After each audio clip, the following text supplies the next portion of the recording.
Can somebody check the YouTube link if you can see? Okay, you should see a flyer. Yes? Okay. Oh yeah, amazing. Okay, cool. Can somebody check the YouTube link? Okay. All right, I do have to mute myself. Hang on.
I'm not hearing anything.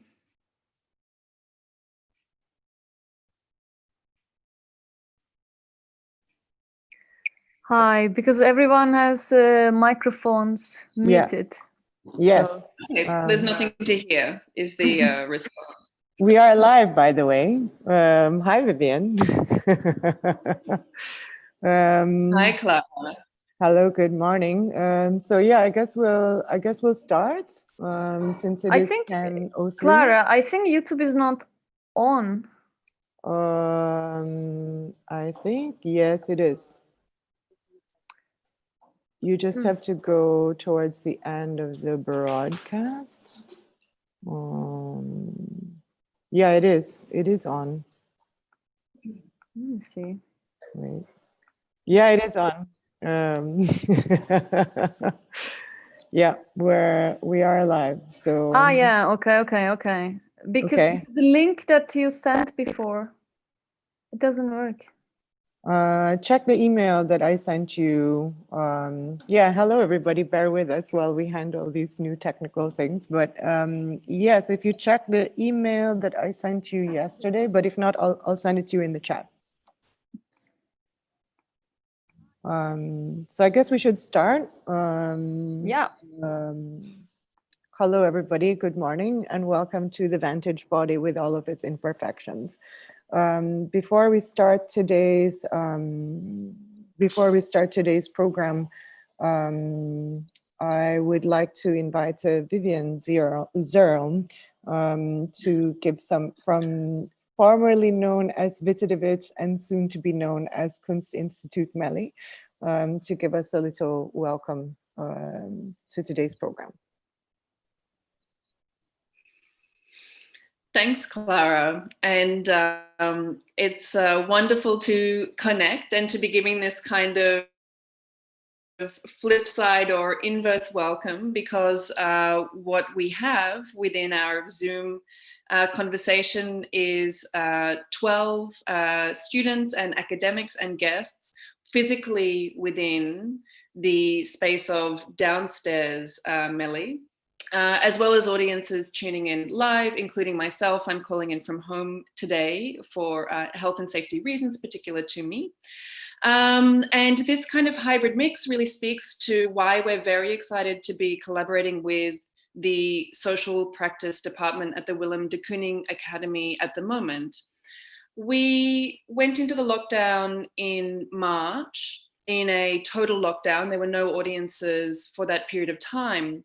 When we reopened our public program in September, we held what was called a transition program, because we felt it wasn't the moment to simply try to resume events as normal, to try to meet together in space as though this relationality didn't need to be renegotiated. Within that transition program, we hosted a lecture by Silvia Federici, theorist, feminist, and activist. And the very, very clear insight of that talk was her insistence, on the basis of her long-term feminist work in Europe, but also in solidarity movements with Latin America and with Africa.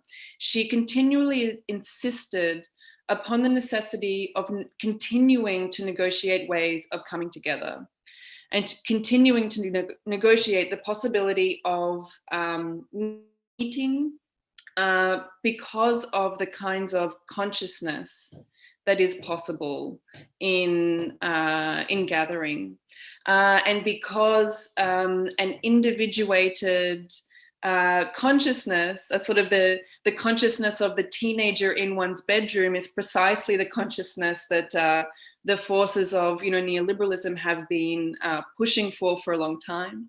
And so she was insisting that, now that we're sort of even more physically constrained into the consciousness of the individuated, disgruntled teenager in the bedroom, that we really must continue to try to negotiate what it means to try to share spaces.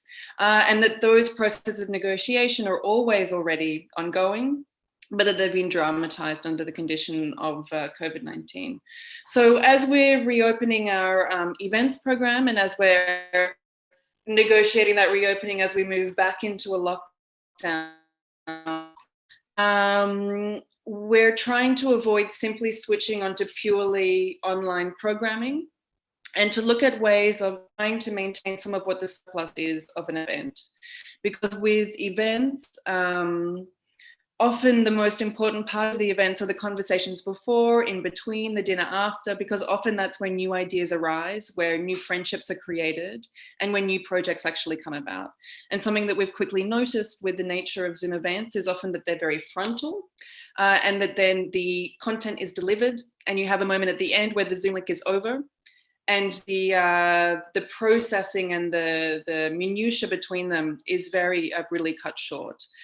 So what we've proposed to do is to try to experiment with hybrid events where there would be a certain number of people in the space and online connection would be possible.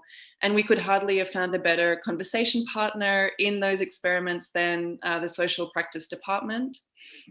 And this event sort of precedes a further continuing of that experiment with a keynote lecture with Maria Teresa Alves next Friday, in which we will experiment with the making of some ceramics and of trying to put the hands and the tactility in the front of the lens, rather than just these sort of like talking head cybernetic consciousnesses that we sort of are often framed as within the Zoom context. So that's just some words of framing in terms of where this shared experiment sits within the broader experiments that are happening within the institution, which are of course then framed within the renaming, and within the intensive public input of the renaming. One of the strongest messages in terms of how we maintain accountability through the name change has been in engaging with education and engaging with pedagogy. There was a very strong public message that the crisis of the colonial name that we had was a crisis of education, both in terms of curriculum, history curriculum, but also in terms of why certain questions don't get asked over a long period of time, or don't get responded to if they are asked. And so the role of education, the role of pedagogy within the program has a strong mandate from what audiences and colleagues have explained to us, and is something that's being very deeply thought through within the program. So for all those reasons, I'm really delighted that this is happening. I'm really glad that it's possible for me to attend from home. For personal reasons, I can't be in there, and it means very much to me to be able to connect. I will, however, need to dip out and in a little bit during the day because of those personal reasons. And so thank you also for accommodating that. And I'm very excited for the program that Clara has established with these really exciting speakers. And I also thank my colleagues who are with you in the space, Jeroen and Sarah Rose, who are all making this possible and who are just fantastic people. And I couldn't be more grateful. So thank you, Clara. Was it over and out, or the shortwave radio that you suggested?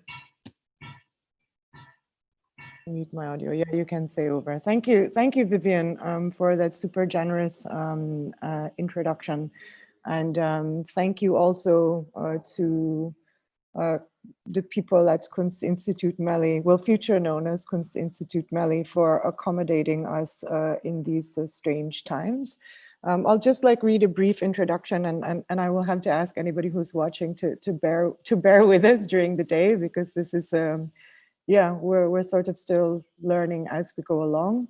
But I'll read a short introduction so that you know why you're here, essentially.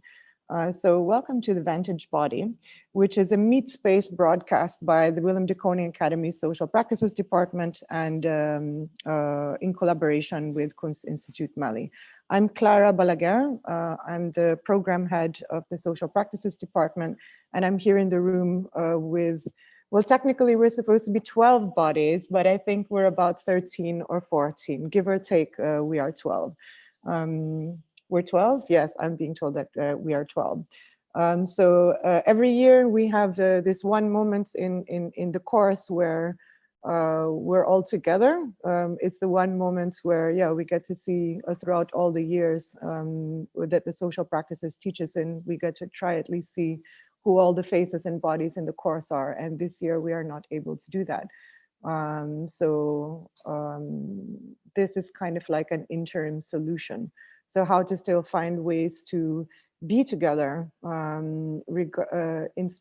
despite the limitations, and trying to play a little bit with the formats that we use in the classroom. So if the classroom is truncated, how can we inhabit this tinier space? And also, how can we build systems wherein whoever's not able to be in the space feels like they're not missing out on anything. So that's why all of the people in the room, we didn't set up like an audio system or video, because that would make whoever's not here feel like they're missing out on something. So we're all kind of using our, yeah, we're all still present in the same room. The event is called the Vantage Body, based on this idea of the baker's dozen. So the baker's dozen is made out of 13 loaves of bread, and the 13th loaf of bread in the baker's dozen is called the vantage loaf, or the loaf that gives the advantage. This is a term first recorded in the 17th century. This extra loaf was added to the wholesale purchase of 12 pieces of bread as a way to create added value, to redistribute profit and increase circulation. So aside from the vantage loaf being a way to circulate bread that had been baked the days before, its most important function was to allow hucksters, which were what they call the resellers of bread in the 17th century, to make a profit. The price of bread was strictly controlled by governing bodies, so they were also dealing with measures beyond their control. So without the vantage loaf, added value could not be created. So similarly, that's what we're doing here a little bit. We're honoring the 13th Vantage Body to this event, which is the collective public online, which is either tuned in now or will be tuned in over the next 2 months, which is the time that this broadcast will be available for public consumption. It is the 13th body, the Vantage Body, that gives this broadcast a purpose, a value, and a circuit for wider circulation. So yeah, that's why we're here today. And it's really strange to be like looking at my screen and then realizing that there's actually people in the room with me. So I guess this is also part of the experiment to see how, even if we're all logged on to like this virtual environment, we're actually still in the room together and we can make eye contact, which is kind of really nice. I think I've missed this a little bit. But anyway, without further ado, we're going to move on to our first guest, Ece Canli, whom I met at a conference called the Glossary of Undisciplined Design, back when we could still travel. And she gave this amazing talk, a really, really animated and just amazing talk about the monsters tools versus the masters tools, which I found really like a rich and really enlightening. And then after that, yeah, she was also just super cool to hang out with. Like I hadn't remember, or I don't remember when the last time was that I had so much fun just talking with somebody after the conference. And we spent, I think, an hour talking about an ashtray, like talking about the philosophy behind this ashtray. So we've kept in touch since then, and I'm really, really happy that you can meet her. She's a design researcher, artist, and musician, born and raised in Turkey and based currently in Porto in Portugal since 2013. She holds a PhD in design from the University of Porto and a Master of Fine Arts in Interdisciplinary Studies from Konstfack University College of the Arts, Crafts and Design in Sweden. Her tools of investigation include text, voice, sound, and artifacts. Her academic work sits at the intersection of decolonial, queer, feminist epistemologies, material regimes, and body politics. More specifically, socio-spatio-material constitutions of gender, sexuality, race, and other identity categories. As a researcher and educator, she has lectured and published internationally. She is a founding member of the research collective Decolonizing Design Group, which I believe in our course, one of our courses, Cultural Diversity. Some of the texts from Decolonizing Design are actually in our bibliography. And she is currently a researcher in the Communication and Society Research Center at University of Minho. In her artistic and vocal practice, she explores the liminal states of agonized and demonized bodies, the ways of re-narrating untold stories, and corporal and mental metamorphosis of bodies through extended vocal techniques. She currently works on her first solo music project, Vox Flora, Vox Fauna, while continuing to create and perform as a soloist. She composes, plays, and sings in music projects Noito, Live Low, and Cobra Coral. I'm going to pass it on to Ece. She has pre-recorded her talk, but I think it's nice if she can say a few words before that. So here you go. The spotlight is on you, Ece. Okay, thank you, Clara, for this brilliant, very honoring introduction. And thank you for inviting me. And thank you for being here, everybody, also. So I don't know what to say. I think maybe we can see the lecture, then I will be back and we can talk further about, I don't know, my work or other things related to that. So thank you again.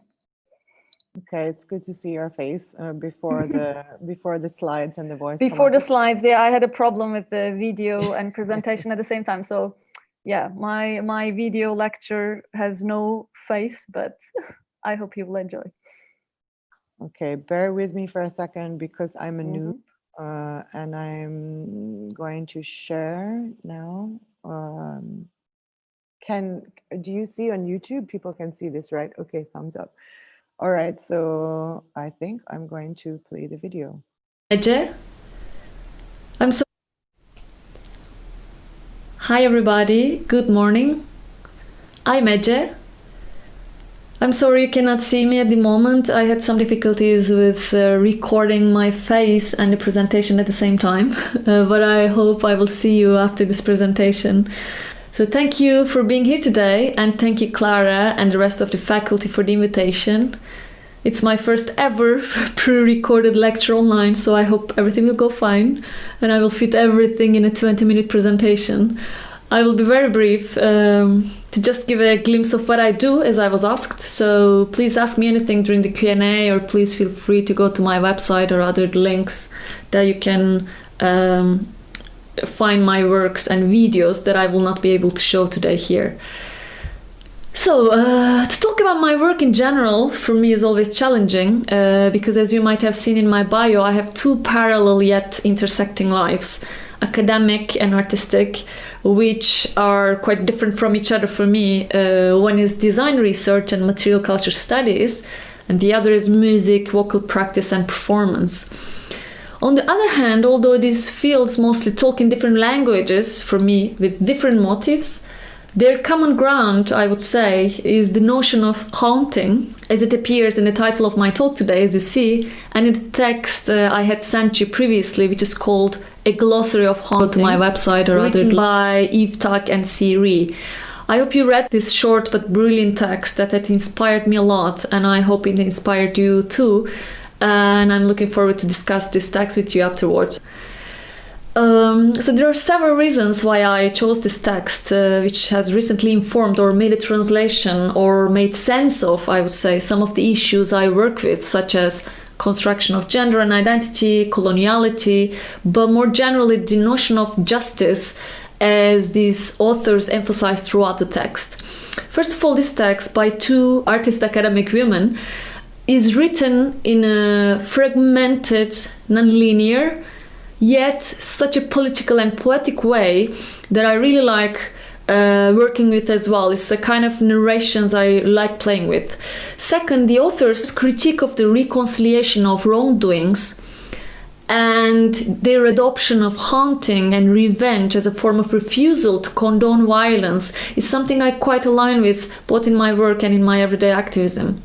I use the word activist here, not referring to a person necessarily being part of a framed group with a political agenda, but to a person who actively challenges the status quo or tries at least, and activates the others as well in every small possible way. So it's kind of activism as an activating.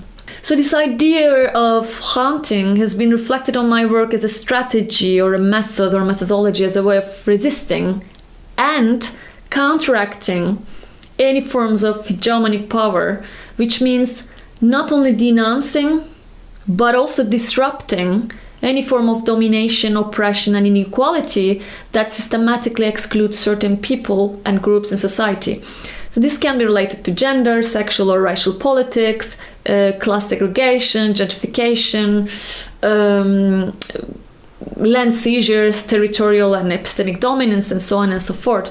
Although I didn't call it haunting by then, I started using this strategy as a method as early as in my undergraduate education in product design in Turkey. But I think I started using it more specifically during my master's in art and design in Sweden. So being engaged in feminist activism in Turkey and studying design in Sweden in 2010, at the time I started questioning design's role in socio-political issues.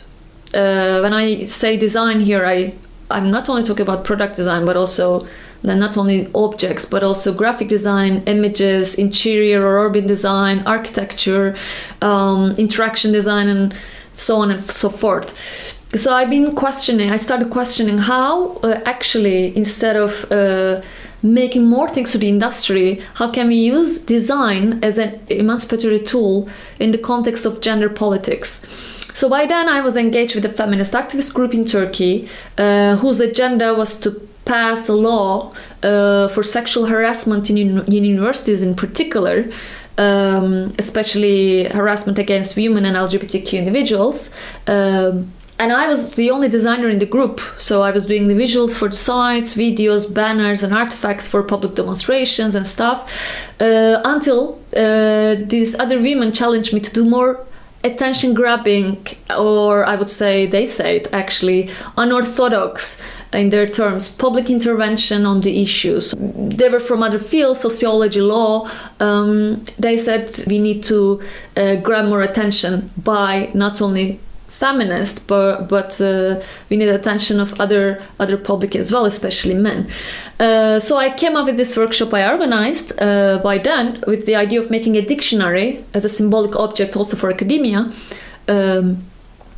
to where academia in the sense that where sexual harassment happened in that context, to where each of us brought violent, sexist, phobic and biased terms and redefined them in an amazingly rich, intimate and creative session. You can see some examples here and how I organized it, and we also included personal stories, the photos of crime scenes, publicly uttered hate speeches and so on in this book. Then after I finalized the design, we distributed this as an anonymous book, as a kind of black anonymous book in canteens, libraries and other places in the university, which steered a lot of important discussions on the issue, especially among young men, young students. So then when I got back to Sweden to display this work for the final exhibition, I encountered the problem of translation, more contextually than linguistically, and decided not to translate the book literally, but make it transliterated by another medium and by another person who had also experienced similar violence herself in the context of Sweden. So how would I kind of convey the experience from Turkey in the Swedish context? So I made a holistic installation at the end of after a big contemplation. So I made a holistic installation in a black box, including a video. In this video, projected on the corner of the black hole, I painted with chalk in the form of a book. The performance artist I worked with by then drew her own imagery experiences of sexual violence in the university, responding to the book, and verbalized the questions asked by authorities simultaneously. So it was like two screens and two actions happening, the personal experiences and the questionings and other kind of doubts at the same time. So the rest of the room included the untranslated book nailed on the wall and the badly translated content on a see-through wall, where the personal narratives of harassment in universities became translucent in a way, yet present in a university still. So this was a form of haunting as well, because it was exactly this university that this performance artist got several times harassed, and other people as well. So it was kind of a form of haunting for me to bring that back to public audience. So after my master's degree, I continued expanding my understanding of design and gender and their intricate and interdependent relationship. So after a while, I got to the point that my previous question in my master's of whether design can be used as a political tool or not was not really relevant, or was not really correct.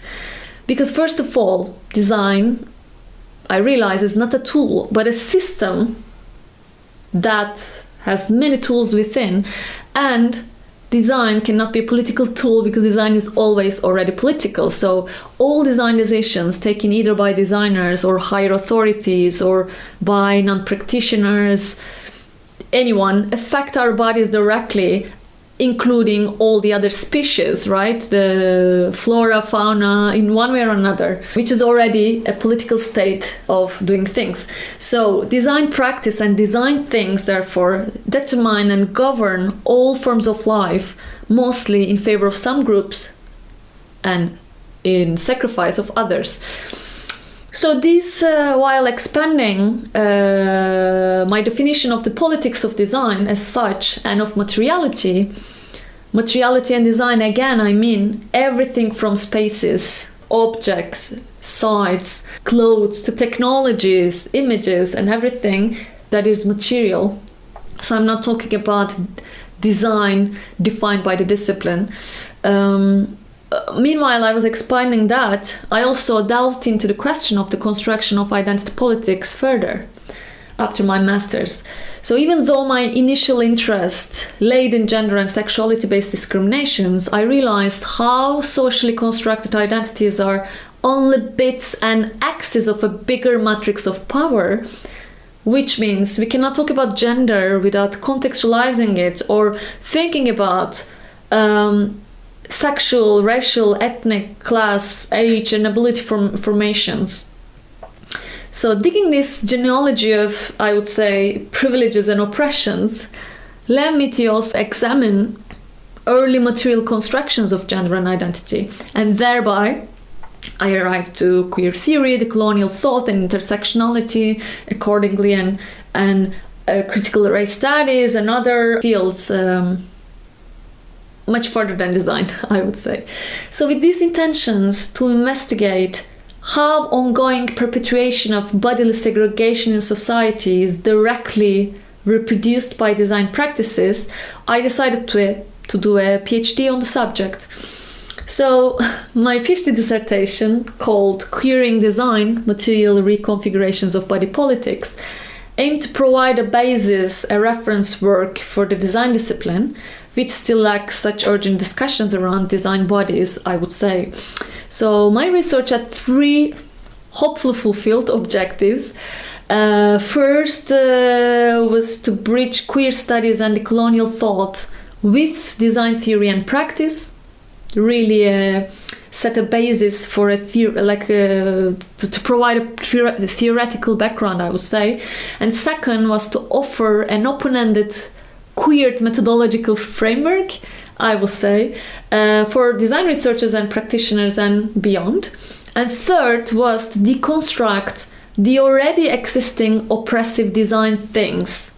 In other words, demonstrating practical implications of theoretical arguments I was constructing through a set of hands-on workshops as form of tryout, in which non-designer queer feminist activists could undo, deconstruct, undesign designs.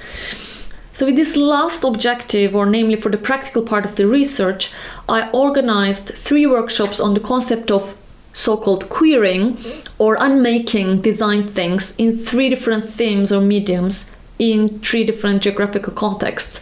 In the first part, which was about sartorial practices, or namely clothing politics, participants modified and reinvented wearable objects they considered themselves oppressive. They were not designers, again, they were activists who were dealing with already such issues. Then by digging clothes into their functionalities, aesthetics and symbolic values, they addressed various material-based problems such as obscenity, beatification, promiscuity, monogamy, heteronormative marriages, menstruation and such, always in relation to clothes. So the second workshop was on words and binarism in particular, and how dichotomies are materialized through design, and how design things are binarily, dichotomously enunciated through language. So in the workshop we used cut up and paste technique and put all the binary words in opposed to each other and rhizomatically, I would say, combined and deconstructed them letter by letter, word by word, concept by concept, through chopping them up and paste them together in different combinations. So by doing so, we tried to find new ways of interpreting these binary expressions, stripping them off from their actual meanings, digging their etymologies, overcoming the borders of translation in a way and lingua franca. I still give this workshop in different linguistic contexts, to exercise the material and discursive way of undoing, because the words and the language seems quite immaterial. But by this workshop and by theorizing it, I also was trying to demonstrate how discourses are material and vice versa. So the last strand, spatial reconfigurations, brought the question of body in the space, specifically public bathrooms and prisons, as most segregative and violent spaces for gendered and queer bodies, and racialized bodies as well. In the workshop, or semi-structured performative interviews, I would say, more than a workshop, by visiting different environments such as an apartment room, a bar, a subway, a sauna and streets, we traced, again with the activists, we traced the real sides of personal experiences of violence or safety for gender non-conforming bodies and queer bodies. While the main focus were public bathrooms and queer bodies in prisons in particular, we also touched upon how neoliberal capitalism, architectural design, technologies of incarceration reinforced criminalization, social cleansing and gentrification of unwanted bodies in society. Then, at the end of these workshops, I came up with a set of strategies for deconstruction and the reconfiguration of design in relation to these segregated bodies for the future practitioners and researchers. So this very last section of my thesis on prisons, held with trans prison activists in particular, followed me after my PhD as a quite urgent phenomenon, and I kept researching and writing about this issue afterwards. To the extent that at the moment I'm a postdoctoral researcher working particularly on the subject with the research entitled Prison Heterosis Normative Complex, Spatio-Material Politics of Queer Incarceration in Cultural Studies program. So during the next couple of years, I will investigate the material implications of sex and gender segregation in prisons and discuss the possibility of justice, again, coming to the text, with the question of prison abolition and the designer's, architect's role in the neoliberal prison industry. So it's quite a charged subject, but I will address this issue not from sociological or anthropological, but from material viewpoint.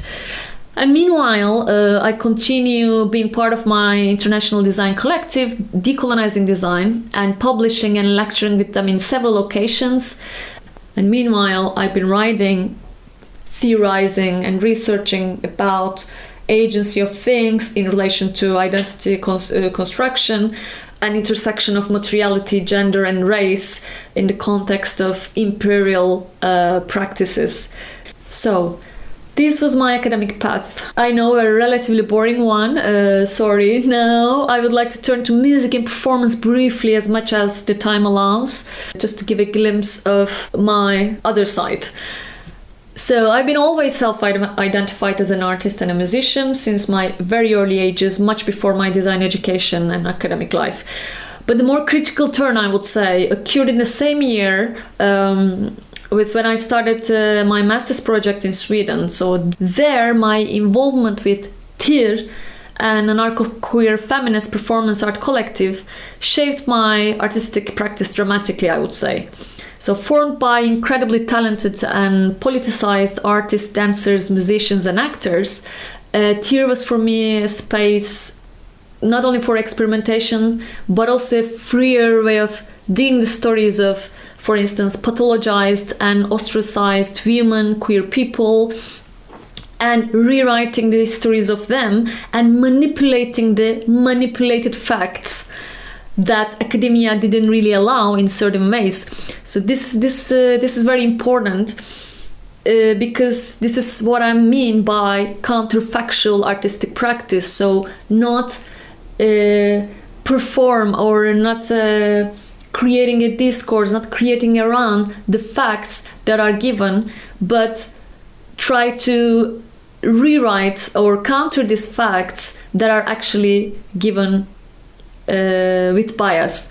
So we were, as a group, and I am still up to this date, quite invested in the issues of particularly madness, rape, sexual violence, precarity, and etc.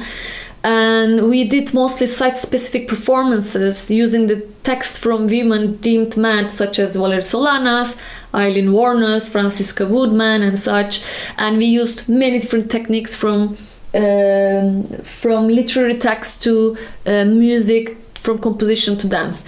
So in this group also, I not only used my design skills, such as doing posters and visuals and more material stuff, but also I composed and sang a lot and developed more my vocal techniques. Meanwhile, I also got actively engaged with activist endeavors of this group, such as the occupation of an abandoned and to be gentrified art space to open for young local artists, especially first or second generation immigrants, and so on and so forth. And at the same time, I co-formed another performance group called LOL Institute formed with two great Mexican women artists. This group also addressed the issues of appropriation, race, post-coloniality, and capitalism with the tools of magical thinking, humor, and absurdity, especially with the tools of text and music. When I came to Portugal for my PhD, I continued performing in projects, mostly based on invitation, doing soundtracks and playing in many stages, and more I developed my own language of extended vocal techniques and other vocal discourses, I would say. And all those readings, theories, and literature, which I've been academically absorbing, especially on madness and rewriting the history, kept informing my music and vocal practice, and eventually pushed me to initiate my own projects aligned with those ideas. The use of voice as the most primitive and organic instrument in combination with inorganic and other sonic possibilities for me transforms for me all the emotions and those heavy theories into sort of another language. At the same time, I really don't want to intellectualize much because this intellectual part is already going on in my academic life. So in a way, I would like to keep this vocal practice as brute, I would say, as raw as possible. But obviously, I cannot help. For instance, in the projects I currently compose, sing, and perform, such as Noitu, the duo project with an harpist, and Cobra Choral, a vocal trio project. Of course, I contextualize, I bring this filtered information in a way, and trying to translate those experiences, embody different violences and histories of negligence to these works. And at the moment, I'm quite concentrated on my solo work, Vox Flora, Vox Fauna. It's a solo project, vocal work. Actually, it's a music project, which will be released as an album soon. So it's a kind of a series of soundscapes loomed together by extended vocal techniques, extra-linguistic poetry, and other sounding instruments. So I kind of, with this work, I kind of aim to bring back or aim to evoke and crystallize the embodiment of the human-animal nature side as a mediation between the earthly and the celestial, and bringing with the plasticity of human voice. Of course, this being animal, human nature is quite related to also how pathologized or institutionalized humans in their biographies, they actually depicted themselves as transforming to this kind of creatures in between creatures. And of course, it's like in many mythologies, it's quite used concept. So at the moment, I'm focusing on these projects and doing my postdoctoral research. So that's it. These are what I'm working on at the moment. My music projects and my postdoctoral work. Sorry, I had to skip many other things because of the time constraints. But I will see you in the Q&A, and thank you very much.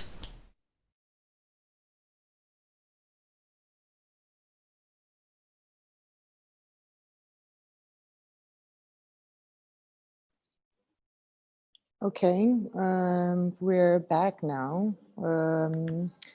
And I wanted to introduce the format of what we're doing here today. So what we've done is we've asked the speakers, all of the speakers, to give us a text for the students to read and to present their work during 20 minutes in light of this text. So it would be like a theoretical text that was influential for their practice. After this 20 minutes of presentation, then we move on to another format, which is the interview. So one of our theory teachers will be interviewing each of the speakers to try and connect what was exposed in the talk of their practice and try and connect it to the concepts in this theoretical text. So it's a form of like trying to bridge theory and practice in the classroom, and also a way for everybody to sort of get to know the teaching styles of the staff that we have. And after this second portion of interviews, then we go into like a public Q&A. So I'm going to introduce the next, I'm going to introduce our theory teacher for this part. So her name is Teana Boston-Mammah. She's a sociologist, and she teaches in the cultural, one of our courses called Cultural Diversity. She earned a bachelor's degree in sociology at Essex University in the UK and holds a Master of Urban Studies and Public Policy at the Erasmus University of Rotterdam. She is particularly interested in notions of identity in an urban context. The first 10 years of her career, she worked as a teacher of sociology in London. In the Netherlands, she went on to develop her research and policy advising skills. She worked for over 11 years as a policy advisor and researcher for Scala, a non-profit expertise center for gender and diversity in Rotterdam. Her research areas include the glass ceiling, emancipation in Rotterdam, radicalization, fatherhood, sexual diversity, and gendered social context patterns. So without further ado, Madame, take it away. Well, thank you very much.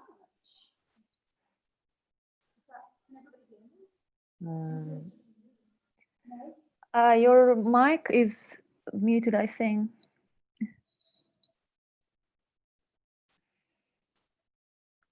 I've got it. Okay, hi everybody. Can everybody hear me now? Okay, great. Ece, marvelous. Really, honestly, it's not often I go to bed with somebody I don't know and wake up with them in the morning. So I went to bed with you and the beautiful singing in Noitu, and then I woke up to your presentation this morning. So I feel really, yeah, it's really. literally, literally, okay. I mean it. Yeah. So I feel it's very strange to have a kind of intimate relationship with you that's outside of you, but that's the age that we're in. Anyway, thank you. I mean, seriously, when you say that your intellectual work is boring, I think it's like sounds more like a roller coaster of fabulous. Well, for me it is. I don't know how it sounds from outside, so. Yeah, but that's because you're just doing what you do. But from the outside, it sounds really exciting. All these concepts that you're working with, all these insights, I of course I've got lots of questions. I'm just going to check my time here. Or are you checking the time? Yeah, okay, because I can rabble on, as all my students know, for endlessly. Anyway. There's several things. I mean, first of all, I'd like to go to you, but I'd also like to go to you via that beautiful glossary. I mean, how wonderful was that glossary that you, I wouldn't say made us read, but suggested that we read? Maybe you could say something about what that did for you and why it's such an important text for you. Well, actually, it's important because I think I got to know this text recently. So, I mean, in the beginning, also, I don't know, in the academic career, I don't know if you would empathize. So, in the beginning, with all these insecurities, you know, trying to make the theory and trying to prove yourself, like I think, lose a bit the poetic side of the things, like kind of the clarity, you know. And I suffered from that a lot. And I got to know this text last year only. And, you know, like after PhD and a little bit more like trained with writing and more like going to more poetic and literary side of things.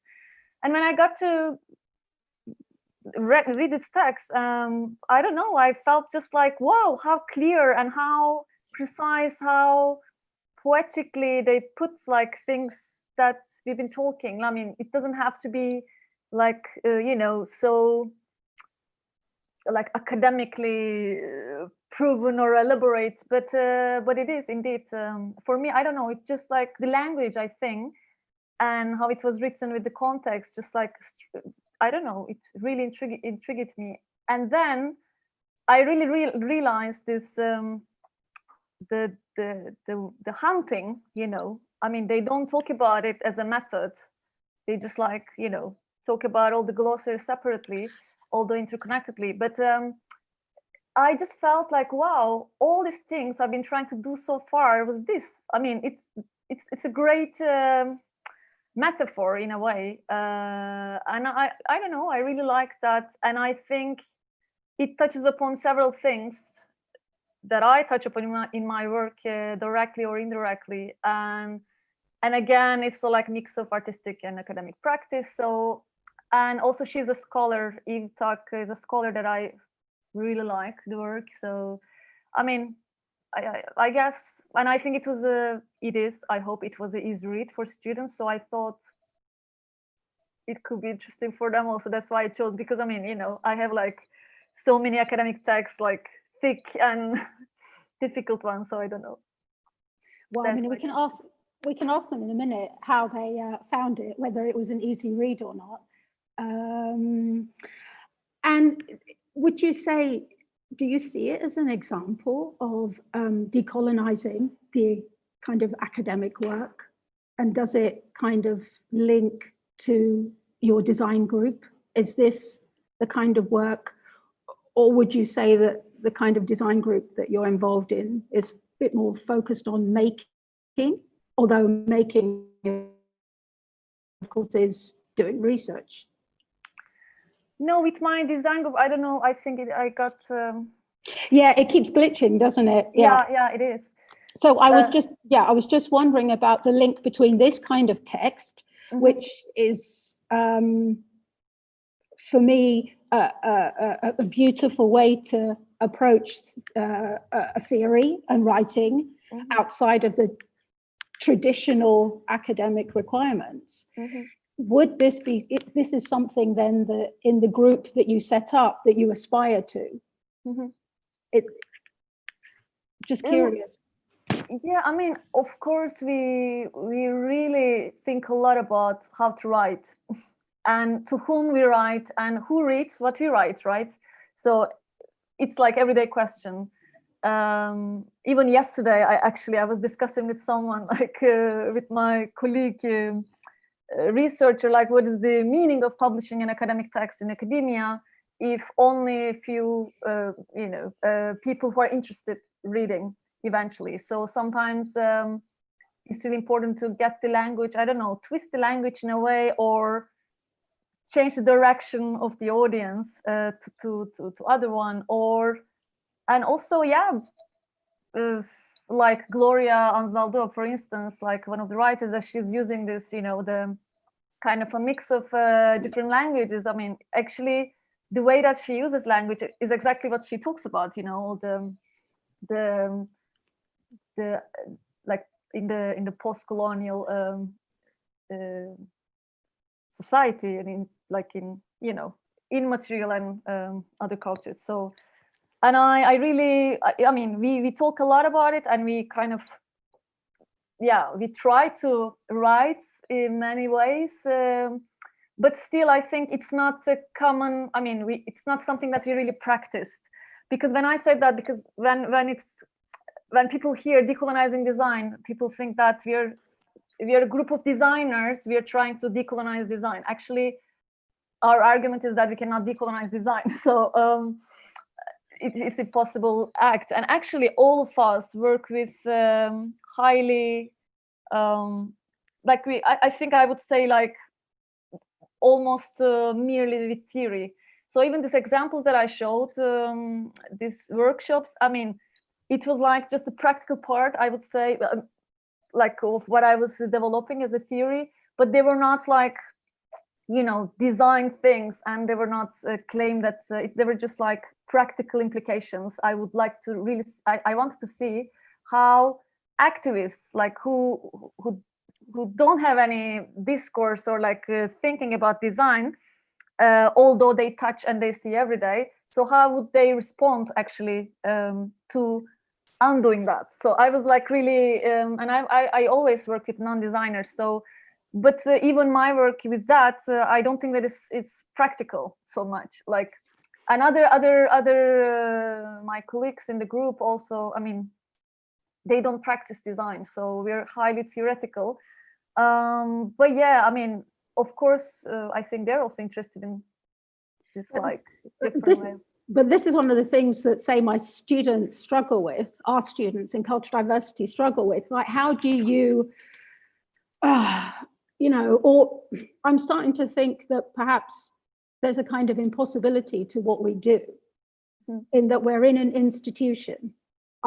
When I say I kind of think, I'm 100% convinced, but perhaps I shouldn't say that online, that we're trying to afford them ways to decolonize within an institution that is heavily, heavily colonized. So how on earth can we afford experiences outside of these, let's say, constructions, these ways of thinking, when we're embedded in these ways of thinking, even though, just as a side note, I am the disgruntled teenager in my son's bedroom at the moment, Vivian, so I have been given another identity through this digital situation. But this is a pressing issue. Well, that's a pressing issue, you know, like, how do you do this work when you realize this work needs to be done? So I also wanted to ask, so that's one question. The other question I wanted to ask you was, when did you start to realize this work needed to be done? Like, when was that moment for you? And even though you're very theoretical, in some of your work, I do see ways forward for students. Do you share some thoughts? Some of them, sorry, I didn't hear. I said, yeah. Although a little bit, although theoretical.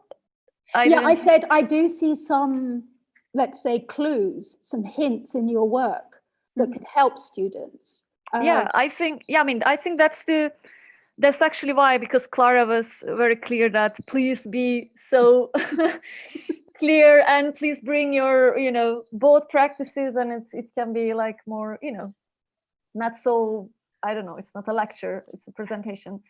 So I showed also, I think I like also seeing like that the fields and disciplines are so open, like we can open them also, like, anyway. But the first question, it's yes, it's a trap. I mean, it's this vicious circle that we're trapped and we're criticized and we're criticized back. I mean, of course, Sarah Ahmed, she talks brilliantly about it, right? You're doing the diversity work in an institution while the institution shows it as the work being done, although as a performance. But then it's even worse, because then it's a fake, it's a facade. But I think, I don't know, for me it's like all of us kind of trying to dig a hole, like little by little, and I don't think that it's meaningless, you know, everything you know, loses its urgency and gravity. I don't think so. Like I think you can be an activist in an institution. I mean, I don't think that there are so clear boundaries. I think really you can work in a sorry, are you there? You're frozen. Oh. You're back. Yeah, no, sorry, I lost you. You froze. Sorry, yeah, you froze. So we keep kind of freezing in between. Yeah. So this is also an interesting frozenness that affects how we partially understand, but actually we always partially understand. So anyway, never mind that. So without further ado, I mean, I have lots more questions, but I will hand over. There is an audience here. There is an audience at home. Is there anybody that has questions, you know, about how to do this work, things related to their own work that they're doing that they'd like to share and ask Ece about? Also living in this kind of parallel artist academic. Maybe some of you are also in that situation. a clue.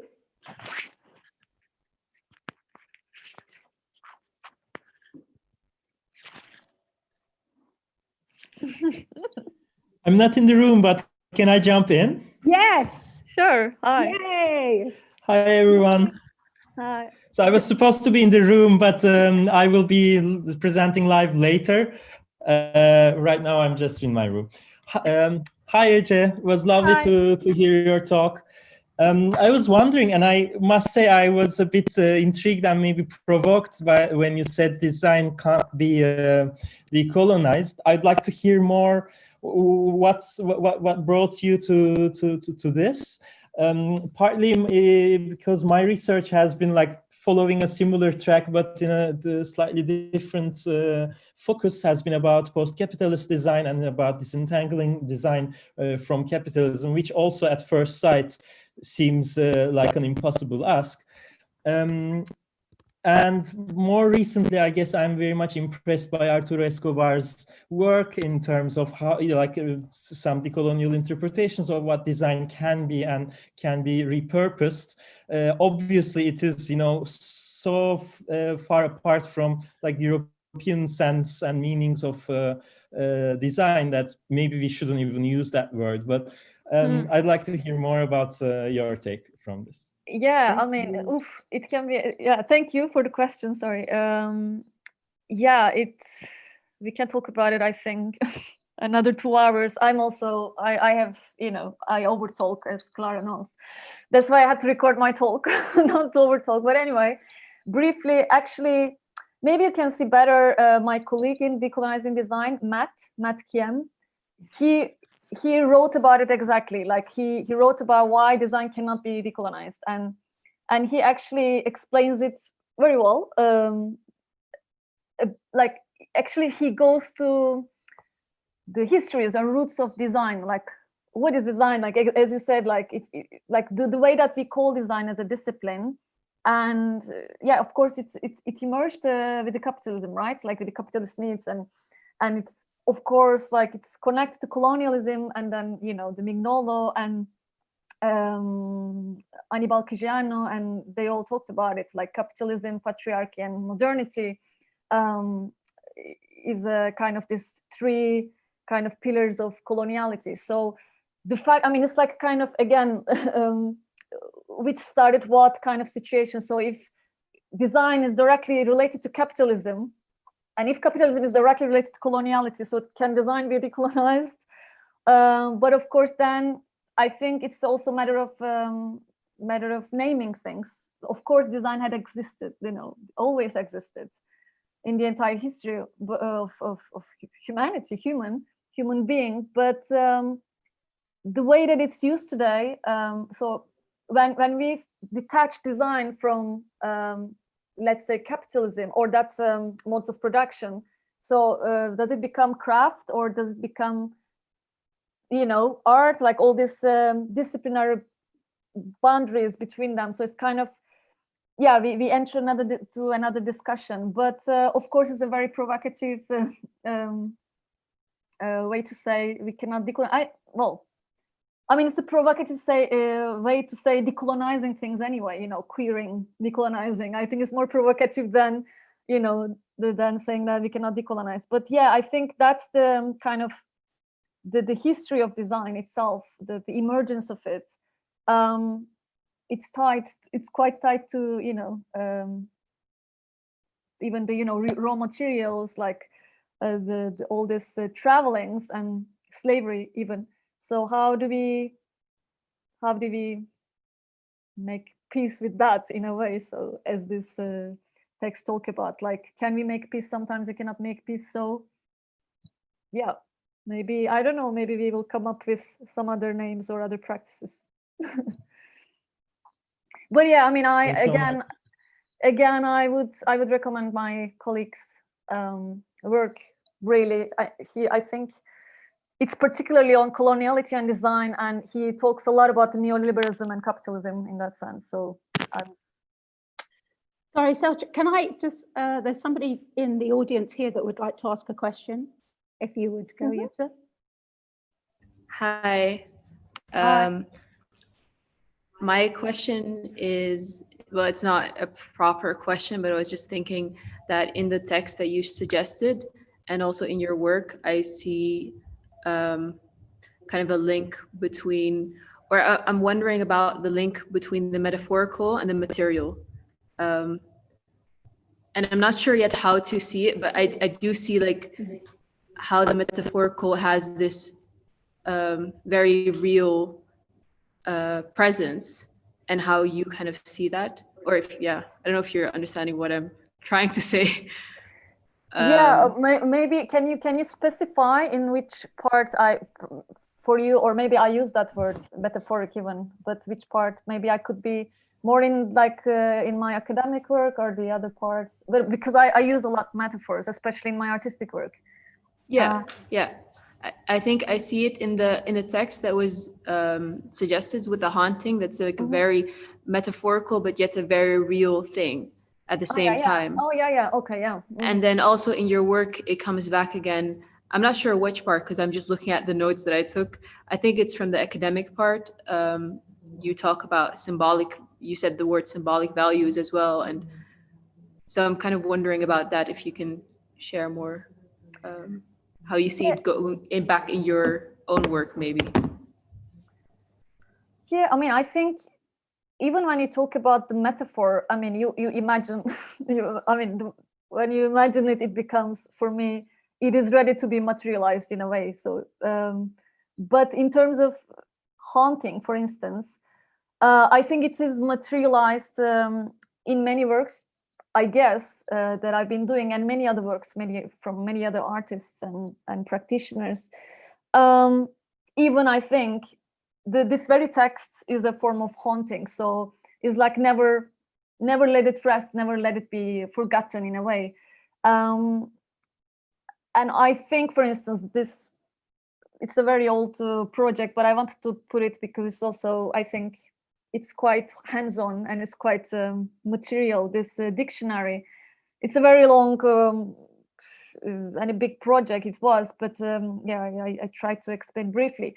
But the very fact that we try to, how can I explain? Like it was a form of haunting. So because imagine we are doing, I mean, I can exemplify like that. So we were working as activists, so forget about design. As activists, we were working in university for a law or a regulation to pass for sexual harassment. So there was no law. But back then, I don't know how is now, but in Turkey, there were just 4 universities that had some sort of regulations about sexual harassment. And there were a lot of cases, a lot of professors, and still, and it's really big issue. And they're just like, they go, I mean, sometimes they go unnoticed, sometimes they just like even get to the higher positions. So actually is like, there is something, there's a crime that, as this text say, there are some, what is it? They say, I think, some things are too wrong to right. So this wrongness is there, but that you cannot do anything because there's no law. But even there's a law that we see sometimes, they can get away anyway. So it's like, what do you do when you're actually handcuffed or like you feel really disempowered, you don't know what to do, and you really want to confront. So you actually, for instance, dictionary is one of the things, but then other things you can really, name the names and putting anonymously on the walls in the in the walls of the school, for instance, even as a form of hunting, like kind of staying, like not going and until the justice is done, if it would be ever. So I think this kind of, it's a metaphor, but at the same time, it's very material. I mean, it's very, physical and emotional at the same time. And in other works, for instance, for me, and on the other hand, like vocal practice and performances is really different because that's what I was saying, like they're really parallel, but sometimes intersecting. So they're not really going together all the time. Because, for instance, when you vocalize things or when you perform things, even if it's a metaphor, when you actually claim it as a fact, when you do a counterfact, when you rewrite the history in some sort, I think you again, it's a form of, for me, again, another form of materialization. I don't know how we use material in this sense, but it's like it changed the condition, like bodily and the mental condition and the present, in a way, I would say. So I don't know if I could answer. Yeah, that's really, like, it does answer what I was, especially like the rewriting bodily and mentally. I think that's really a nice way to put it. Thank you. Thank you.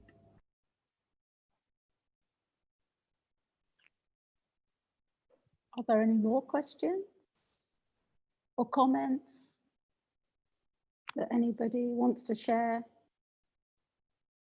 Thinking about the work they're doing. I mean, one of the things that I found is there anybody out there? No? Okay. One of the things that I found very interesting is this history of negligences. And how kind of that seems to be also related to this notion of righting wrongs, wrongings, that is also in the text. And I really appreciate the way that you are trying to make these wrongs not right. There is a different sense of justice. So I find it funny then when you use the word justice now, because in the text there's a very critical note on this notion of justice. So are you using it differently? No, I said justice as the text said. I said. Yeah, I said that, yeah. Because I find this critical note on justice very actually refreshing. And I find the notion of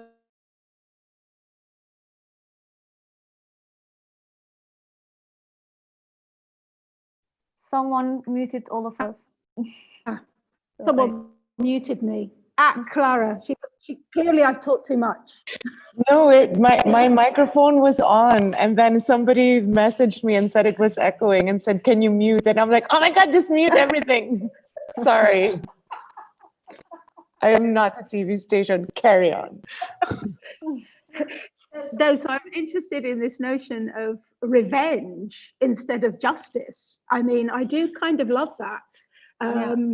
And linked to this mercy, and mercy, how mercy can also be not merciful.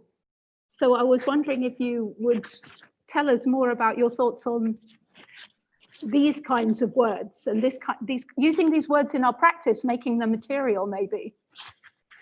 Yeah, I mean, this is really interesting, and I think I never used the revenge, neither in my personal nor professional life. But I do love, and I think, again, whether it's a metaphor or it's a direct, maybe they really mean it, and it is okay, because, as you said, like this, they're critical of the term of justice, because, yeah, I mean, what is, like, when we talk about really like genocides, atrocities, or like hundreds of years of like systematic seizure of certain people, lands, and etc. What is the justice to be done now, like by individuals? So I think, yeah, it's also kind of an impossible task, or like when they say about like what is social justice, because it's so easy to talk about it. So, but no one talks about revenge. And actually, in that lecture that Clara mentioned, I talk about it, like how, like, for instance, Frantz Fanon has been criticized a lot because he was too violent talking about decolonization, and many people said that, but he didn't mean it, trying to justify him. But no, it's like some things are quite literal.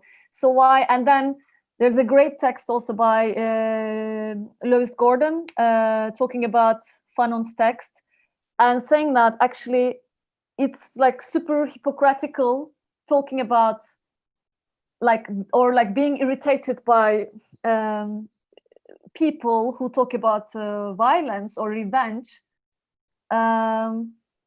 because I mean it's not going to be given, you know, justice is not going to be served for people who have been already oppressed. Justice will be taken, so there comes the violence anyway. So I think this question, revenge, violence, I mean, they're very, of course, is like, oh my God, this kind of I think it's I don't know, many people don't tolerate it, but if there are other ways that really worked apart from that, so we can actually think about them. But I mean, I like also thinking these words. I mean, I don't have a, like, I cannot say, yeah, this kind of revenge should be done in design or like art. I like, of course I cannot say that, but I really like, and also how they talk about mercy also as a kind of power. Like it actually gives you the, you know, that it's a power position as well. So it's really interesting that. But anyway, yeah, unfortunately, however much I'd like to continue this conversation and my copious note-taking, I am being given the please shut down, Teana signal. Yes, so unfortunately, well, fortunately, we have had this conversation and you have shared your things that inspired you, and I'd like to say thank you very much, because you've shifted me, you know, the reading and looking at it has shifted something in the way that I think. So I'd like to really thank you very much for, you know, your presentation, the work, and being here today. Thank you. Thank you for great questions. And I'm sorry, I was like, very anxious to put everything in 20 minutes. Like maybe I was not so clear at some points, like, but yeah, this is me in a nutshell, and I hope you will like the rest of the day. Yeah, thank you. Thank you so much. And it's really nice to see when like two people that you like get along, and I'm like, I knew it. I knew it. So yeah, I'm glad it was a good match. Anyway, speaking of revenge, I'm going to now share screen and put our flyer, which is actually an exercise in graphic design revenge on modernism. So we'll be back in 15 minutes. With Rolando Vázquez Melken in conversation with Charissa Granger. So thank you so much. See you soon, hopefully, not just online. Bye. Thank you. Bye. Have a great day. Thank you.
Hi, everybody. We are back. It's 11:30. So we're going to start. My camera. My camera. So we're going to start now with the second talk by Rolando Vázquez Melken. Hang on while. Bear with me. I am not a TV station, and this is this is challenging for me. Online pedagogy, it's a constant work in process. Hang on. There we go. Rolando Vázquez Melken is Associate Professor of Sociology at the University College of Roosevelt and Cluster Chair also at the University College of Utrecht. Both of these are at the University of Utrecht. He is author of Vistas of Modernity, Decolonial Aesthesis, and the End of the Contemporary, which received the Mondrian funding in 2020. Together with Walter Mignolo, he founded and co-directs since 2010 the annual Middelburg Decolonial Summer School, now located at the Van Abbe Museum for the last 11 years. He co-authored the report of the Diversity Commission of the University of Amsterdam in 2016 under the direction of Gloria Wekker. Through his work, he seeks to decolonize cultural and educational institutions beyond the dominant frameworks of contemporaneity, heteronormativity, and coloniality. His research on the question of precedence and relational temporalities seeks to overcome the Western critique of modernity and contribute to the ongoing efforts to decolonize knowledge, aesthetics, and subjectivity.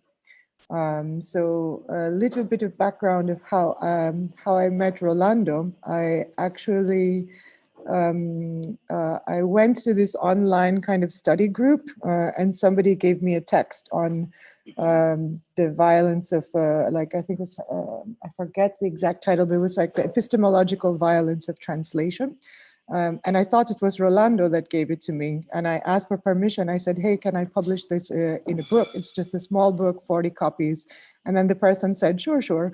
And then it turned out that that person was not Rolando. So I went to a talk on decolonizing the Dutch art institution in Amsterdam in 2017, where he was speaking, and he gave like a really amazing talk. And I went up to him afterwards and I thanked him for giving me the text. And he said, I never gave you that text.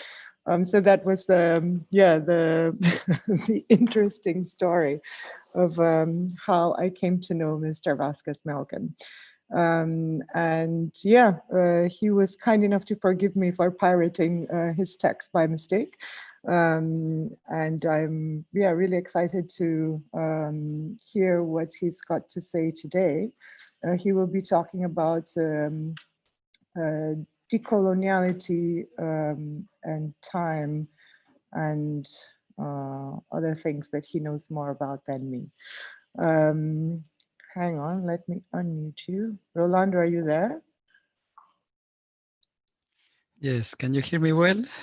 Yes, we can hear you. So the mic test is complete. Yes, it's the sound check.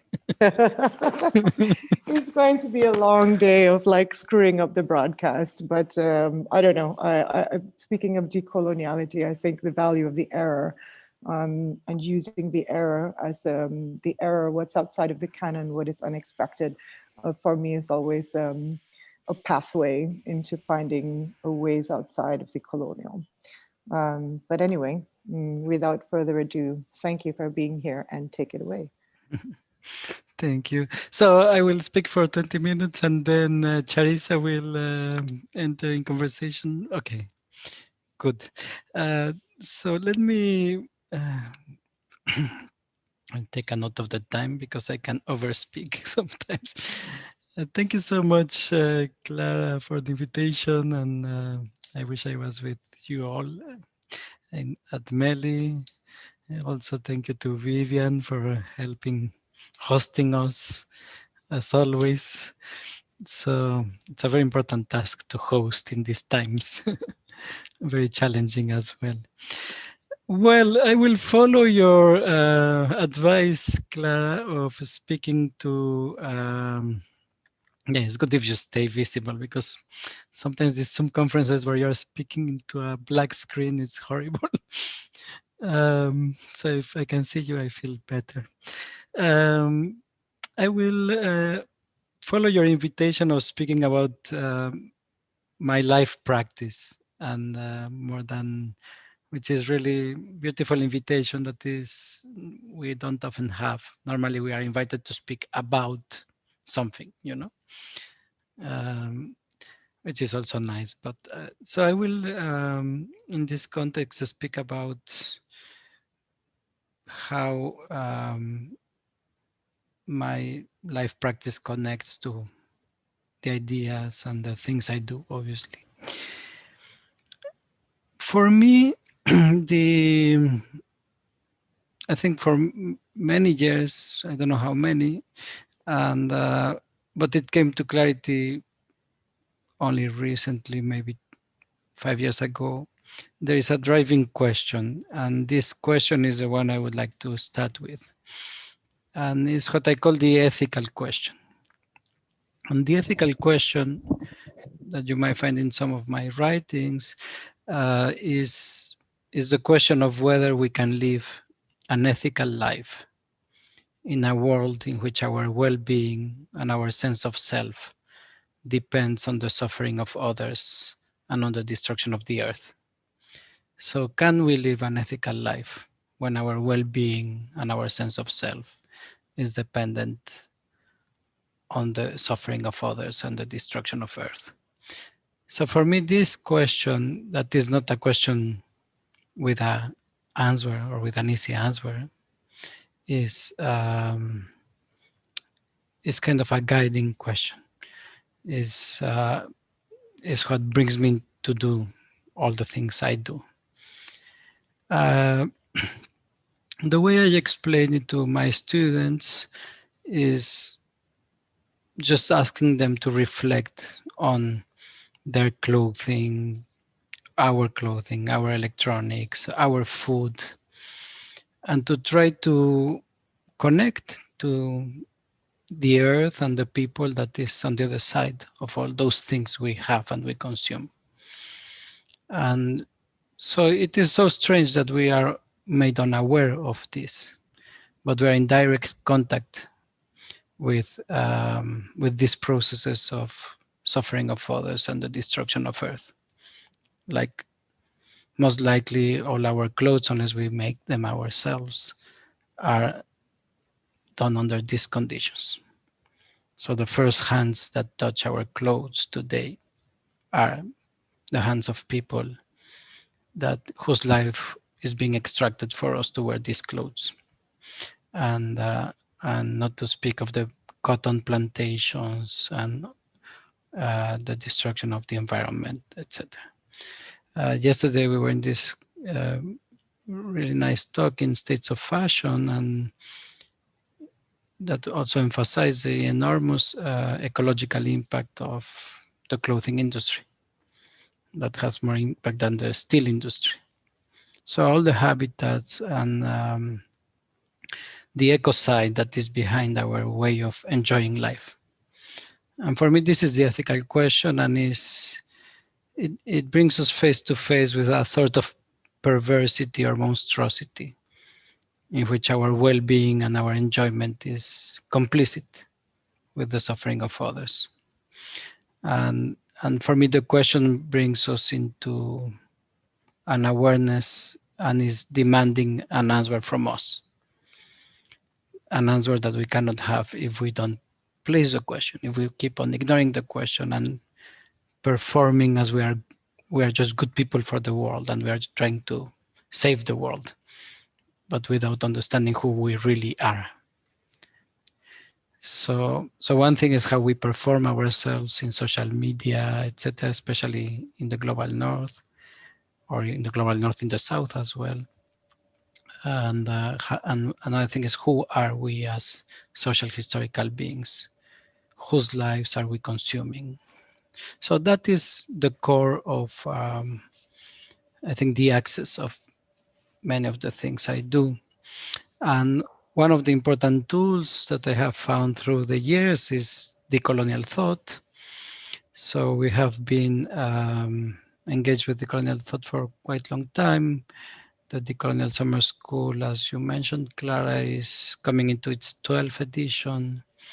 And it has been a forum of very important conversations and the generation of important ideas as well, from Maria Lugones teaching for the first time the necessity of going beyond gender, and to having possibly the first forum on decolonizing the university here in the Netherlands, or decolonizing the museum.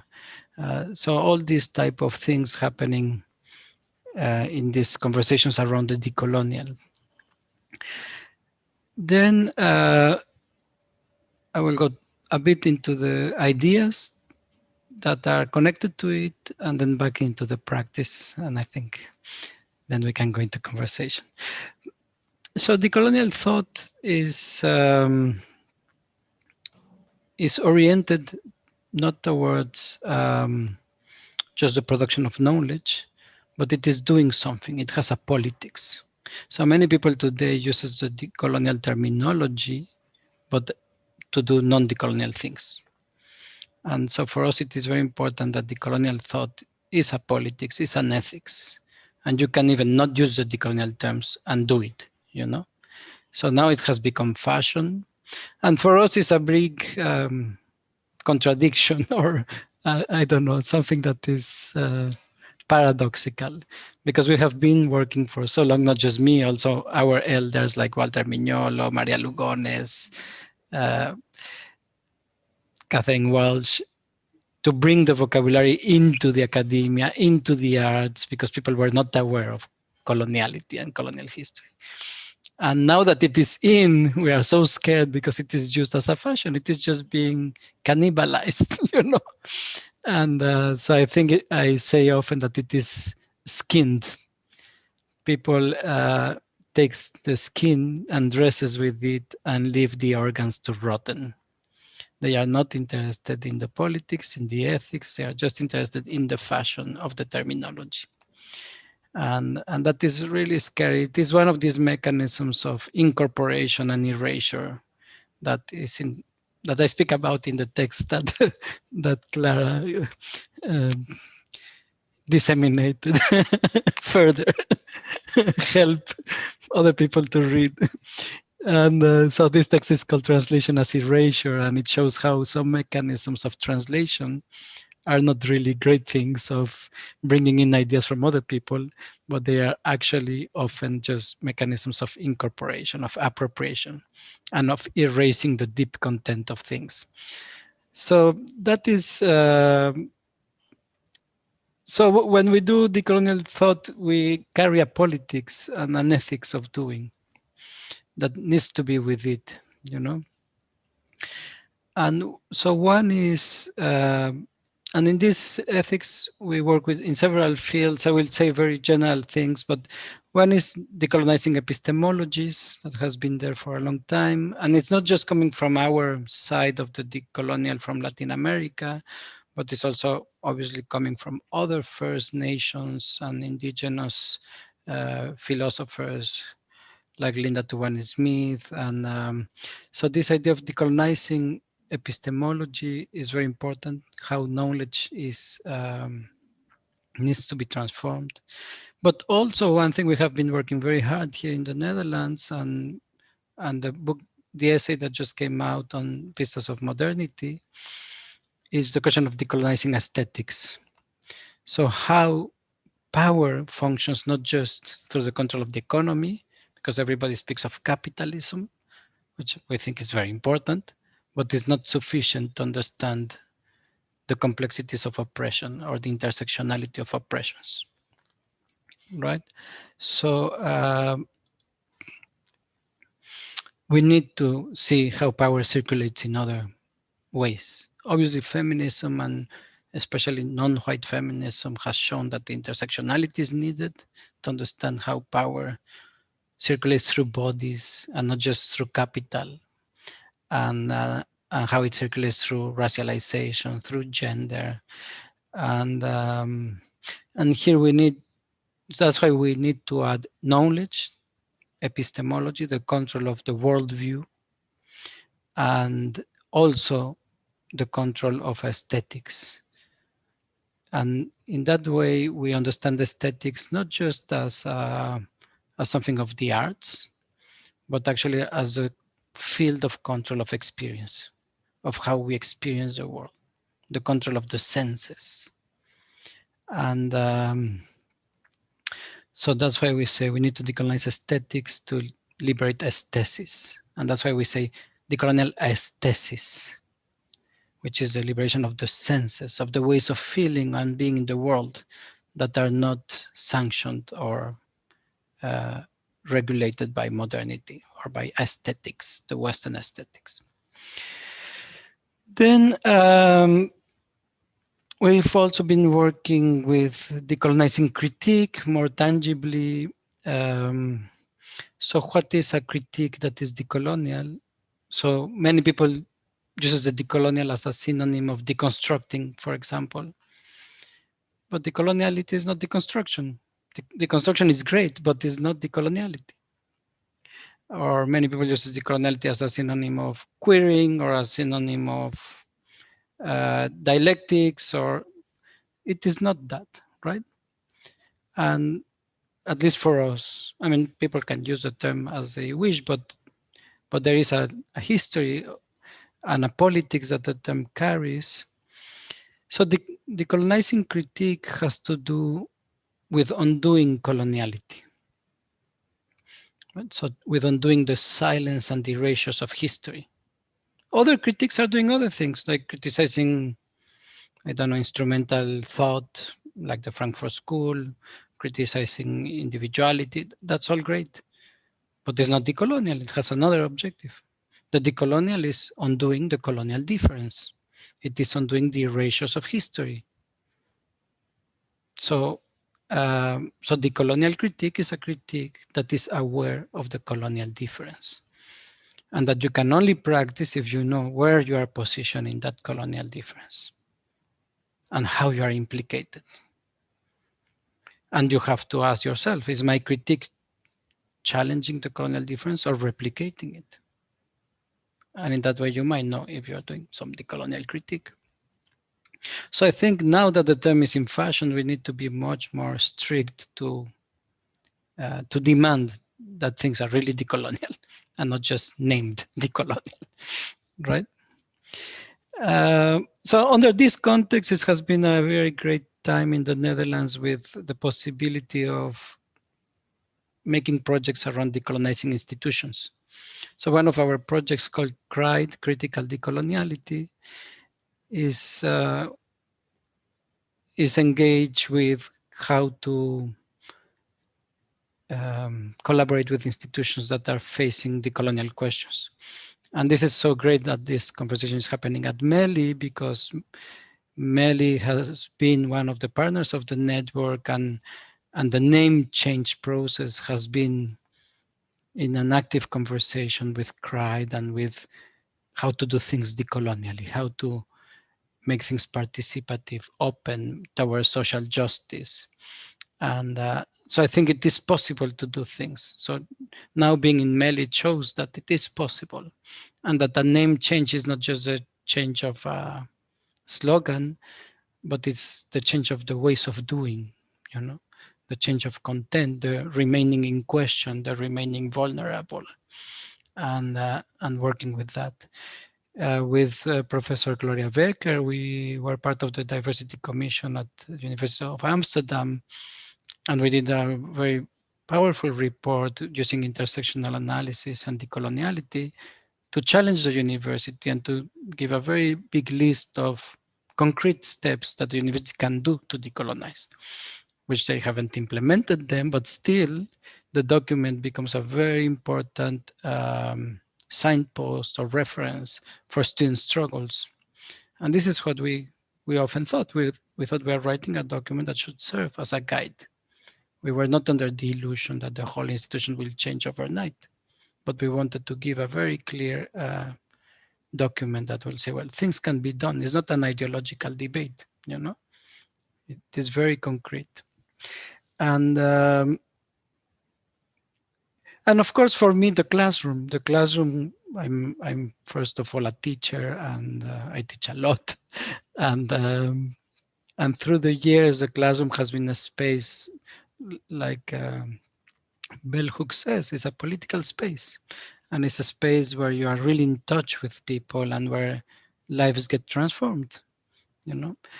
And this has been the space of developing decolonial pedagogies that I also write about in the book, and in the report of Amsterdam, I was in charge of that section on pedagogies, which are pedagogies of positionality, pedagogies of relationality, and pedagogies of transition. So very long conversations, but just to mention the terms.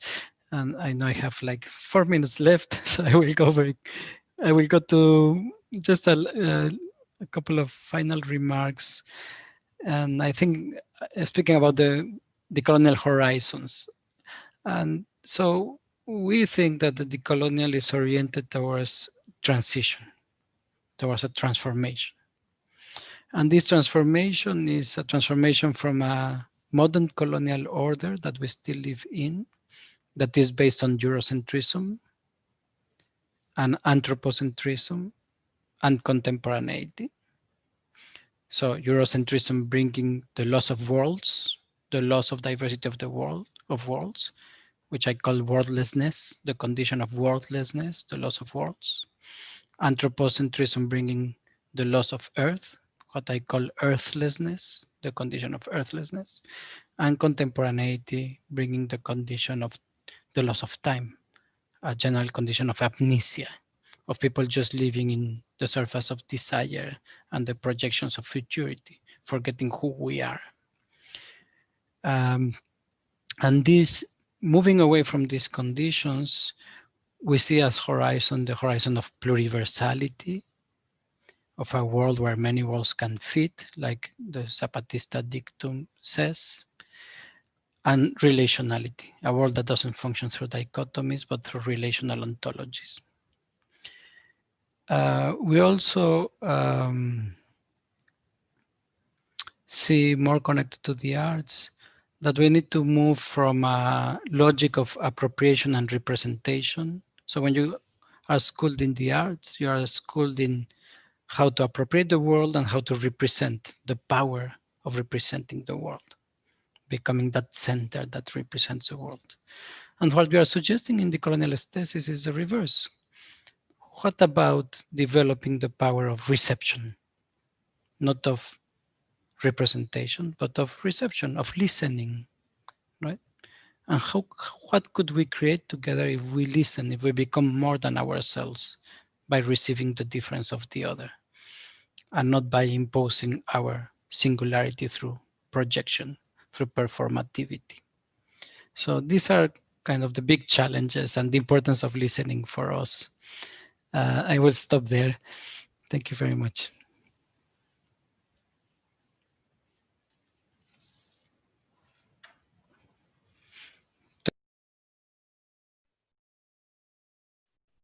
Thank you, Rolando. I will introduce Charissa now. Hang on. Oh my God, I feel like I have to. I'm usually much more intelligent and much more like capable of doing things, but having like 10,000 windows open is making it difficult for me to like survive in the world at the moment. So if you'll just bear with me while I be a human being. But yeah, you were talking about like how art education prepares you for wielding the tool of representation. I think it's a nice kind of segue into introducing Charissa, because she teaches in a course called Power Play, which is centered around exactly this. It's questioning structures of power and understanding how there is an inherent power in this function of narrating and representing the world, which is and narrating and representing it visually. And I think what's interesting that Charissa brings to this course is her background as a musicologist and as a musician, and challenging forms of visual narration and I think including other senses and challenging the line of sight that seems to be so dominant in art education. So Charissa Granger is Marie Slodowska-Curie postdoctoral leading fellow at the Erasmus University of Rotterdam in the Netherlands, concentrating on Afro-Caribbean and diasporic music-making practices. Charissa is interested in decoloniality. The audio is failing. I think Charissa needs to mute herself, so because we're getting an echo. An echo. Yeah. Thanks for the troubleshooting, Rolando. Muted? Yeah, I don't hear myself anymore as well. Okay. So concentrating on Afro-Caribbean and diasporic music-making practices, Charissa is interested in decoloniality, how music enables sensuous knowledge, and decolonial aesthetics and epistemologies. After completing a bachelor's in visual and performing arts at Northern Illinois University, with a focus on cultural studies and steel pan performance, and a master's in cultural musicology at the University of Amsterdam, Charissa focused on world music performance practice, attending to how otherness is framed at world music festivals as a doctoral research project at the University of, I'm going to pronounce this German city wrong, Göttingen. That was good? Okay. All right, well, without further ado, here, Charissa. Thank you, Clara. And yeah, thank you all for being here, for being present. Thank you, Rolando, for sharing with us. I think it's really beneficial to us students because these are some of the subjects that we've been addressing and trying to understand and grapple with and talk about and trying to relate to their own personal interests and their current projects that they're developing. So we have some of our students in the audience. And before I continue, I want to open it up to see if our students have any questions thus far, if they have any kind of burning comments or questions or things that resonate from our discussions in class. No, not yet.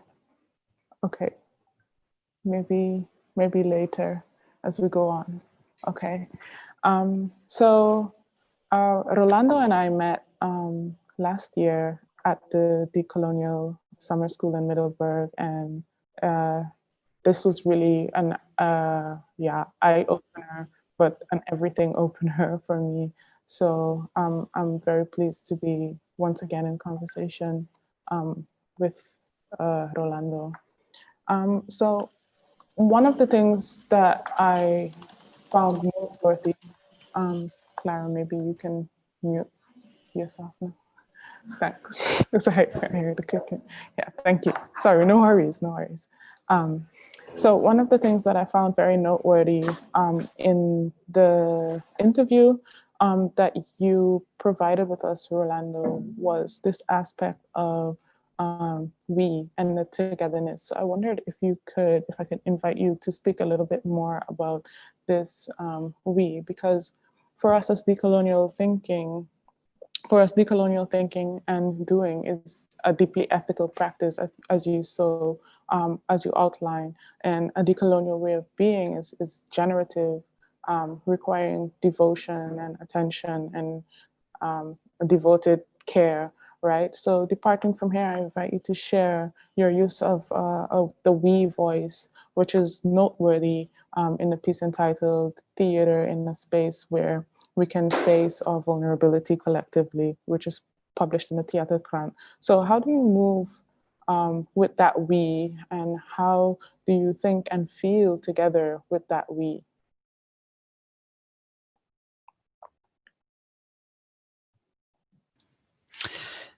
Thank you, Charissa. Yeah, it's great to be talking with you again. It is a very deep question, actually, and it has many elements. For example, in the text I wrote for the Mondrian fonts, it is written, and most of my texts, when I managed to get the editors on my side, are written in the we voice, and editors don't like it because they think, well, who is a we? And many people think, so that's a patronizing we or the royal we, and they see it as a sign of sort of violence. And for me, it comes from a completely different effort, and it's an effort of exiting the I, you know. And what does it mean when we begin thinking as a we, like the summer school? Like, I cannot say, this is my idea, and I think this. For me, that's already it's already untruthful, you know, because what we are thinking is always with others and through others. And we have to work on the recognition of this, you know. And so for me, a politics of remembering and a politics of humbling has to do, and of listening has to do with moving towards the we. So some of my texts I write about listening as critique as listening, or listening as critique.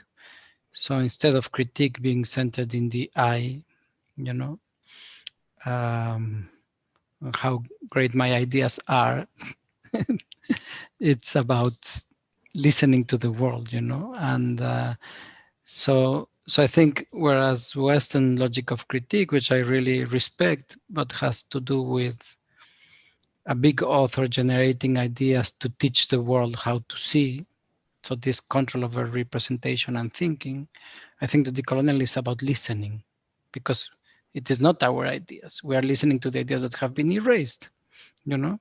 And when we truly listen, we are developing a very powerful critique, because we are going beyond our frameworks of understanding. So if we just listen what we already know, we are not listening. You know, it's like the tourist that goes into a resort or into around the world travel with a rough guide, and they never went out of the rough guide or from the resort where they got this native dancing people, and they never got out of their Western worldview, you know, and they never listen. They remain in this enclosure, in this closed chamber of the individualized self. So for me, listening demands entering that we space. That is a very, let's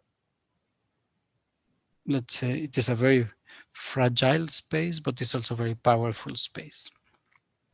And when you know, I mean, it is so, in a way, life is so great, because when you actually do theory as listening or critique as listening, people immediately resonate and say, okay, this is what I was feeling. This is what I was trying to say. So you are not inserting an idea in somebody's head that you thought this great concept, and then you have to teach it and people have to learn it. But actually you're bringing to voice something that you're listening to, you know, and then it is there. It is not something you created. So I think these are part of the challenges of, and more fundamentally, like the orientation, the directionality, the intention is the reverse. Like the modern subject is made as the center of the world, and his intention is to produce a world, to design. Like the word design is very heavily loaded with that. And whereas those who listen are not in that mode, they are in the mode of how can I receive what is much more than me, you know? And so you cannot listen if you are the center of the world. It's impossible, you know? And so I think it is, I mean, it's very easy to say in a way, but it's very difficult to practice, of course, because we have been educated and we are under conditions of privilege, and that make this listening as a constant struggle, you know, and a constant reminder of your enclosures, how we are kept in enclosures. Yeah, and also how to then disrupt those enclosures. So in class, we're talking a lot about how the norm should be disrupted in that sense. And I like this aspect of a community-generated concept or that transgresses time and space in that way. And also intriguing here is the aspect of giving up or refusing ownership, which is really interesting if we think about it in terms of decoloniality and decolonization as a practice of not owning and especially coming out of, owning land in that sense and these kind of different dynamics. So here, I think maybe you want to share a little bit about the thought legacy in this use of the we voice in terms of the historical, geographical, racialized, and gender relations that it brings together. I don't know. So you mentioned a few Yes. practitioners like Professor Miolo, Professor Lugones. Maybe you want to say a little bit more about how the work of these people have collectively brought these ideas together. I mean, you already touched on this, but maybe a little bit more of that kind of I want to maybe I want to comment first on your first part of the comment, and then I go to the origin of the we thinking, and if that's okay, let me. So yes, the concept of refusal, I think, is very important, and it is a very important link we have with Black radical thought. So when somebody like Fred Moten speaks of the refusal of refusing what has been refused to us, it is very close to the notion of delinking that is coming for us from listening to First Nation struggles, so indigenous struggles that are struggling for autonomy. So the notion of autonomy is precisely, we don't want to become what you have denied to us. We are not struggling to become human in the sight of the people that didn't saw us as human, for example, right? And so this refusal is very close to the movement of delinking, and it's a sort of double, well, it will get very complex, but it's a sort of double negation of the double erasure. So when people are refused existence by eliminating their conditions of existence and by eliminating them from the narrative of the world, so the double erasure, this is replied to with a refusal of refusal. So we don't want to be what has been rejected to us, right? And then the other move that I think it's very interesting, you use the word owning, and owning as a fundament of the I. And in this essay I recently published, I write about this, and I also teach about it in the summer school, as you know, that one of the movements or this transition I was speaking of is a movement from owning to owing. So what happens when we stop thinking of ourselves as owners of the world, of owners of the life of others, like responding to this ethical question I presented at the beginning? And what happens if we begin living our lives in relation, and our professional practices in relation to owing? So from owning, the owner, to owe, like to being in debt and in gratitude for the world and becoming responsible. And for me, this is the deep transformation, from the self-centered owner to the owing, to this consciousness that all what we are, we have received. Like even our embodied materiality is the earth. There is nothing in us, in our body, that is not coming from the earth, right?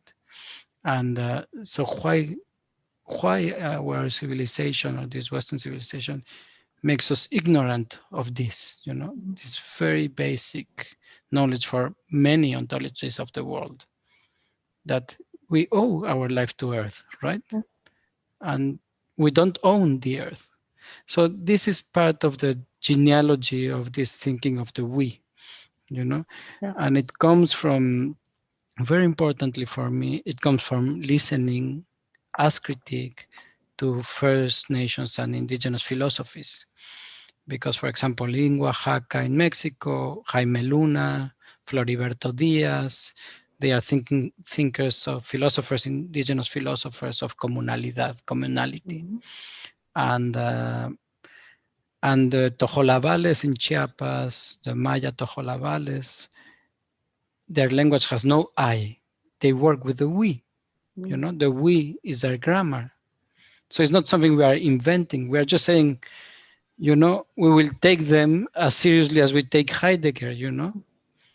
And this we challenges the whole Western ontology and epistemology and aesthetics, you know. And is much more powerful than Hegel and Heidegger, you know. And it's not that we ignore Hegel and Heidegger. I mean, fortunately or unfortunately, I'm trained on that. But I know that they don't have this and that they are not sufficient to the questions we have today.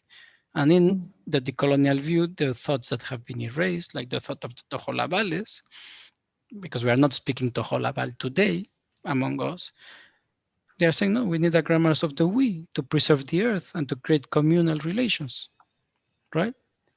And why is that not a thinking that is radical and extremely powerful philosophically? Why not? Because of the colonial difference, because of discrimination, because epistemicide, you know? So the work of the decolonial critique is precisely that, where I am not the owner of the we, I'm listening to it and bringing it to challenge for our epistemic struggle in the positionality where we are. We're in these institutions in the global north, and that's where we are doing our work. But we also don't think this is the center of the struggle. We think the center of the struggle is in these territories, and that the center of developing philosophy is in those territories. It's not us. We are listening, and we are accompanying, and we are doing what we do in our own positionality in the world. But so I think also the coloniality challenges very deeply the notion of the organic intellectual, the Gramscian notion, where the intellectual is ahead of time and is designing the world. I think in the coloniality, the intellectual is at the side, has to listen and has to bring about things across territories, but it's just a messenger, you know, it's not the creator of things that as the individualized author is produced in the West. Yeah. Can I have a burning, I don't know if it's a question or a comment, but I was speaking actually with Grace Sambo, who's our last speaker for today. And in a talk that I attended of hers, she was talking about in Bahasa, so in Indonesian, there are two different forms of we, and it's the same in Tagalog, in the Philippines where I'm from. And I find that speaking in English or in Spanish or in like these Western languages is not enough nuance in terms of the we. So when in Tagalog, we have the we that includes you and the we that does not include you. So there are these pronouns, and I believe in like one, I forget which language, I always forget which language it is, a Native American language. They have 5 different kinds of we. So I find that speaking about these things is difficult without we's that are nuanced. And I work very collectively as well. And speaking of authorship, publishing, always working as a we. And sometimes I feel like the English we is a prison because you are speaking for and in collaboration and in trying to build different forms of collectivity, speaking in the we can also be an oppression. Sometimes people want to be recognized. Sometimes people want to be hidden. Sometimes they want to be included in the canon. Which is also, I think, should be allowed, like this wanting to be in and wanting to be counted, which is something I found quite powerful, this idea of open the doors and let us in. And what I find perhaps difficult sometimes is imagining decoloniality as only a return to indigeneity without realizing, I mean, in the Philippines, we were colonized for 400 years. And yeah, my connection to my ancestry has been fractured. So I am no longer included in that indigeneity. And working with indigenous people, they will tell you, you are not katutubo.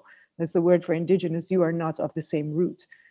So what I find difficult sometimes to navigate is this kind of Western decolonial kind of fervor for just a return to indigeneity, and when it doesn't belong to us. And I'm always trying to think of, well, how can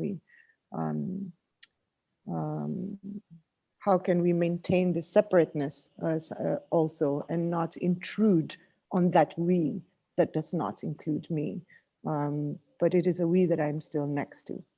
So it wasn't a question, it was just yeah, something I've been thinking about. Yes, I mean, there are many things to comment on your comment. One is, I think the decolonial horizon or strategy is not one that seeks to be included. That's not its premise, like to enter the canon or to enter the institutions or to enter. So that doesn't mean that cannot be your way. You can enter an institution and enter a canon, but that's not the focus of, that's not your objective in life. So you are not reduced to be within the framework of recognition, let's say, of the white gaze or of the Western institution.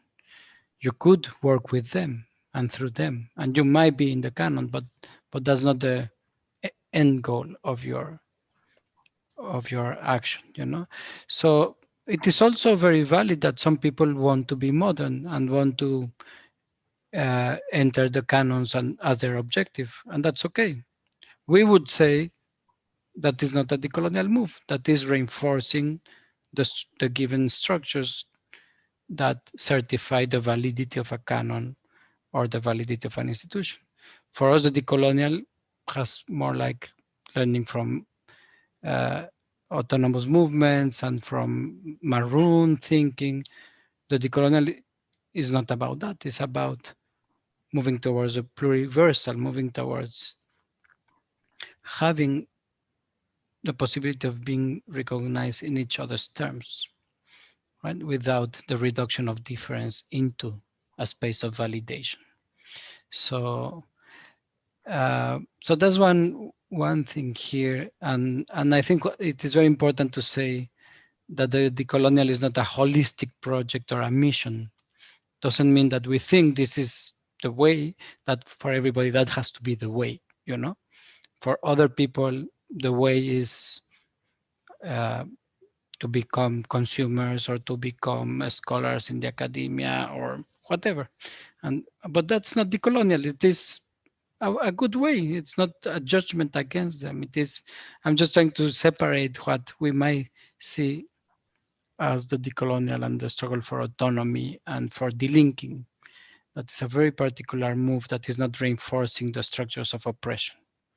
So that's one side. The other side is... Doesn't the decolonial become very hegemonic then? If you insist that it's always a separation and it cannot be fluid?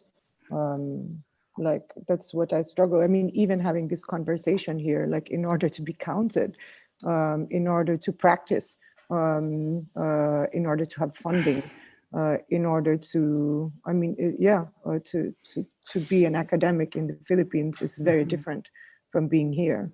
And there is this necessity to travel to the center in a way, in order to be able to redistribute the capital that is there and the volume that is there. You have to go inside in order to explode it. Yeah, but then exactly that is the point. This in order to is not to reinforce the hegemonic structure, is to undo them, right? So your horizon is not the hegemonic structure. You don't want to enrich the hegemonic structure, you want to redistribute it. And that will be the decolonial move. So you are using hegemonic means for counter-hegemonic purposes, like Vantage Body speaks. But when your objective is to be recognized in those institutions, and that's the end point, that's not a decolonial move, you know? So what for? Why are you doing this, right? The question of the what for is fundamental. Who is doing it and what for? You know, as I said at the beginning of the talk, you could be using decolonial terms and not doing a decolonial politics. And the reverse, you don't need decolonial terms to do a decolonial politics. Like the Zapatistas in Mexico, they don't use decolonial terms, but they have a decolonial politics, you know. And so it is not about the terms, it is about the horizon and the politics and the ethics. If you are using the university to challenge the epistemology of the West that has been silencing other voices, that's a decolonial use of hegemonic structures, you know, and that's a politics. So it's not that anybody in a university cannot be decolonial, or anybody. There is no terms like that. And the other thing is that I would like to insist that decoloniality, in a way, it is an option and not a mission. And I mean, for those that engage in it, it's not an option because it is crossing your life. Your life depends on it. But in the public sphere, we respect that other people have other projects. You know, there are very good projects like many ecological projects that we agree with, many critical philosophy projects, many art projects that are not decolonial. But that's not why we would disagree with them. And so we don't need to convince them that they should become decolonial, you know. So it's not a mission. But the thing that when we say that decolonial is an option is that we see every other politics as an option. We don't take any universal. So we don't accept, the only thing we don't accept is a politics that says, I'm the only one, and that rejects difference. We don't want everybody to be decolonial. That's not the point. We want to be accepted in our own. And if for people it's inspiring and it's powerful and makes sense, it's open to all sorts of things, you know. There is no owners of the decolonial, which is also very great of this current of thought that is not the Marxist school or the Foucault school, or it is a configuration of authors, artists, movements, and there is no ownership. And there are many disagreements and a lot of fluidity within it, you know. There is no one authority in the field that you are like Marxism will function in its time, you know. So I think that is what is also really important about it. But we do share an ethics and we do share a politics of undoing the colonial difference, you know. So we say there is one no, I think also following the Zapatista philosophy, there is one no, which is to a single hegemonic system, but there is no one yes, there are many yeses. And the many yeses is that the alternatives to the world are plural and they are located in local histories. They are embodied. There's no one way out that will be designed. So there is no utopia, there is no decolonial utopia, right? There is plural paths that get liberated once you suppress that hegemonic system that has suppressed them, you know?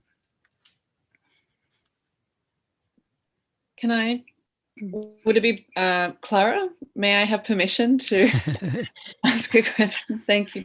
I'm aware that there are many students in the room and that I occupy a position as a host, but nonetheless, I got very animated by the discourse of the we as a decolonial sort of very, very nuanced position because throughout the name change process and particularly throughout the summer, the question of the we within the institution, I think became complicated in an interesting way around the question of pain, actually, and the question of the flow and attribution and reception and acknowledgement of pain. And it became necessary as an institution to acknowledge and sort of somehow permit pain to flow.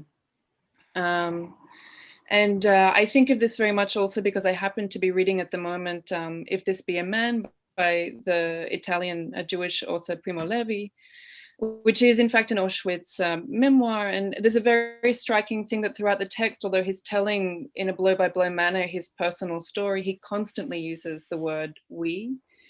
And at first it's quite disarming. And the first impression is that maybe he's suggesting that he speaks for the hundreds of thousands that didn't survive the camp. But then one gets the sense that no, he's really addressing a we that is greater than that. And it's a very disarming move because one has the impression that from his position, speaking in terms of this experience in the camps, that it would be logical to be expressing to a reader, you can't possibly understand what we've been through, you can't possibly understand this pain. But one has the sense that he's insisting that it must be possible. And it's an incredibly powerful position. I mean, he was a rare kind of person who delinked from his support of the state of Israel, even though he was a survivor of the camps, and he details what that experience is very closely. Anyway, so I was very moved about the discourse of the we, and then particularly around this kind of difficult to discuss, but sort of important question of pain, that I think is a necessary one in acknowledging and trying to navigate what decolonial work is. And I was interested to offer that as a reflection, and if that provokes a thought. Yes, I think it is very important what you're saying, Vivian. One thing is that this we comes hand in hand with the humbling, you know, so it's not an arrogant we, right? It is not the we of the arrogant ignorance of the West or of the white innocence, you know. It is a we of the humbling of modernity. It cannot become a we to arrogate power over others, you know. That is not the decolonial we, in a sense. And so the we is precisely that entry into a position where you owe your thinking and what you are doing to others. And it is directed towards others. It is an opening. And I do agree with Clara that the grammars of the imperial languages are failing in clarifying what this we is about, you know. And but we always have to push language and to stretch it out. And even these imperial languages have pre-modern roots where there was a sense of the we, for example, in Europe, right, with the commons. And so there is roots, like I use the word precedence, for example, that is in the imperial languages, but it expresses very well an awareness that what precedes us in time is ahead of us in space. And which is something that people only attribute to First Nations philosophy, indigenous philosophies, and it's very powerful there. But when I was listening to those thinking of time, this term precedence came as a way of translating it. And it was there in the imperial languages, you know, this notion that you are preceded, so it is ahead of you what has happened before you, you know. And it is unlike the Western notion of time. So these languages are still depositories of non-modern wisdoms, you know. And so there are possibilities with language. The other aspect I wanted to say is that the condition of the I, of the modern I, the dominant self, is a condition of indolence, of indifference. You know, so we are made numb to the world. That's why we can consume in the way we consume, you know, or we can switch TV screens or swap telephone screens and just be indolent to what's happening in the world, you know. And this condition of indifference and indolence that is part of the enclosure is the contrary to the opening towards others, you know. And for me, the term that speaks of this, and that I think this is also alive in Primo Levi, is compassion. You know, compassion is the movement against indolence. Indolence is when you don't feel the pain of others, you know, and compassion is when you are moved by others. Compassion, you're feeling with others, right? It's not just a mystical term. It is a term of I'm capable of being moved, of feeling passion through others, not just through myself, you know. And it's a reverse of indolence. So I think the individualized self of the West, the I, is trapped in this indolence, you know, in this numbness to the world. And that's why he is also very afraid of the world and very violent towards the world. It is also a patriarchal self, etc.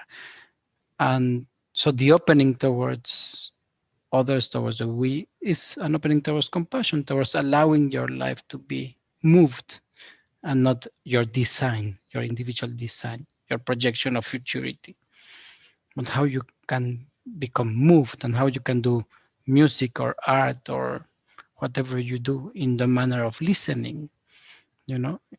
And in that sense, listening is a verb of compassion, is the capacity of me doing things by the perception of others and not through my own self-individualized thinking, you know.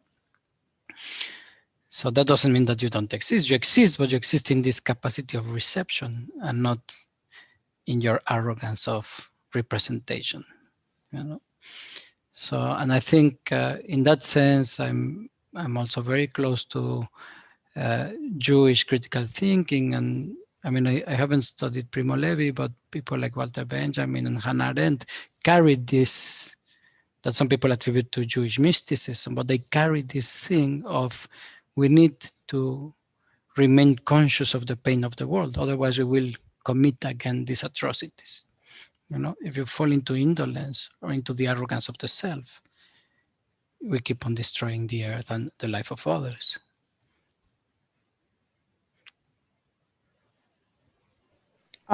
Just to pick up on that, I just wondered if this radical openness, if that contributes to the numbness, if that has a way of contributing to the indolence, because, you know, in discussing coloniality and its erasure and modernity, described as the forceful affirmation of the dominant world and the denial of that affirmation, we encounter histories of violence and harm, right? And in the act of faithful witnessing, right, following Professor Lugones, and listening to the alternative and to what has been historically silenced, I wonder if that also has a way of, you know, causing a kind of,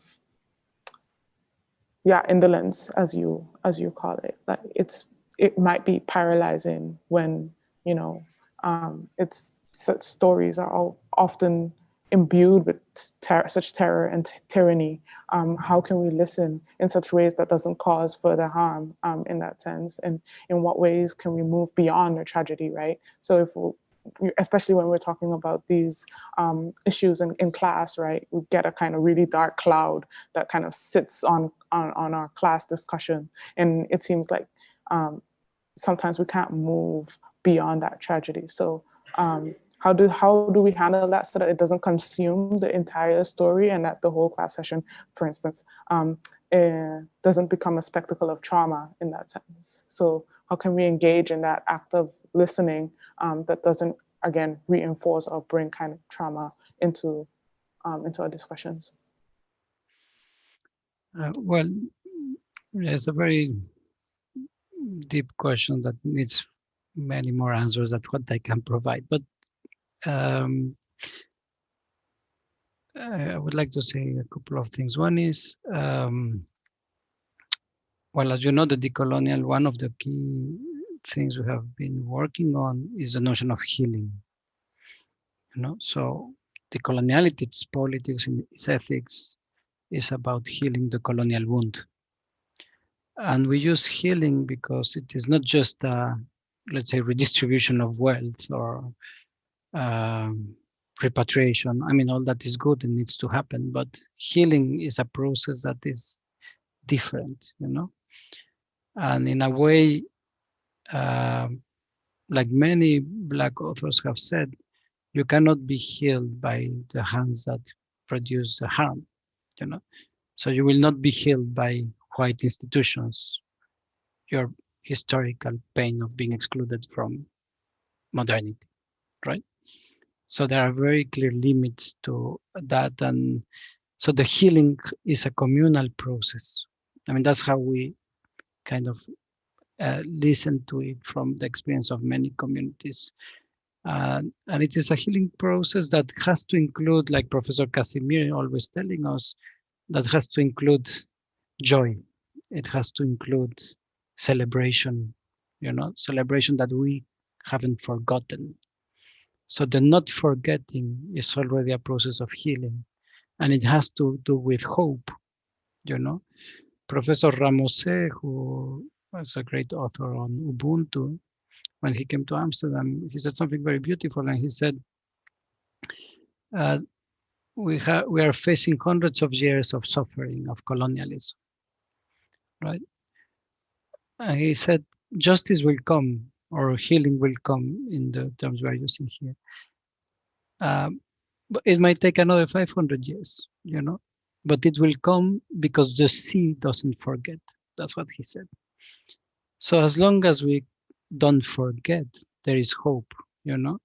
And I think we need to move from the arrogance that we need to sort it out now.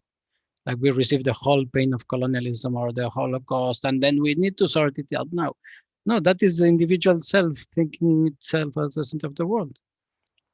But if you think, no, we are in the task of not forgetting, you know, because that's the process of healing, and there will be a moment of healing, or the healing is produced through this non-forgetting, then there is hope. But it's in a way, it's a humble hope, you know.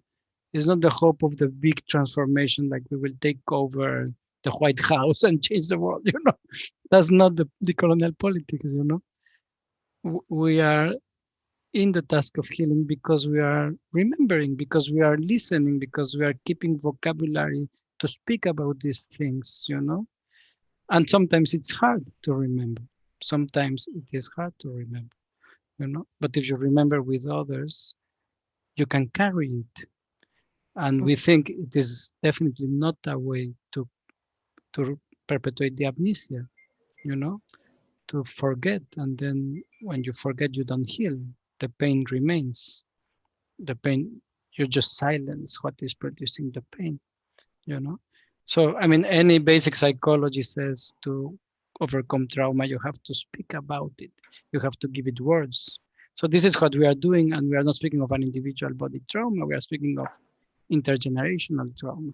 So in that way, decoloniality, and not just decoloniality, many other thinkers like the thought of Ubuntu, like Black radical thought, like Black feminism, like Caribbean thought, like, I mean, indigenous theologies, feminist theologies. I mean, there are so many people working on this, and I want to reinstate that decolonial is not the center of this, you know, but we are working to give words and to give vocabulary to what has not been spoken and what cannot be forgotten, you know. Yeah. Thank you. I think we have to wrap it up, even though I have one more question, but we'll leave it there. Thank you so much, Rolando, for sharing with us.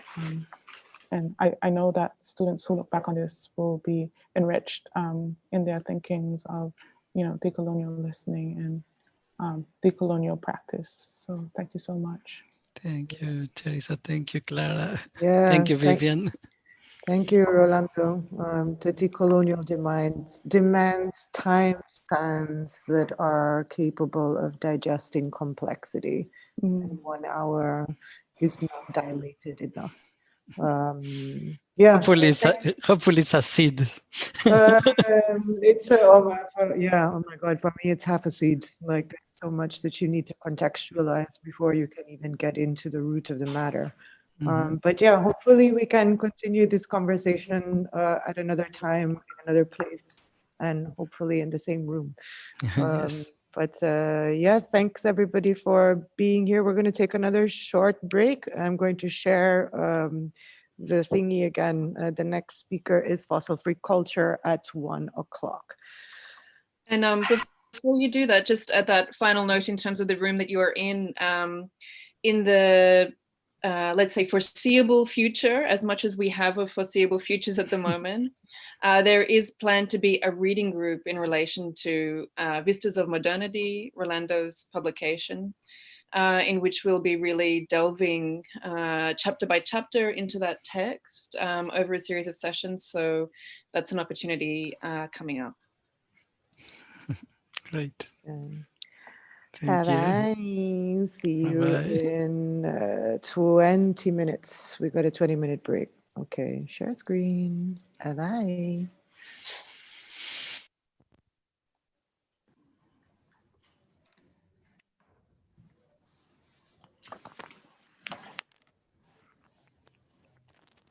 I'm leaving the sound on this time, so that whoever's watching can kind of get it.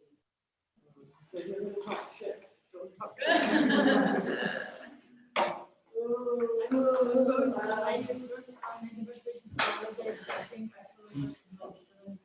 Switch rooms. Okay. All right. Amy, okay. All right. No problem. Let's see. Can we open the door? I'm gonna ask.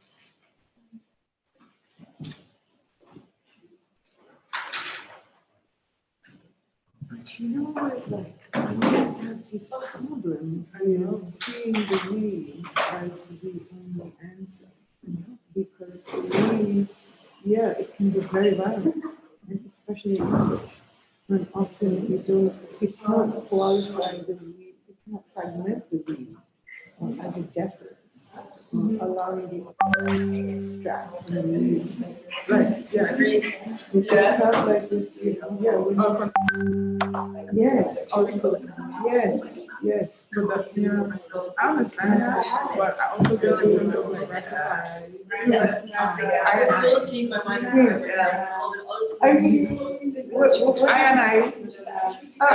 That's all of it. Yeah. Yeah. So when I speak of I feel like of all of us. Yeah. So that way. But it's Basically,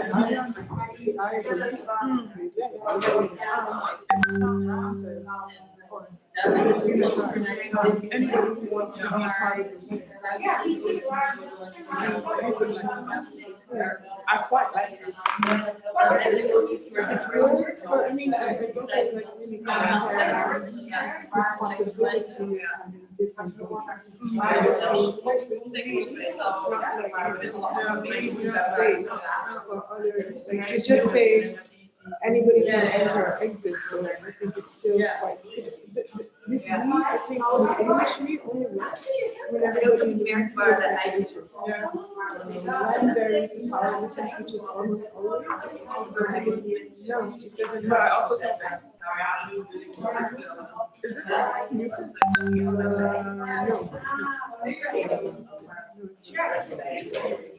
you're me.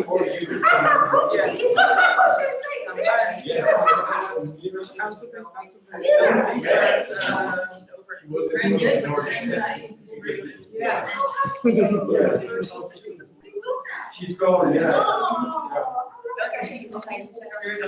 Yeah, I think I see where you're going. And this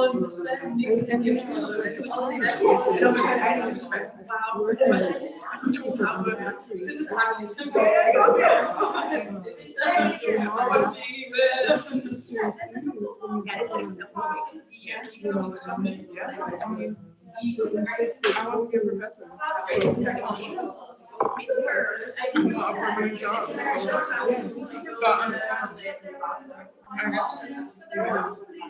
I'm not just speaking from myself, but having just see the more you go for you are, often, not always, but often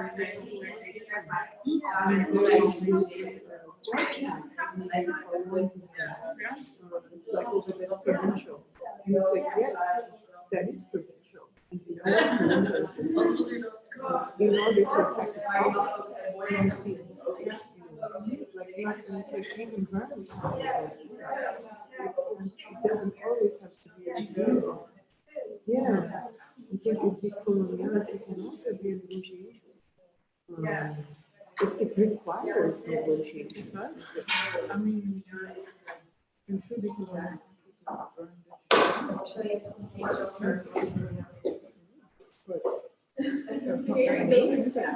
No, I mean you can buy it from telephone. Like yours is no. I'm just saying like all of these products and like yeah. So I mean, even to go to project. Yeah. Yeah, that whole Yeah, I appreciate it. I mean, I always talk about this in terms of refusal. I always say, I refuse this, I refuse this. But it's like, look at where I'm speaking. What am I refusing? I am. I am part of this. I enrich the system. Yes, I think the avenue for me is just all right. Well, I mean, redistribution. And redistribution is about negotiation. Negotiation for me, it's negotiation for. And also compromise. Yes. Yeah, right. Yeah. It feels very. Almost impossible to be like, I have to refuse everything. Sometimes I want to take what it is because I need it. Yeah, but I would have like a whole day. I mean, yeah, I don't know. And it's a conundrum, really. Yeah. But then it doesn't have to be a conundrum. It has to be a conundrum, but it doesn't have to be paralyzing. Like to understand that the conundrum is like a, Because I tried it. I've just seen Rosa writing. That's why I go. I will leave it to you first because I'm going to get some lunch and take a look at it. You put water into a bottle, it becomes a bottle. You put it in a teacup, it becomes a teapot. Water. I memorized the whole passage. And do you know each other? Zoini, Charissa, Zoini. You wanna come outside? Yeah, because I'm going to get some lunch. Okay. We've got 15 minutes.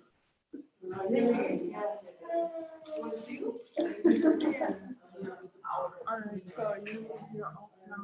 Yeah, I've got grounded theory at Erasmus. It's the first qualitative design, qualitative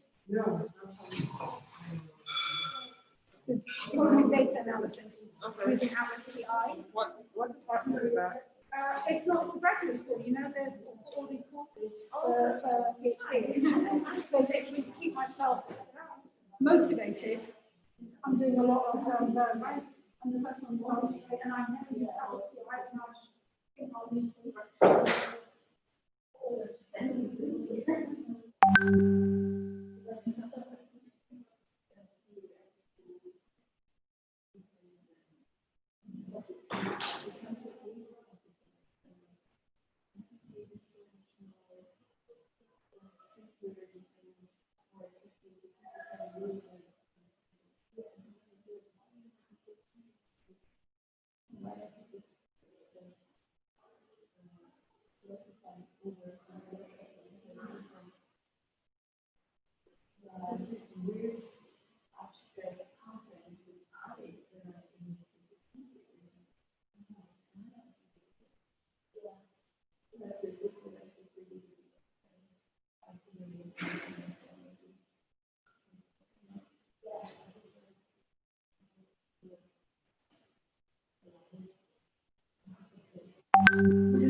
But yeah, I can see that they actually something else. Yeah. But then the whole group, like the first person, yeah. They were super not happy with it. But all everyone was thinking like, okay, then we must ask them to this one group came and every group then.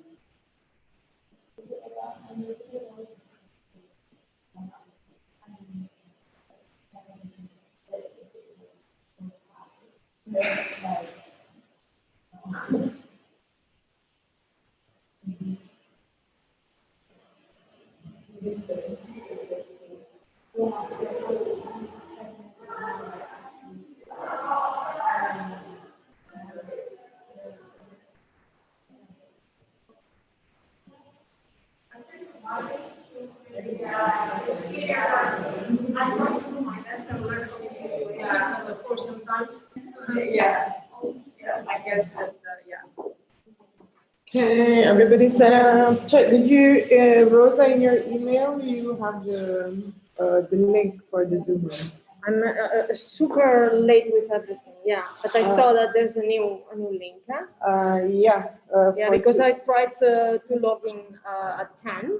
Well, I tried to watch Yeah, I know. via Oh my God. YouTube and it didn't work. Yeah, I know. But then I had things to do. And Yeah. I know. But we kind of fixed it, but not really. now it's via the Zoom. No, the Zoom room is only for us. And then the YouTube link, I changed it in planning and reservations and all the other places. The only place I can't change it on is when you enter Facebook and it says the location, like you can't change that when the event has started. In the beginning, when things didn't work, and he asked me, I don't know if we could Zoom in a chat with his classmates. Is that a problem? No, I don't think so. Because then things didn't work, and I couldn't. Yeah. And I said, okay, we'll just put the link in. I see there are names, yeah? The bleeding edge. Weird.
Hello, Clara. Do you hear us? Actually, I can bring this closer. So, Hello. Can you ask her to? There we go. So it's one. Hello, Daniela and Selçuk. Sorry, what? Nice to meet you. Oh, nice to meet you too. After all this emailing. Well, what? Exactly. I think, okay, maybe I was setting up, it was in the wrong place, the speaker. Okay. Yeah. But is it possible to share my screen? I think I get here the answer that you disable participant screen sharing. But you are now the host. You can make her a co-host and then we will be able. Daniela is now the host. Ooh. Okay. We're smash the hierarchies. We're already on. We've already started, by the way. I mean, yeah. Talk about talk about refusing the call to order. We were mentioning Harney Moten just recently. So yeah. I mean, this idea of stopping and starting, as if the learning and the study starts and ends when we say it does. But I kind of like that these conversations are part of it. It's yeah, kind of nice to have this things that are a bit more organic. But yeah, it's nice to see you, and sorry you couldn't be in the room with us.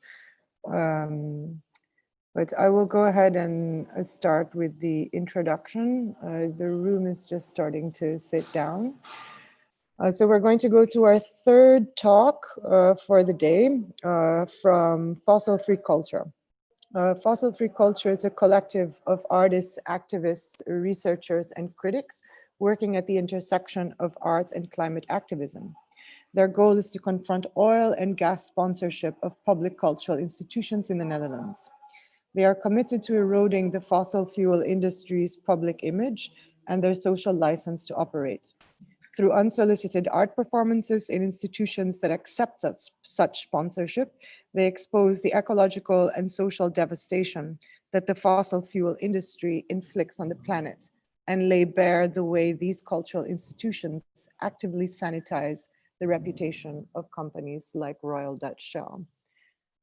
Before all the talks, I've had I guess a personal little like a story of how I've met the people that are here today, but actually Daniela is the person that I have not met.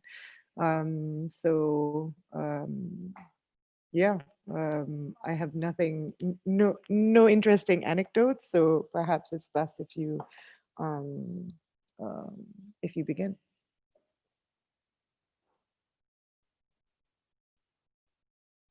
But you are muted. You just gave half of my presentation actually with your introduction. It's Selçuk, are you okay? Or? Yeah. Okay. So yeah, my name is Daniela Pajvial. I'm an artist, activist, and I'm actually working in fossil-free culture since its beginning. And really nice introduction you gave, Claire, actually. We summarize also our activity, being, trying to stop or to liberate the cultural sector, the Dutch cultural sector, from art washing. And so what is actually art washing? For us, we compare it with greenwashing. So art washing is a PR strategy that companies like Shell use to sanitize their name through the sponsorship of art. But before I go to talk about fossil-free culture, I'd like to have some presentation also about power and the structures of power, and because we have this idea in our society that power, it exists in a kind of a vacuum, and those institutions have that power. But what we don't understand is that actually that power is given by the society and by the different pillars of the society.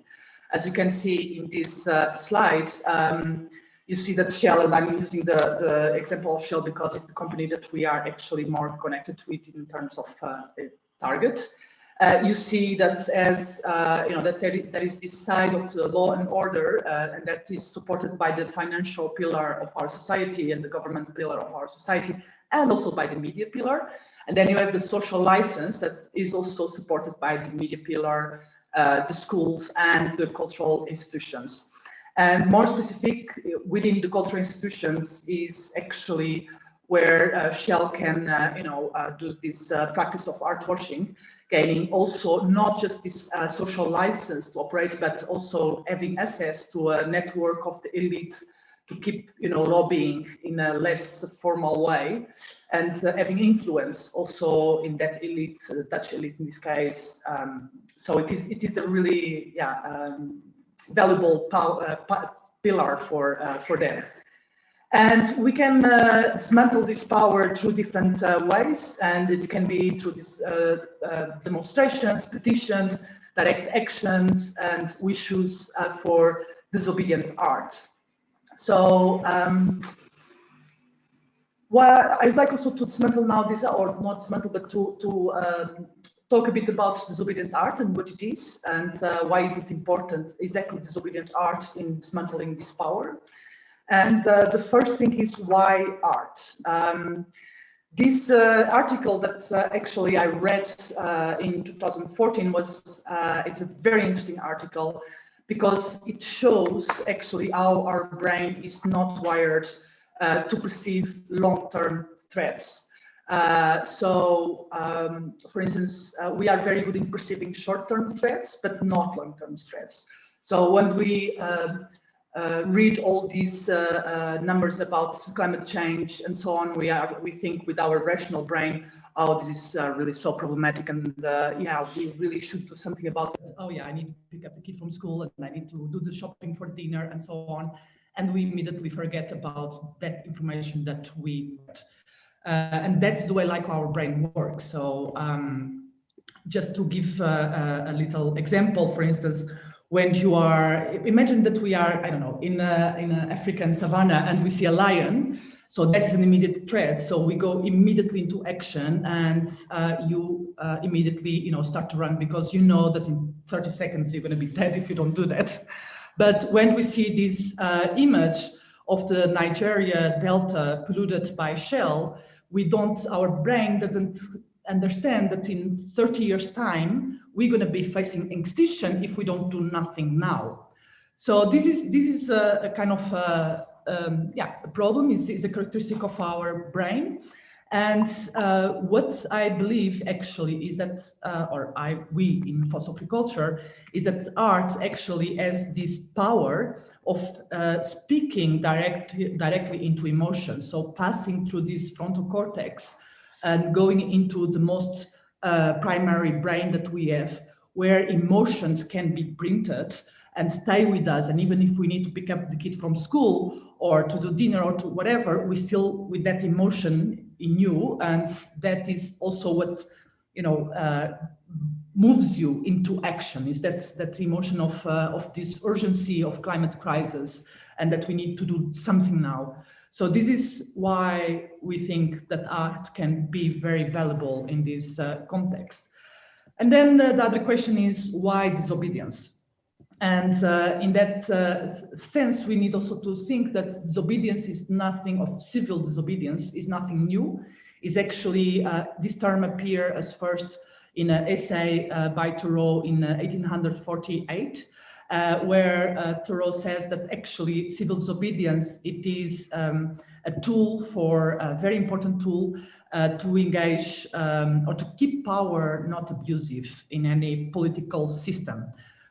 He says also in this essay that in a moment that the citizen is confronted with an unjust law, he has the duty to disobey, not the right, but the duty. So you can see that this is a very old term also. And if we look into history, we see that actually all big social changes started with civil disobedience. And I'm just going to give three quick examples to support what I'm saying. So, for instance, of course, the first one is the Salt Walk or March of Gandhi in 1930s to Delhi. You know, that started also the negotiations of the independence of India. Another one is another very good example is Rosa Parks with this little action where she refused to give her seat to a white person, which sparkled also, you know, a move of a civil disobedient, major civil disobedient move that also initiated all the, you know, this American civil rights movement.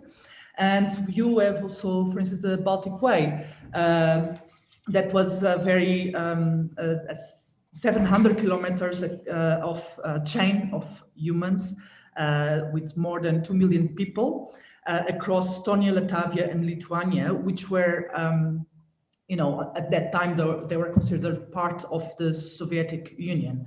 Within 7 months, Lithuania was liberated from the Soviet Union, and in 1991, Estonia and Latvia were also liberated from the Soviet Union.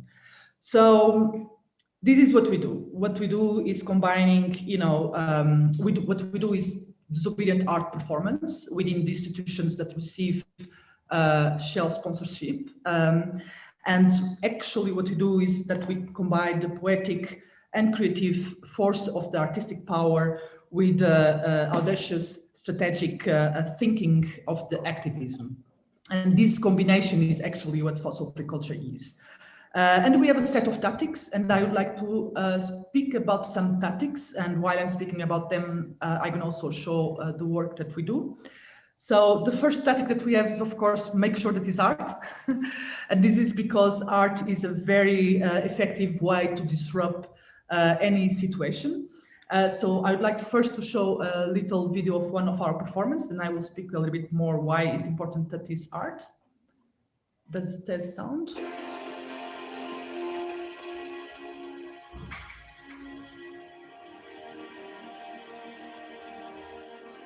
I'm going to close the door.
So what happened here is actually that by occupying the old staircase of the Van Gogh Museum, the public thought that we were part of the program of the museum, and even the security thought also that.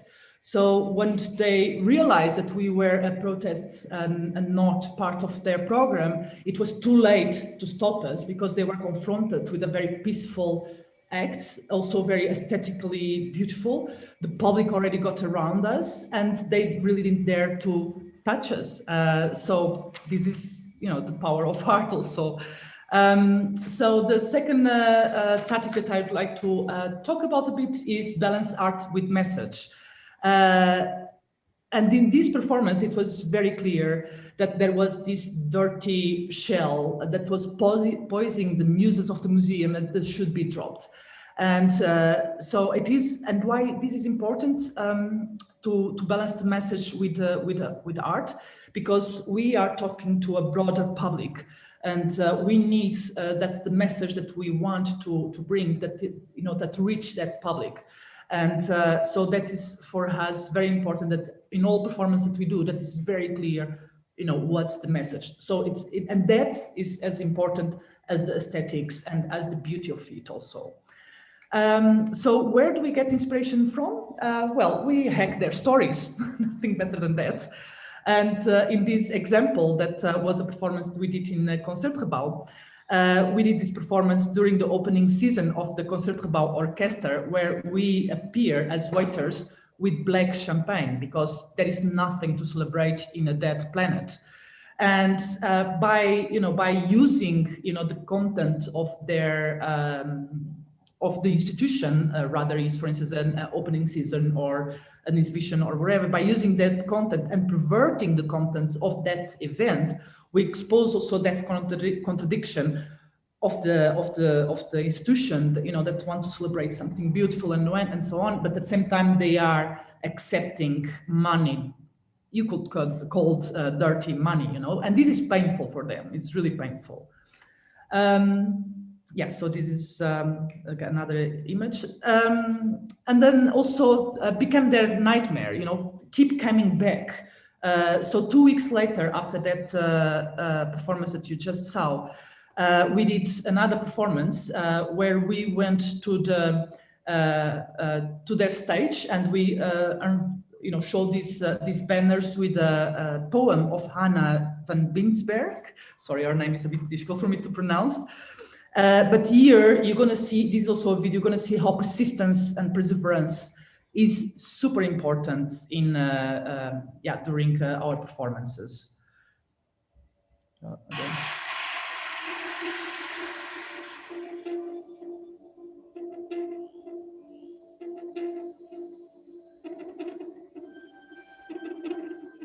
It's not really playing well in your...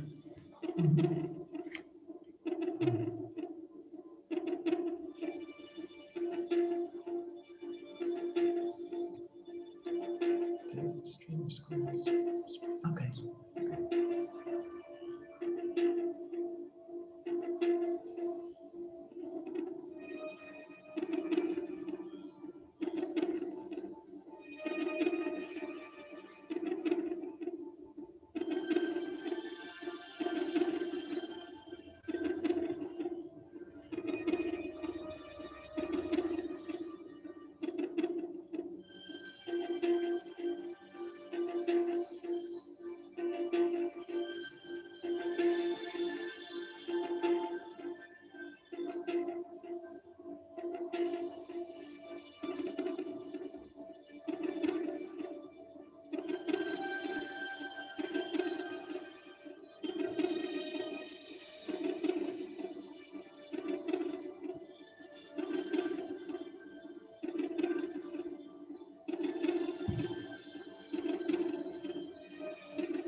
So, switch off the audio.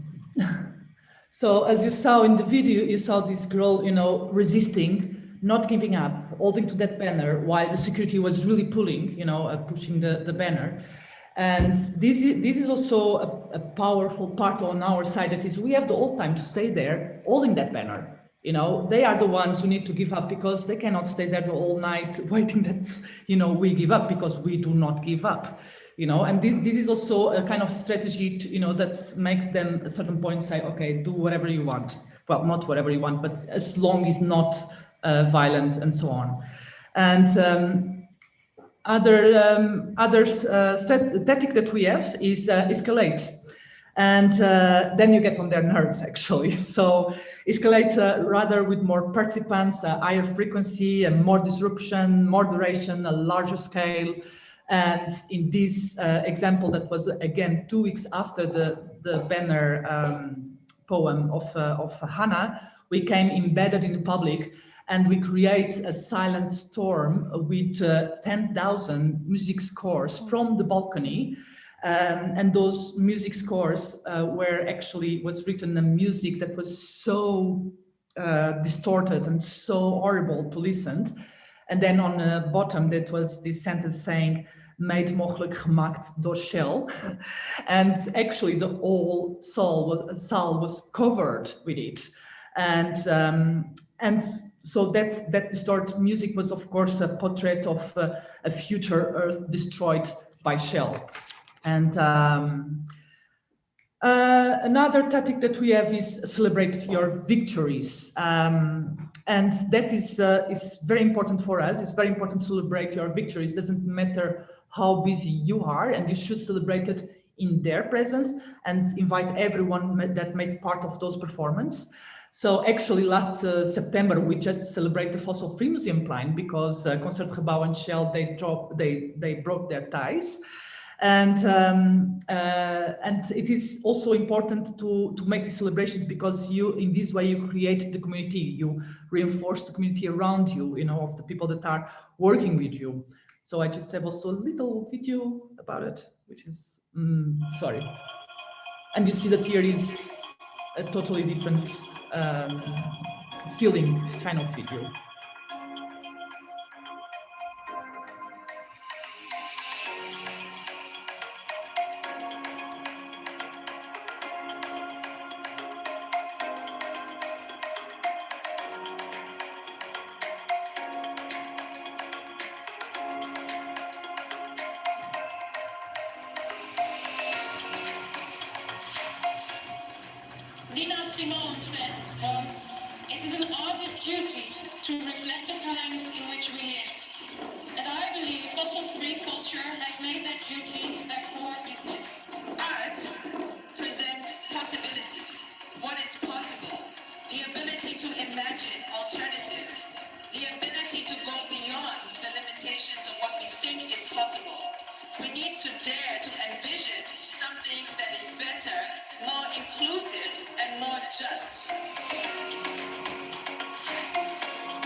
So now to finish, I just would like also to say that we are not alone.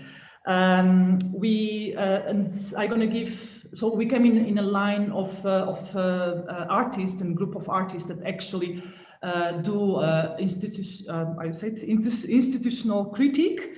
And I'm going to give also, again, 3 examples.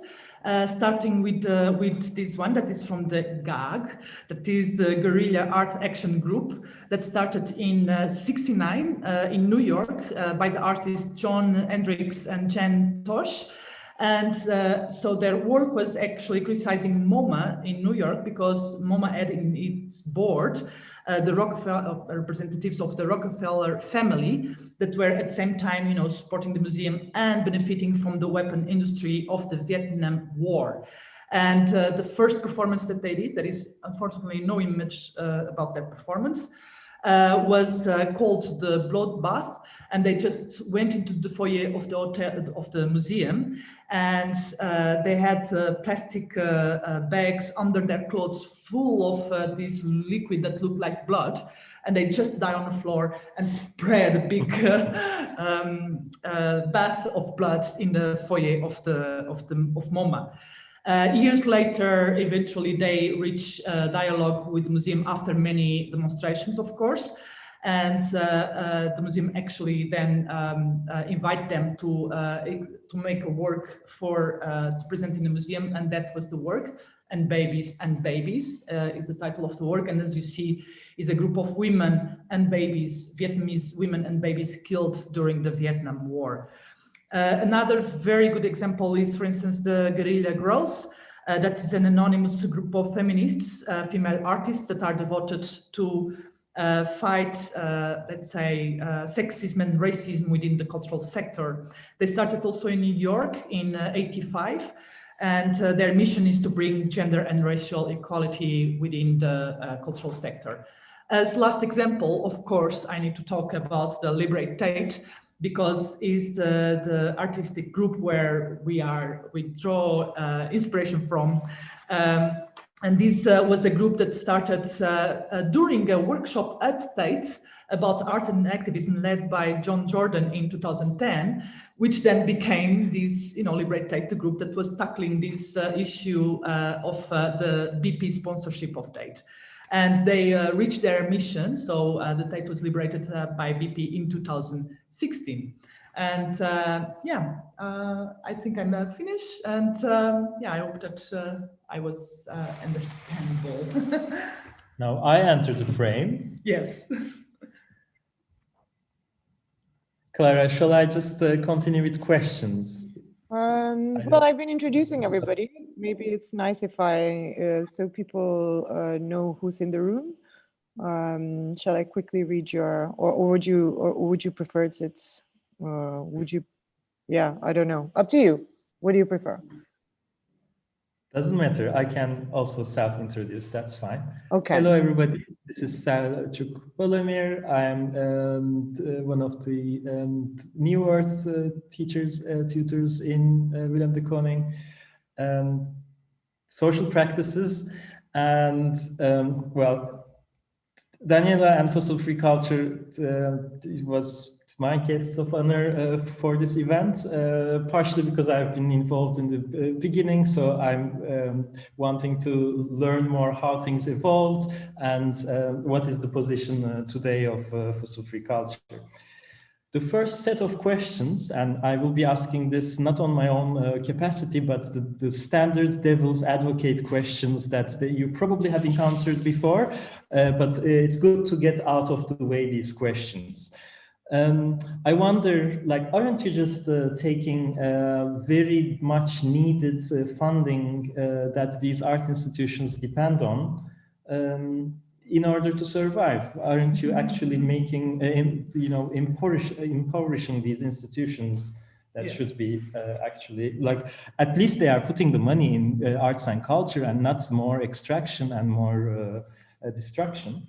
Well, that is actually part of their strategy, knowing that people will think like that way.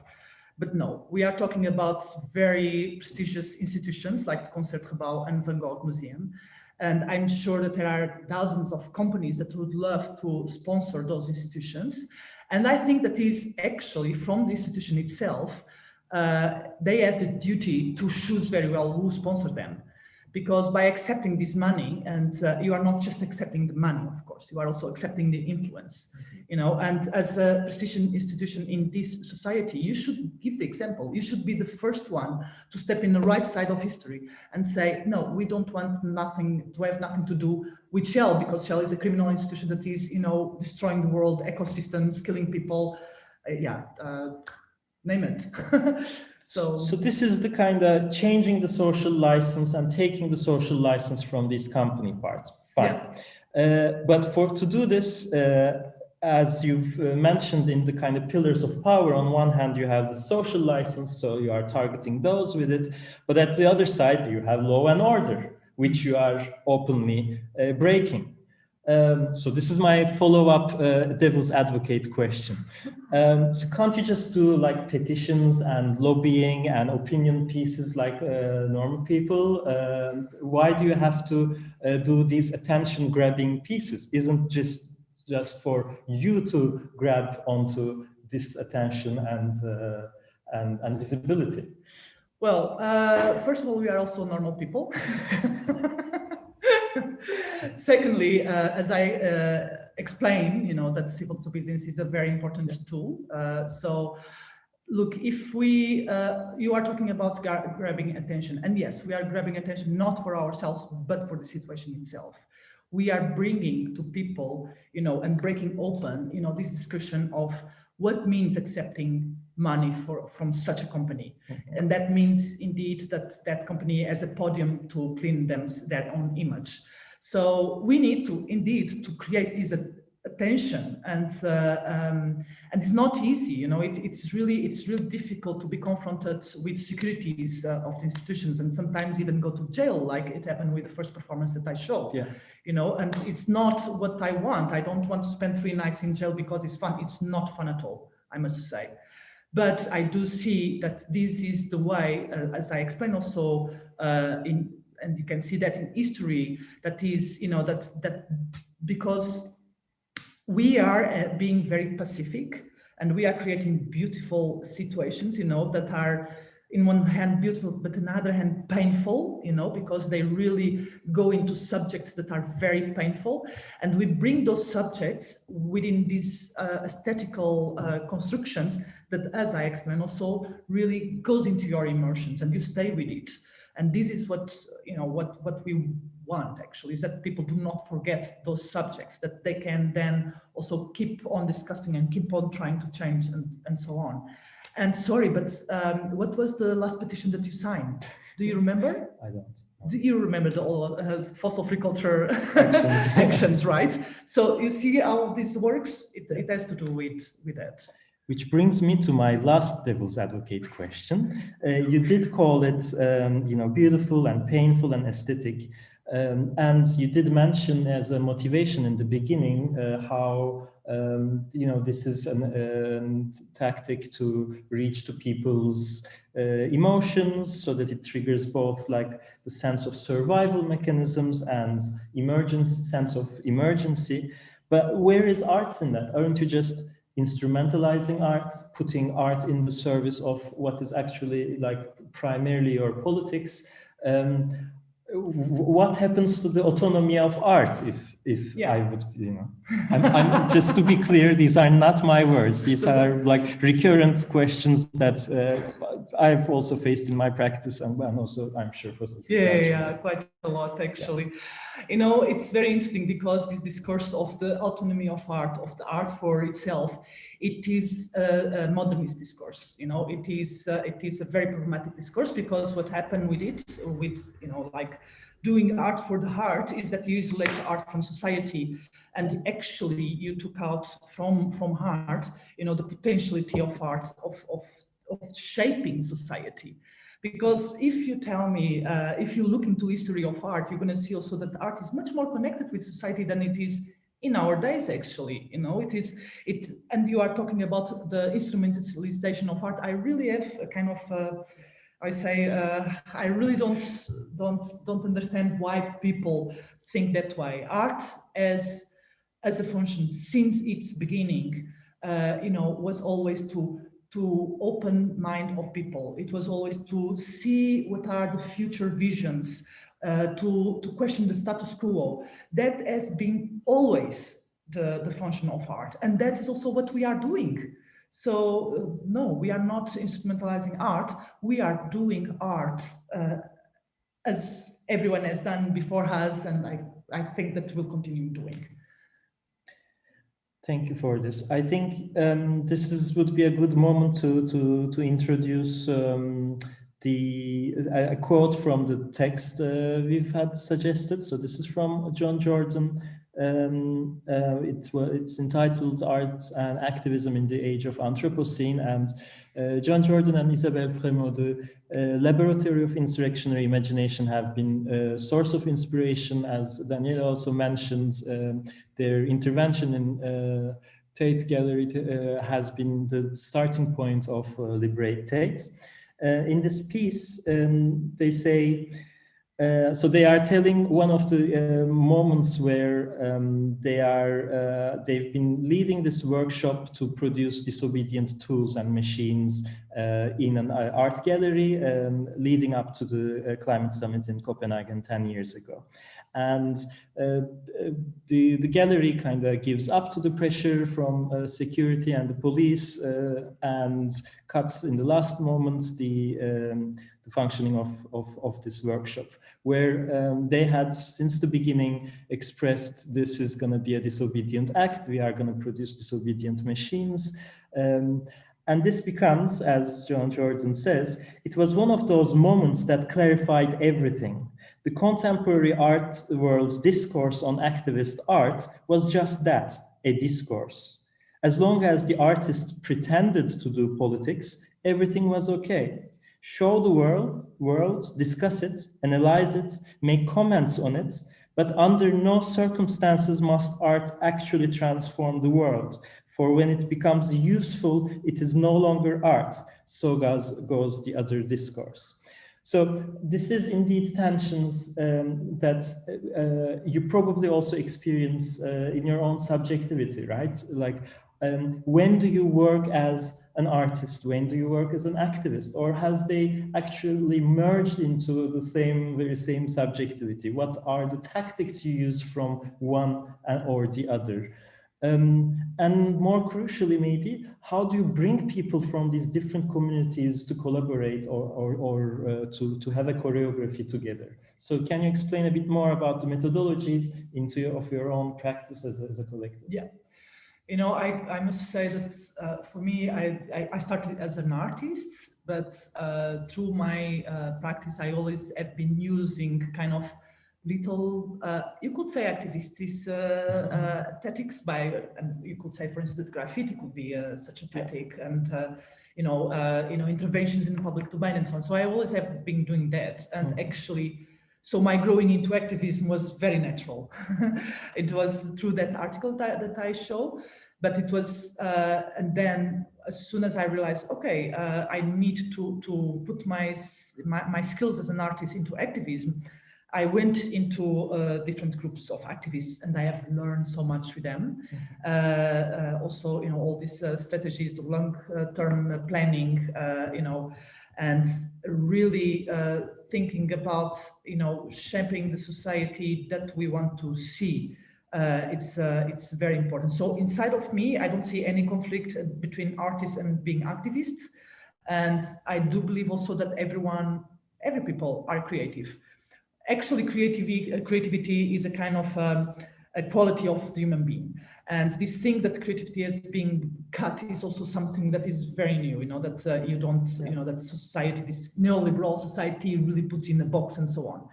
So now going into the methodologies that we use within fossil-free culture is we involve artists and activists at the same level, and in that sense, for instance, when the brainstorms of the beginning of the actions is usually done by everyone, and this is something that is actually that we have been changing because we have been through a lot of different phases, but in this moment we are really inviting everyone has a sign on it. And of course, then when you come up with that idea that everyone thinks, oh, this is strong, and this is the one that's going to passion us, then you kind of, the artist will redefine that idea. We'll start to see, aesthetically how it can function, what is important, and so on. While the more activist side will start to think about the strategic way how to implement the idea and so on. So it is really a kind of a together thing that is born. But you see indeed that then the artists have much more vision to see, to envision, okay, what are the materials that work, how this can become a piece of art. And you see indeed that activists are more into, okay, what is necessary, security, police people, these kind of things, and this is really interesting if both sides are humble enough to accept the other. Yeah. In an equal level, it works, and it works beautifully. I need to have both aesthetic and practical intervention. Now I see on the YouTube stream, we are stuck at this screen. So would you be able to disable that so that people can also see us? Sorry. Thank you very much. And I'd like to direct two questions that are asked online before taking questions from Amelie. Emma asks very straightforward, what are the ways to get involved, how to get involved? And Maurice X Full has a connected question with that. It asks, do you have any advice for small-scale artists to make an impact on their surroundings? If I kind of expand on these questions, say you're an artist and you get a commission from an institution that is indeed sponsored by the dirty and unethical corporations. How do you get, not co-opted and yet not lose your income? How do you, function ethically as an artist and as a change maker, as an activist in this context? So for the first question, just write an email to contact@fossilfreeculture.nl and say what are your skills and what you want to work on. We will be very happy to receive you here. And yes, let's collaborate and work together. For the second question that you are talking about, it's very interesting that this question appeared because for many years as an artist, and I have been always social and political engaged artist. And for many years during my career, I was never satisfied with the amount of social impact I was having with my art. So I was doing projects and I was, trying to shape society, to try to, to not shape society, but together with people, because I work a lot with communities, thinking, what kind of society we want to have and so on. But I was always, arriving to the end and the change was never happening. And actually was when I start to collaborate together with activists that change start to happen. And so, for instance, like with Van Gogh and the Concertgebouw now. So the advice that I could give is look into activist strategies. So don't think that you can change anything with one project or one project that takes 1 month or whatever to do.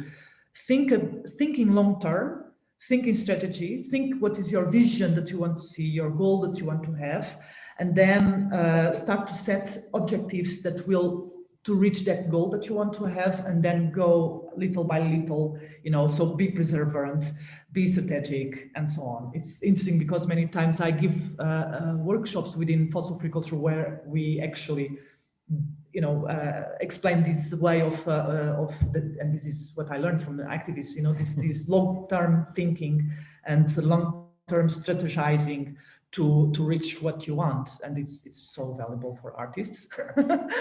We should start to give that in academies, actually, at strategy class. Well, that's one of the things I'm trying to introduce to the students in New Art as well, because people are frustrated with, okay, how can my impact today can connect to these long-term visions?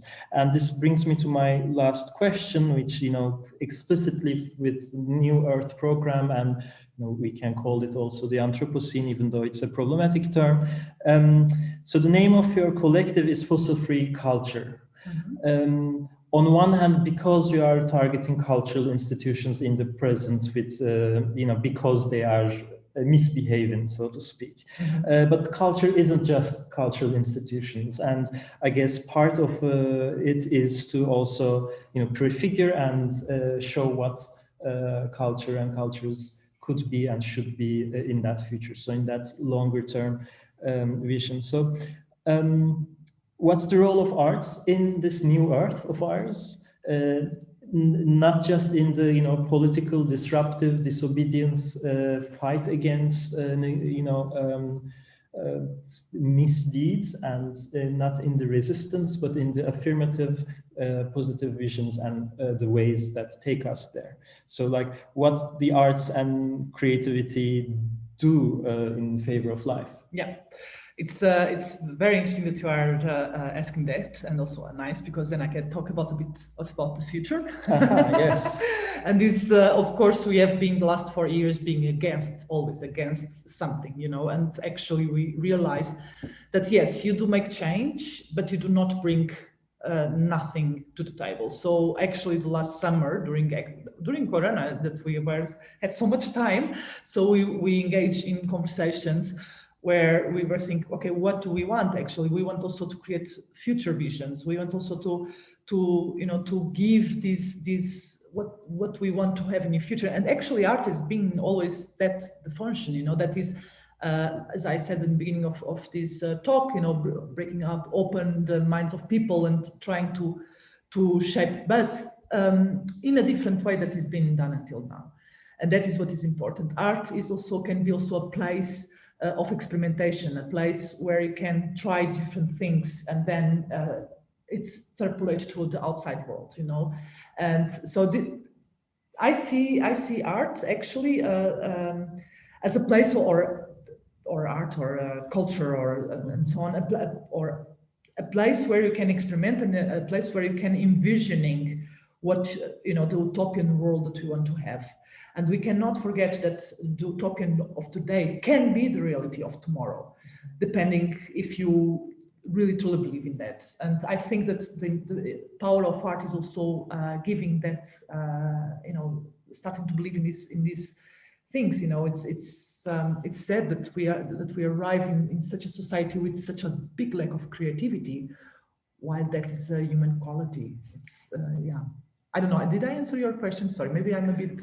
What I hear is that by taking these actions and seeing the results, because it is no little thing to have envisioned only a few years ago to have a fossil-free museum plan, and here we have a fossil-free museum plan. Exactly. Now, this is in itself an achievement, but it is also fitting of this bigger project of how do you take away their social license, which in itself repositions and recalibrates what is the role of arts and creativity in society, and therefore through that it is a portal to reconfiguring life around it. Yeah, but that is the function of art also is to create those visions in people's mind.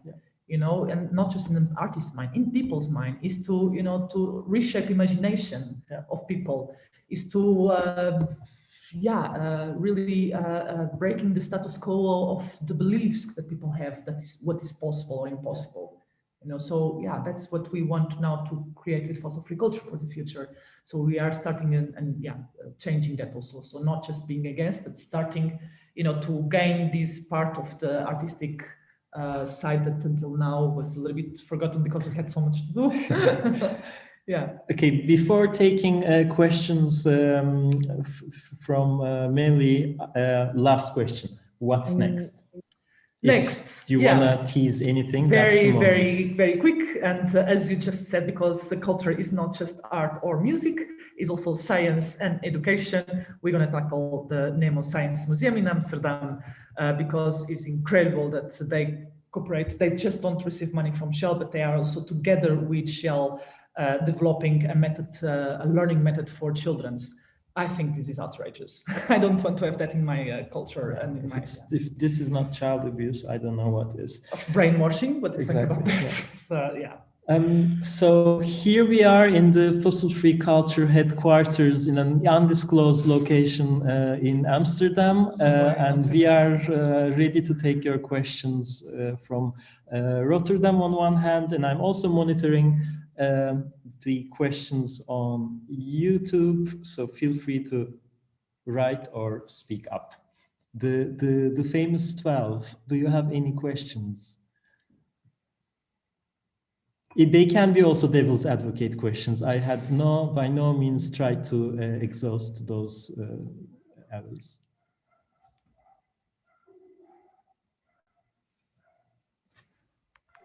I think the room is thinking.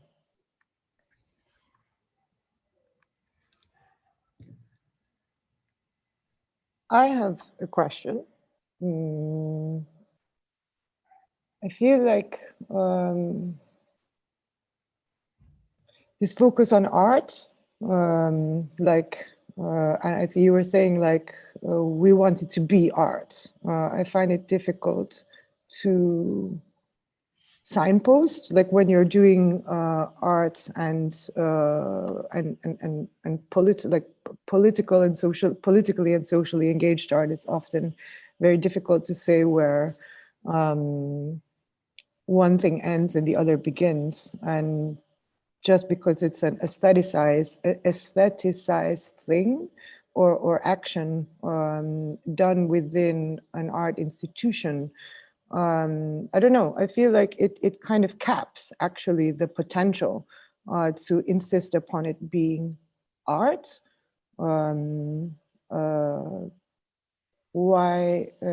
It's almost like when they say, what is socially engaged art? It's like, well, everything is socially engaged, if you think about it like in a broader sense. So I guess, I don't know, art has failed me often. Art is a very obscene market. It is full of a lot of very it perpetuates the systems that we're trying to dismantle. And when art has, as often it goes in the other direction, when art has delivered on its social promise, it has failed me in the sublime. So I feel like there's a missed opportunity in the everyday, and in the field work, and in the everything that surrounds what is art is actually what gives it its purpose. So I find it difficult to insist upon it having to be art. Mm-hmm. Okay, so I think you are referring to the first static that we say, make sure that it's art. And so what we meant with that is, of course, it's very difficult indeed to define what's art or what's not art or whatever. And actually, we are not ones that should say, oh, what we do is art. That should come as a feedback from others, you know.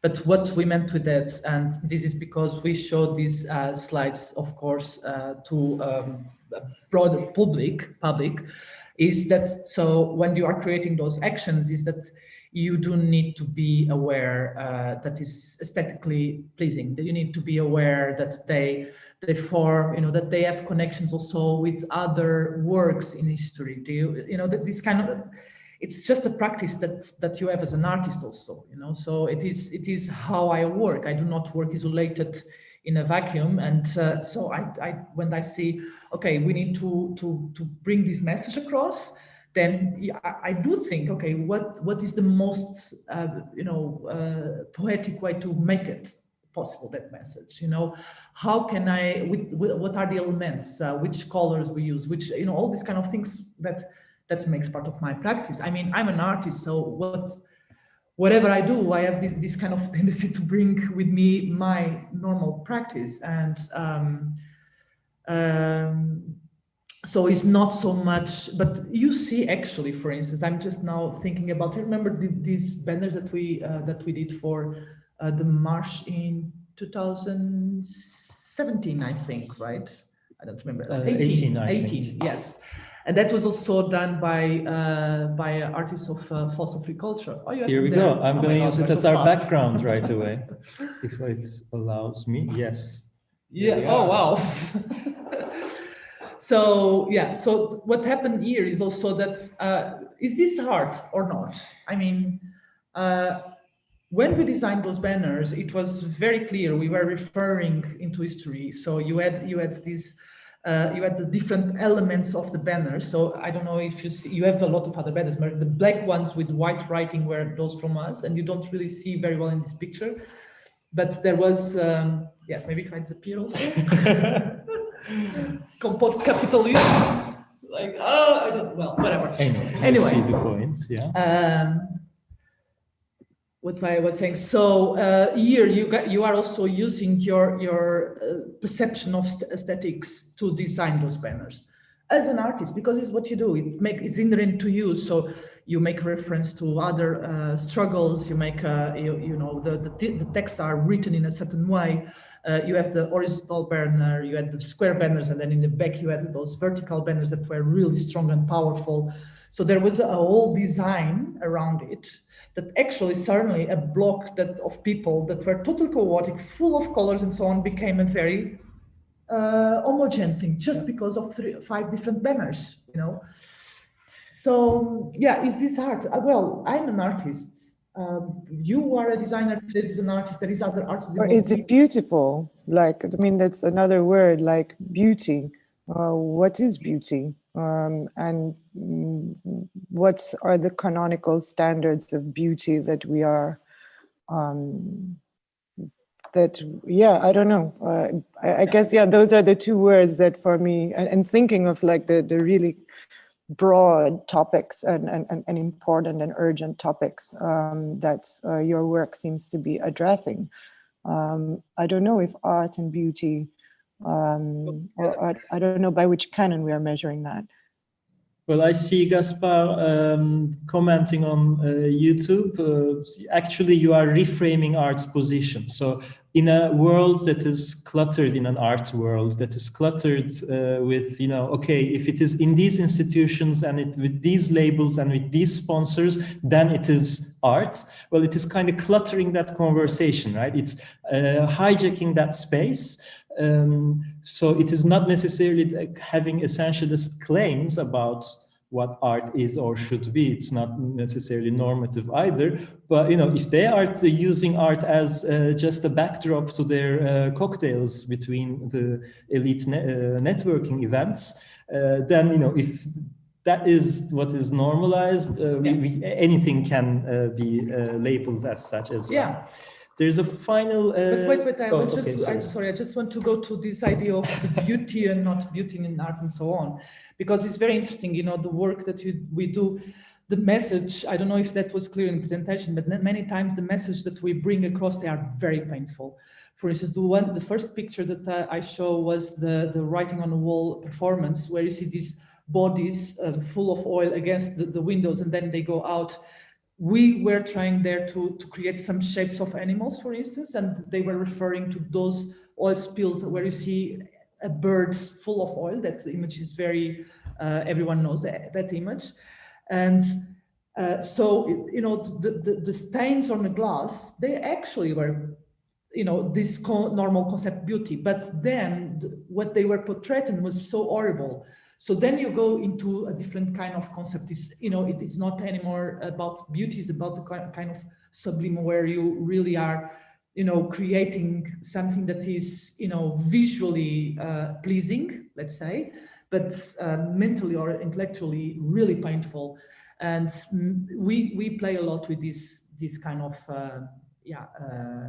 game. It's not game, but combination is what I want to say. So, yeah. I guess just if I could also, like, I think the one example I gave for people to watch beforehand is the banner drop in Van Gogh Museum. Like, frankly, I would say that's just a banner drop, you know? In certain ways, there is no even added aesthetic considerations in the graphic design of it. I would say it's so plain. And as a tactic, there is nothing original. It is a banner drop. But what happens there once it is staged, once the security tries to rip them out, and it comes again and again and again, that touches for me a moment of sublime. Yeah. That show tells something about the fragility of art and fragility of life all in one thing, with at the same time the manifesto being right. Read. So things do combine and align at a certain moment that for me does move things in a certain direction. And that was the final performance. That was the final performance. Yeah. So it was a good way. After that, they drop. Okay, I have 3 follow-up questions. I will just go through them, and I'm still looking if anybody wants to ask a question from the Zoom channel. Please mark a star in the chat. Maybe let's go for Carla first. Hi. Yeah, I have a question also a bit regarding art and beauty, and you said that you use that to create emotions because emotion moves you into action, and with climate change we just have such a hard time to really portray ourselves in the future, and that creates apathy. But I'm really wondering how effective these performances are to create a sort of long-term emotion that actually will lead people to action. Does that really happen, or is it a momentary emotion? Yeah. Yeah, it's nice that you are asking that question. Of course, I cannot see inside of people and see if the emotions stay for long. But what to be sure that what we do doesn't happen just in that moment, and that people that watch are very limited, because even if it is in the Concertgebouw, the maximum people there is 2,000, and that's very limited. So this is why we always, in our performance, we conceive them in a way that they are staged also. This meaning that we bring also photographers and video people that create, you know, videos and beautiful photographies, so that we can prolong the, let's say, the life, the existence of that piece. So actually what you see and what you experience in institution itself is one thing, then what you see and experience online or through presentations on or so on is also other thing. And that's what we try to do, is to try to, you know, extend the life of those performances to social media. But I do truly believe that those emotions, I do truly believe that if you see one of our performances, we will not forget. And you will have that emotion every time that you talk about it, you still feel it, you know, and then, yeah, I hope that that moves you into action. Yeah. But we see that actually we are growing quite a lot. So we have always, you know, people that come and and other people that come and then don't stay but go into the climate movement. And I do think that we move a lot of people. I hope I will answer your question. Okay. That's all right. Santiago, would you like to ask your question in person instead of reading? Would you? Yes, sorry. I was between the YouTube and the Zoom and I got lost there. And yeah, I was wondering like the effect of your actions in the operation of Shell globally, and if you collaborate with others outside Europe, outside the setting of the European culture. Yeah, so yes, I don't understand the beginning of your question, but the cooperation with others, and what was the impact of your actions on the operations of Shell globally? Yes, so whether you have collaborations with others. So globally, of course, in the moment that we are dismantling this pillar of culture, as I said in my presentation, we do hope that that Shell starts that the social presence of Shell starts to be weakened and weakened and weakened. And Shell doesn't need a social license in Nigeria. Shell needs a social license here in Holland and in Europe. So, and this is because in Nigeria, they even kill people, you know. As we know, there is many examples of that. But so here is where they need the social license, because here is where is the headquarters. So here is also where, you know, they really get the money together also to, you know, to keep on doing what they are doing. So I hope indeed that by creating these, you know,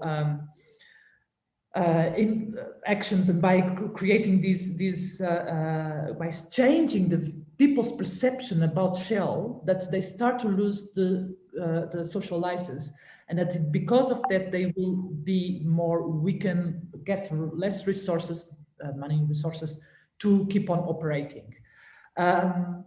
And the second part of the question was about if you have collaborators. Yes, and we have collaborators outside of well, a lot in Europe actually.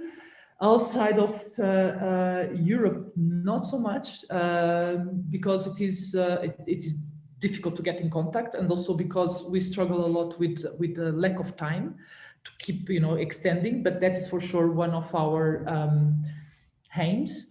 Although we do collaborate also within Holland with other groups that are not, let's say, connected with this problem. For instance, we collaborate with the Smart Pit group, and we want now to get in contact with some other groups, but I should not talk so much about that because otherwise I go into much detail. These are not supposed to be known yet. So yeah, but thank you so much for your answer. No. But just to finish, it's like, yes, that's of course also one of our goals, is to have more collaborations outside of Western groups. But in Europe, we have actually. I have to say, it is also telling that this initiative in the Netherlands is led by two women of color from Latin America. So it is, you know, there is connections to be activated there. Yes, there is for sure. I'm looking at Clara if I have 2 more minutes to recap questions from YouTube or any other questions from Meli. Meli comes first. Yeah, Juliette has a question. Juliette first. Yes, YouTube. hi. I was just wondering about because we've been talking a lot about how activist art has sort of been swallowed up by capitalism and sort of greenwashing and art washing. And I was just wondering if you're still facing this with fossil-free culture, or do you feel that eventually it will be successful in, yeah, sort of creating a new society, or if you're still facing these sort of, yeah, people trying to swallow up the idea and make it sort of perpetuate this cycle of, yeah, if that makes sense. So if we are being swallowed up by the system, you mean? Yeah. Or do you find that, yeah. That's a danger. That's for sure a danger. What if you become a jet-setting, world-traveling, exposing in the hall the institutions that you are trying to undermine? Exactly, for instance. That's a danger. I need to tell you that as well in Van Gogh, like in Concert Gebouw, they invite us for dialogue, you know, to talk with us. Exactly to have that technique that you are talking about, that is trying to us. But we do not negotiate. We go to those talks because we also don't want to that they say, oh, you see, they are so radical that they don't even are open for dialogue. Mm-hmm. So yeah, we are open for dialogue, but we have also our demands very clear, and we do not move out of those demands. There is also other thing that helps stopping this, I think, absorption or this kind of incorporation in the system, and that is that we are constantly also changing inside. So we are constantly reflecting, constantly thinking, is this okay? So the fossil-free culture of our days is very different than it was in the beginning, and it's being always in constant. So we do not crystallize, and by not crystallizing, we also do not institutionalize, because that's the danger. When you go into institutionalization, and suddenly you are annihilated. Yeah. So yeah. Although it is good to mention here maybe the initiative of Climate Justice Code for artists and art institutions that is being drafted by a wonderful set of artists and activists that will indeed aim at targeting these institutions to embrace and individuals a set of code of practice that is ethics, you know, that follows a certain ethics and certain politics. I want to wrap up with just recapping two more questions on YouTube. Emma is asking about legal repercussions you may have experienced and faced, and how do you deal with that? Maybe just very briefly. Yeah. And Arthur Berlin asks, how do you deal with the ongoing, never-ending urgency within the climate activist discourse? We need to act now, the time is up. So it is the same phrase repeated over and over again to the point that the meaning is emptied out. How do you deal with this personally and collectively, since we mentioned emergency at some point? Yes. So the first question about the juridic stuff is, yeah, we do have consequence on it. As I mentioned, we already went into jail. We are always a bit afraid of getting some fines on for instance, for destroying something or so on. So there is this danger, is very real. What we do is we have amazing lawyers working with us for pro bono, being advocates, sorry, making publicity, but it's the least that I can do for them. And they are really, really good. And they support us. So every time that we have an action, we go to them and we say, okay, what do you think about this? They research and they say, okay, these are the risks. And then we evaluate and we think, do we want to take them? Not. Sometimes the risk is just a fine of 200 euros and then we take that risk. Sometimes it's much bigger and then we need to change things. So, but sometimes the risk is going into jail and then we just go, you know, and this, yeah, how we deal with it. We just accept that. Also, I guess it creates some decision dilemmas. The reason they were arrested on Mother's Day, to be exact, was staining the floor with sugarcane. So like while there are, world-destroying practices, they were being persecuted for destroying private property of the museum by dripping some stuff to the floor. So these create the kind of embarrassing legal situations where they cannot. And we use that actually. We use that in our social media then to make it even bigger, so they really learn that it's better to not to not persecute us. What was the second question?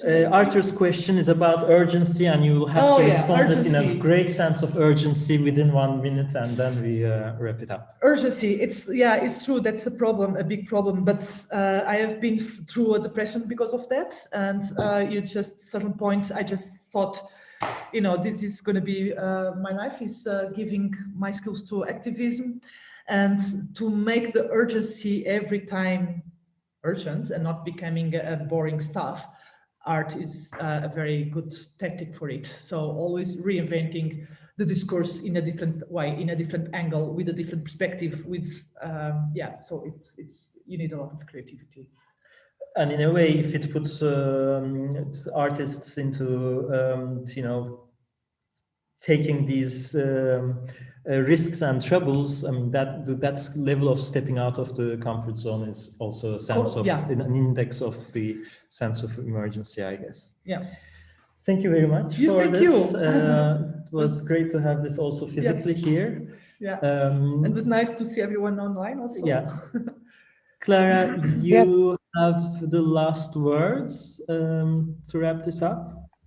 Well, the last word is don't forget to make me host again before you leave. So I can power and we never let it go. Yeah, no, thank you. I find that these, when art begins to kind of trespass into the realm of the political and socially engaged, then the questions are always difficult and urgent. And thank you for. I mean, if I asked them, it was because these are questions that I've often asked myself, and asked myself. We have to hold. It's doing socially and politically engaged work requires one, and I'm speaking for myself here. You have to ask yourself difficult questions, and I appreciate, Selçuk, that you did that in the beginning. And you almost have to. Answer the frequently answered answers, kind of what you're always up against. And it is these conversations that recur, and we keep having to have them all the time. So thank you for, I'm sure you've heard these questions before. But it is, I think in this. Why shell? Why there are multiple bad guys in the room? Why don't you deal with the other kind of cynicism? But it is in this rumination, I think, and this constantly answering that we hone the approach, and we hone the tactics, and we, as you say, approach a better, or what we can hope is something better than what we have at the moment. So thank you for being the devil's advocate, and for and allowing the advocates of the devil to exist in the room. Always. All right. Well, I mean, speaking of urgency, it's break time. I haven't gone to the bathroom yet all day, so it's time. I've had a lot of coffee. So if you can, I'm host again. Okay, cool. So here we go. Next talk in 18 minutes is Grace Sambo. So we'll see everybody again at 2:30. Thank you. Wait, hang on, I need to share this screen. The person who does not know how to share the screen is sharing the screen.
Hello.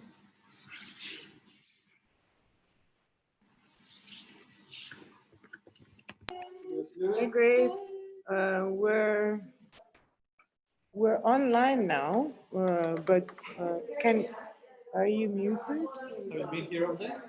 No, just giving up some space to the students. Yeah. Wait. I should know. Of course, I can't hear you because I'm not wearing my headphones. Hello. We're live now, so everything that you say will be streamed on YouTube. But maybe if you can just chat a little so I can check that your sound is good. Are you going to be sharing slides? Yes, I can see that I can share slide here. I will make you the host, so you can share slides. And then when you're done with the presentation, just switch the hosting back to me. Okay, and so we'll be back on in 6 minutes. Is that okay? Yeah, I'm on my way. Yeah, you are now host. Now it's like some transformation is happening. But maybe you won't be able to share screen because I'm sharing. But you can enable screen sharing for more than one person. Not the first year. Theory first year there. Wait. Question mark for us. Maybe you could explain what lifestyle Robert, sounds like this. No one knows. It's like art. And how's that for you? I would say it's like social engineering. Yeah, so it can be like problematic idea. Or at least I approach it like that, that they're like very careful and critical to that idea that you can just shine light and transform people's lives. Yeah. Like who gets why you were doing control. So yeah, a lot of work around that thing.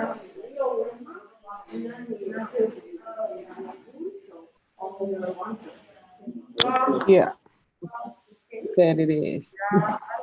Yeah, it's better without the headphones. I can hear you better now than before. Yes, this I changed my headset. I will Okay. move to some right soon.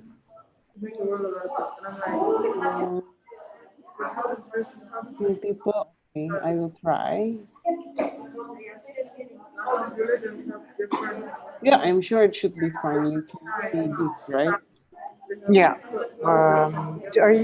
Is it going to be a video or a slideshow? No, it is a slide. Okay. All right. Well, you can see? No,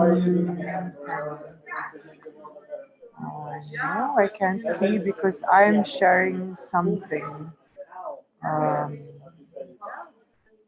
It is saying that you are now screen sharing. No, wait, hang on. Let me see on YouTube, actually. Okay. I like that we have our troubleshooting as part of this podcast. That is unavoidable, no? Yeah, oh my God. Yeah, I can see it on YouTube. I can see it. Okay, so we're good. So I'll see you in 3 minutes. Yes. Okay, very excited. See you in 3 minutes. Bye.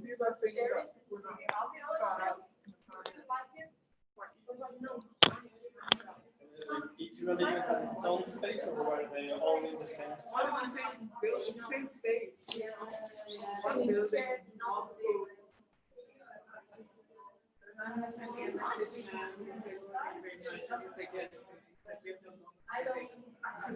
It's like, yeah, we can talk about people. Yeah. So I have like 2 minutes. Are you leaving?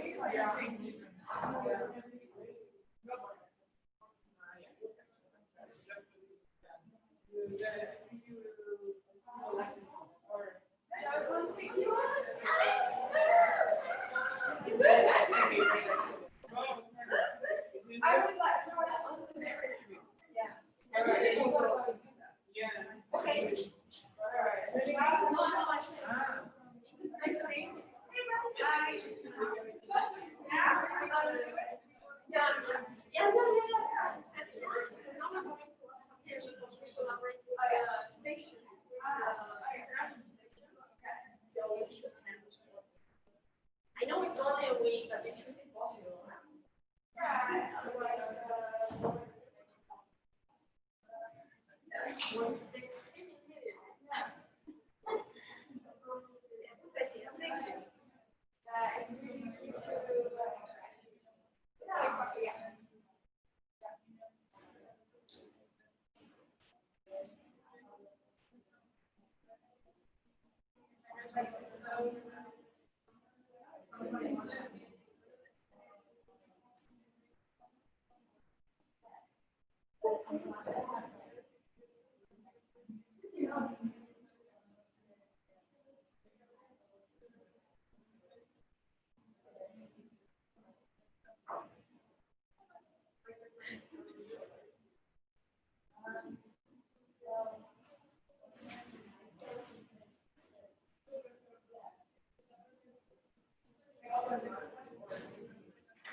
Yeah, because it's long years for being in the roots, family, you worry for them. Yeah, I also starting. Now what do you do? Because I have Yeah, that would be nice. Hello, hello. Hey, we're gonna start. Headphones. Oh my gosh, it's the end of the day. I think we're a bit antsy, but I'm very excited for our last speaker. Her name is Grace Sambo. I'm going to read her bio, and well, maybe first I knew of Grace from before because she's from Indonesia and from the Philippines, so it was like a name that was somewhat familiar. And I went to a talk of hers. I went to the last, I picked the last 20 minutes or 30 minutes of her talk, and it quite blew me away. It was this really beautiful talk where she was moving between English and Bahasa and explaining her practice. And I found it really beautiful how she choreographed this slippage between the languages and using subtitles. And it was like this effortless, like speaking one language, but in different registers in a way. And immediately after, I asked our common friend Reinhard to give me her contact so I could invite her for this talk. Her last talk, the one that I attended, was 1 hour and 20 minutes long. So I think we're not going to be able to do all that today, which is a pity because it was the last 20 minutes that I caught, or 30 minutes, I don't even remember, but it seemed, I remember afterwards thinking that it seemed longer than it actually was because there was so much information artfully woven into such a small space. So yeah, I'm very excited to be introducing her today. So Grace Sambo is in search of what comprises a curatorial work within her surrounding scene. She jigs within the existing elements of the art scene around her, for she considers the claim that Indonesia is lacking art infrastructure, especially the state-owned or state-run, as something outdated. She believes that curating is about understanding and making at the same time. With Hyphen, her concern is to encourage Indonesian arts and artistic research projects and publications. Her research looks at contemporary practices outside the existing centers of the Indonesian art scene and slowly reconnects them all with the past and central narratives. With Enin Supriyanto, Justina Neni, and Ratna Mufida, she used to run Equator Symposium, Yogyakarta Biennale Foundation 2010 to 2018, where they explored the possibility of connecting equatorial countries through current life situation with an admiration to the past and optimism towards the future. Since 2019, she directs programs for Rubana Underground Hub, Jakarta. Her current temporal attachments are a doctorate in the Arts and Society Studies at the Sanata Dharma University in Yogyakarta, curatorial team for the upcoming Jakarta Biennale ESOC 2021, and collecting entanglements and embodied histories, a joint venture between Galeri Nasional Indonesia, Mayam Contemporary Art Museum, Singapore Art Museum, National Gallery Staatliche Museen zu Berlin, I probably mangled that, and the Goethe Institute, 2021 to 2022. And welcome, Grace. Hi, thanks, Clara. This is not going to be as full of information as the one you previously heard, but this will be full of questions, I guess. And I've counted. I shouldn't pass 20 minutes. Because I believe you are all tired. This is the last session, right?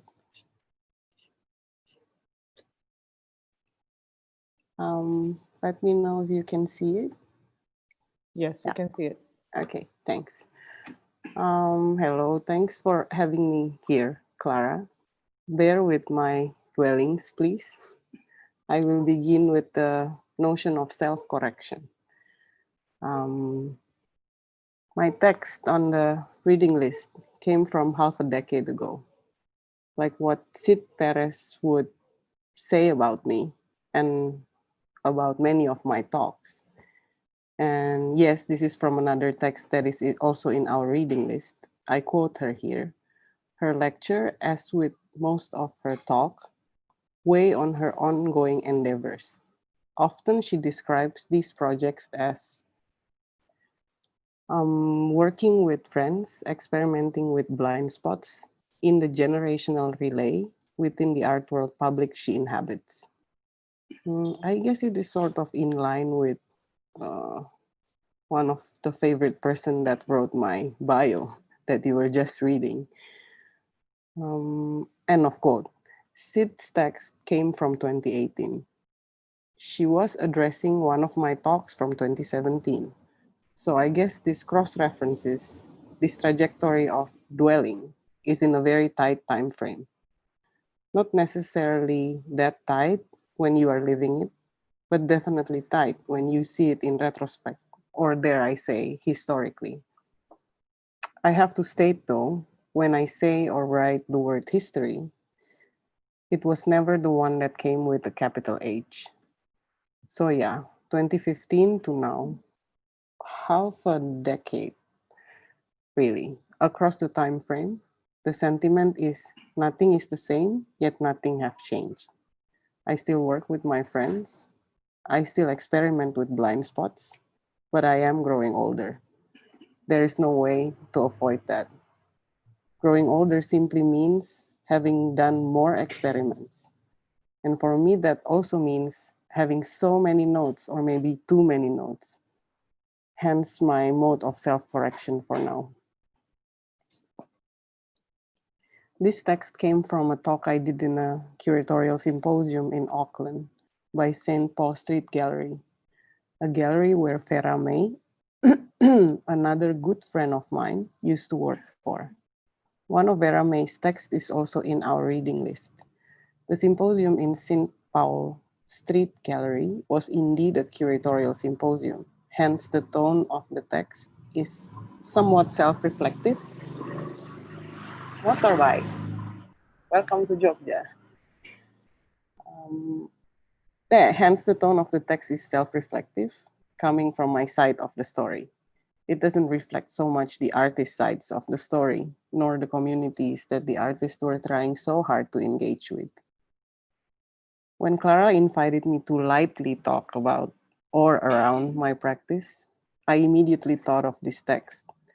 In some parts of artistic practices, discourse, friendship have somewhat become a convoluted term, sometimes even used elusively or to tone down existing hierarchies in art organizations or institutions. If everyone are friends, why would someone stay up later for the other? Why weren't they working late together? Anyway, I'm not here to clear up friendship's reputation as a word or a concept or a way of thinking, or even as a chosen form to navigate working relationships or whatever really.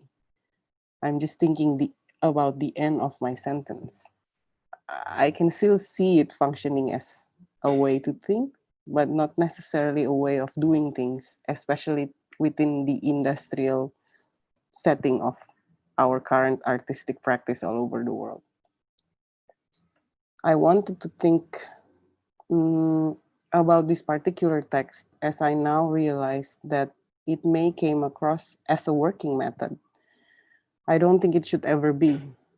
It was just my way of navigating one very particular circumstance in which I was invited by 3 artists who wanted to collaboratively research about and make projects with a particular community in the town that I was living in.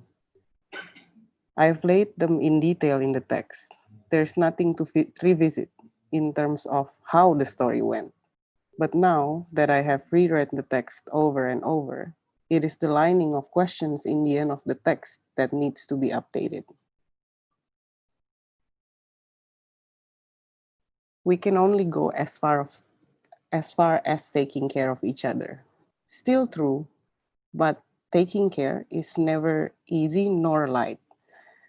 Is it fair to say only? Not long after Vera May moved closer to where Sid and I live and work, she articulated our living environment as, and I'm quoting her, a place where the alternative becomes the mainstream.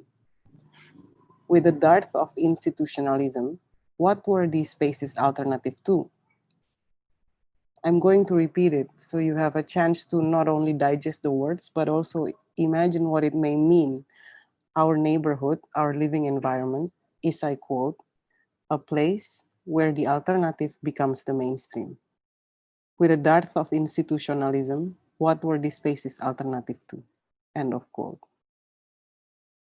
Another fascinating way to describe our neighborhood would be a wild place that is not simply the leftover space that limits real and regulated zones of polite society. Rather, it is a wild place that continuously produces its own unregulated wildness. That was Jack Halberstam in Vera's essay. A wild place that continuously produces its own regulated wildness. Amazing words, really. There indeed is some form of regulatory whatever amongst our society that is so hardwiredly coded that it is difficult for people outside of the neighborhood to understand it as a form of organization. Here's also why so many foreigners use the word organic. And when I say foreigners, I'm not only addressing Westerners or those who do not speak our languages, but also even people around us, speaking like us, living with us, that do not acknowledge this form of organization as being organized. There is a form of organization that will never be articulated as long as we are using the language, the wordings, the concepts, let alone structures that are foreign to us.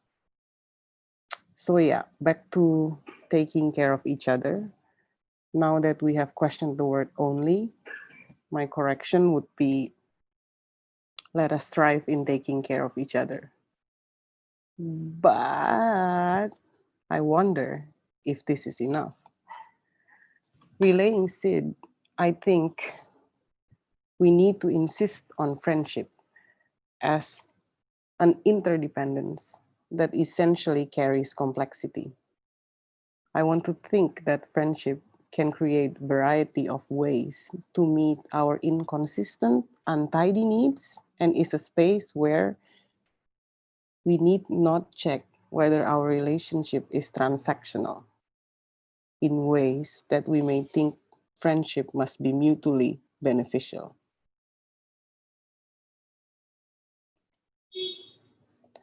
On to the last question in my essay. It is indeed difficult to project self-reflexivity when negotiating on an antagonistic terrain, particularly if we find the curatorial mode as fundamentally limited in exercising agency within activistic terms, or how activists would use the word agency. Even while speaking in my own language, working in the so-called my own locale, I'm often urged to constantly articulate, be the messenger, as well as to negotiate my stance. It's a constant self-multiplying process, actually. I'm not quite sure if this is the best way to share several experiences of working with many people, working with communities, if you like, or however you want to put it. But in rethinking these questions I posed half a decade ago, and in wanting to even cancel the question, because the answer no does not seem to fit even for now. Before I end this rambling of thoughts, I am reminded of what Vera said, and I quote her. Despite the theoretical reasons to continue and the impetus to respond to urgencies, the main motivation to keep working was the privilege in understanding how practice is ultimately shaped by the worldview of a person, one single person, or different persons at different times at different places. Vera was speaking about Charlotte, the director she used to work with in St. Paul's Street Gallery. Charlotte's generosity, in spirit as a person and as a colleague were inspiring lessons on how to treat others and a methodology of practice that is more enriching than beginnings and ends of a project and outlasts the professional shelf life. Rather than working on things for the sake of a line on a CV, let's keep working at this for each other. End of quote.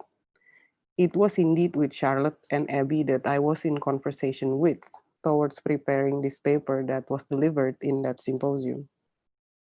To end this stream of thoughts and reflections, I'm going to quote a sentence from a friend of mine that had been repeated in different wordings, but basically it means the same. The sentence was sort of repeated twice in a conversation that happened in less than an hour. It was a conversation I had with an artist friend, Tamara, of whom I am currently working together. Well, this current situation have halted the exhibition that we were working towards, but I guess we have to enjoy the fact that this means an extension of working time, more space to grow with each other, allowing different facets to unravel. I had asked Tamara if this stay at home had created a better time to be in studio, to be more concentrated or whatever. It is a solo show that we are working towards. Tamara replied with a sarcastic laugh and says you and your privilege. I will end the presentation while thinking of a possible new question. What do you think of this line of questioning? Do you make friends or do you become friends? Thank you.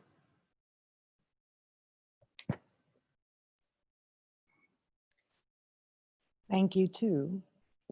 Oh my God, I have so many notes from like the text that you assigned us to read. Well, the 3 texts actually that you assigned us to read. I guess I would, remembering our last conversation, you spoke about the neighborly and this concept of the work becoming part of the neighborhoods and being for the neighbors. And I was wondering, how do you think of the neighbor, or how do you think of the neighborly in relation to your practice as a curator? How do you enact neighborly relations within art institutions, perhaps, that are the opposite of being neighbors? Or maybe you don't think that they're the opposite. They're not always the opposite. There are ways to humanize them sometimes. It takes a lot of effort, but there are ways to humanize institutions for a very small cost, I guess, or things that they would consider small, that it doesn't harm them. In that sense, they're not an opposition. I tend to not work on big things, so I don't have to deal with this kind of issue on a big scale, because I don't think I can afford it. That's also how I navigate it. But I don't want to see institutions as opposition, I guess, because it's tiring. Yeah. Well, there's a lot to talk about in terms of so who's our neighbor, for example, like in terms of practice, who's your neighbor? I guess easily put, there are those who are physically around you that you see almost on daily basis. Unavoidably, they are your neighbor, because if you sort of are not in a similar pool, you wouldn't be seeing them every day. Pool of practice, I mean. There are lots of different niche in the scenes, but if you are not in the same niche, you won't be seeing each other every day. So I guess the ones that you see physically almost all the time of the year are your immediate neighbors. But there are also those who you don't see for 3 years, but when you see each other, you can immediately talk as if you've been talking every day. I hope that explains. Yeah. In your text, in the text, taking and giving, again with this idea of the neighborhood, there was something written, and it said you were talking about how you were doing this project developments within like a neighborhood, and you were working with these collaborators. And first they were, you were meeting in public places, and then you realized that the trans women you were collaborating with did not feel comfortable in these places. So you ended up just going to their neighborhoods. And you said that that inevitably you become the neighborhood entertainment when you would go into their worlds, and the people surrounding would gather to hear us talk. And I often hear negatively, actually, this word entertainment, like within the art world. It's like, no, art is not entertainment. It's something that should be avoided. But when doing field work in places where a certain kind of cultural production or activity is rare, you inevitably become the entertainment and the novelty. And for me, in my experience doing also field work in these kind of places, for me, it's never been a bad thing. And it's just like, yes, it is entertainment, and that's a good thing. That is what welcomes and they approach. So yeah, how do you feel about the difference between this sort of entertainment when it's, yeah, what are your feelings of the tensions between entertainment in the field and then being entertaining in the fields and then being entertaining in the institution?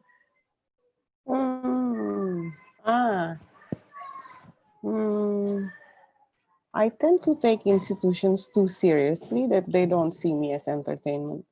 I sort of squeeze them so that all their divisions work for however small, whatever it is that I'm doing. By really just using their own logic. Like if you have a marketing division, then your marketing should do marketing, right? But if you want to market something, aren't you supposed to understand what you're marketing? Like, you know, simple games like that. I really see it as games. They become my entertainment in that sense. But if it's a bigger scale, it's gonna kill me. So you can't only have entertainment. But in field works, I don't, or can I say field work, or in real life, in social interactions, because I live in a town, in a housing complex and all that, it's sort of like cosmopolitan in that sense, even though the city that I'm living in is not that cosmopolitan. I'm a bit safe with my physical neighbors. Quite a lot of them are literally my friends. But when I go to other places in this town, I happily accept the fact that I am the entertainment. I am the person that comes from the center. I don't look like Japanese in general. Even though I speak the local language, I have a Jakartan dialect, which is a central dialect. I use that, and I just accept it. I can't change it anyway. It makes it easier to start a conversation or to maintain conversations by actually clarifying where you are coming from. Yeah, and to different extremities, I think I have in the context of Jatiwangi Art Factory, we have an Independence Day celebration kind of festival, which the national TV would call it like, they would even see it as entertainment. But that's a way to slowly be neighbors. So yeah, it makes me think also that yeah, that there is this quality of like when art goes into the neighborhoods, when it's I mean, I call it field work because I don't know, I guess in my own practice I feel uncomfortable with calling what I do when it's in the neighborhood. I feel uncomfortable with calling it art. I mean, I don't know, but this is like my thing. But anyway, like I think when art transcends like these formal institutional walls, like where we are in, then it enters into this playful relationship of entertainment as something that brings joy, or that it brings curiosity, it brings novelty, and is easy to be around in a way. And yeah, I'm thinking, you said that within the institution, you can be neighbors, but if there's, I found it interesting that you switched it and you said, well, they become my entertainment. So there seems to be a relationship between who is privileged and who is entertaining. It wasn't really a question, just observation. I think the homeowner, or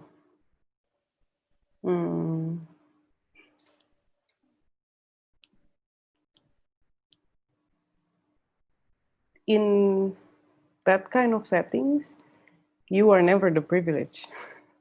The privilege is always at the, I don't know, landowner, homeowner, or whatever kind of space that you are coming into. Yeah, I think the privilege is always there. So you are their entertainment in that sense. When institutions want to work with someone that is not from an institution, the setting changes. You also talk now about, and I remember from the last talk, we were discussing this thing of like the unfinished, so you're bringing self-correction into your talk, and it seems like it's a work that is constantly asking itself questions, and nothing is ever closed, and there is this space for revision. So yeah, if you're working in terms of friendship, it never really finishes. If the friendship is strong, the work continues as long as the friendship. What role do your friends play in this process of correction? Like, how do you negotiate these bonds of friendship, these unfinished projects, and the need to correct each other? I think a project finishes when you say it finishes, but well, in the case of that the project that I was writing about, in taking and giving, I consciously said that this is the ending of the project when I did an exhibition, because I thought that's one way to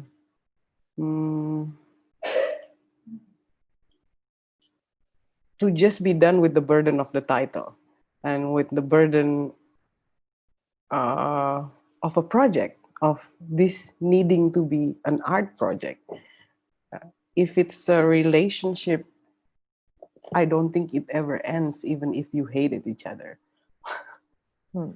I don't think it ever ends. And I enjoyed the process of reading closely Sid's text. I remember Sid was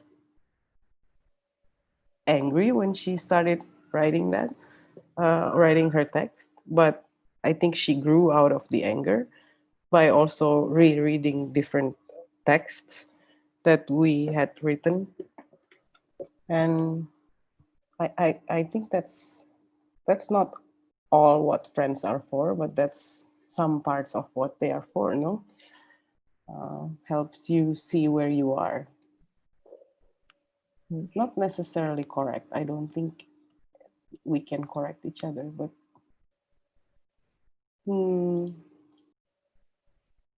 I don't know how to phrase it in English actually, but in Bahasa, the word friend is also the word company. So to befriend, like befriend, the one word befriend, is actually in our language, it means to accompany, which necessarily states the distance. So you are, if your friend is making a mistake, you are not supposed to tell that mistake. You're just supposed to be there. Yeah. In Tagalog, the language for is kaibigan, and it means like a co-loving. That is the word. There's a sense of love in the word friend. Yes, it's people that love together, or that's like the etymology of it. So yeah, it's funny how there are these relationships, or how we perceive of relationships manifest in the language, or maybe in reverse. Are there any questions, by the way, from the room?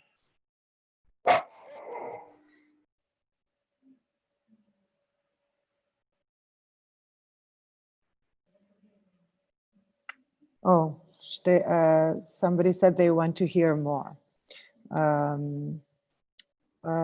had another like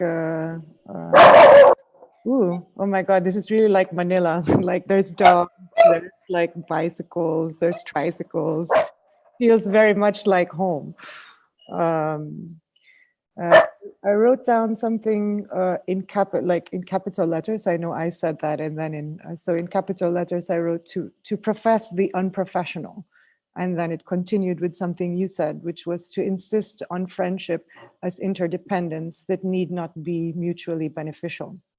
But there was actually something that you said in Taking and Giving, where you said like when these women in the neighborhood that you were working with, like it was always like you bringing in the programming, and then one day you were excited that they rang on your doorbell and they said, we need you for something, and you wrote down, wow, I thought finally they want something from us. Finally, it's not just us wanting something from them.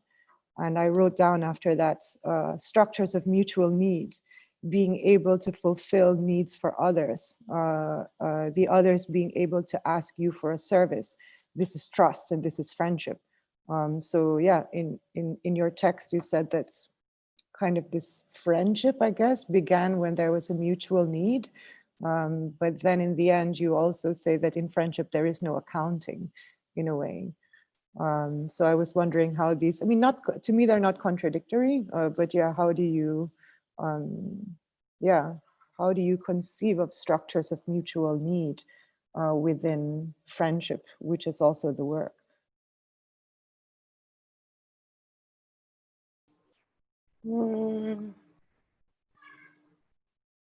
That was like a start of the relationship with several members of the communities that we were working with, but I'm very cautious in saying it in public, especially because there is a tendency to claim that however they are growing as themselves, as individuals, are related to what we have done, as if we are some sort of like changing agent or whatever. There is that possibility or tendency, especially from like art discourse or art discipline in general. That was actually why I stopped.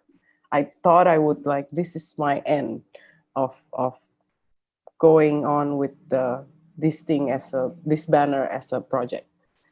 If the relationship, if the friendship is to continue, then it needs to create its own form, and then different work can or cannot happen.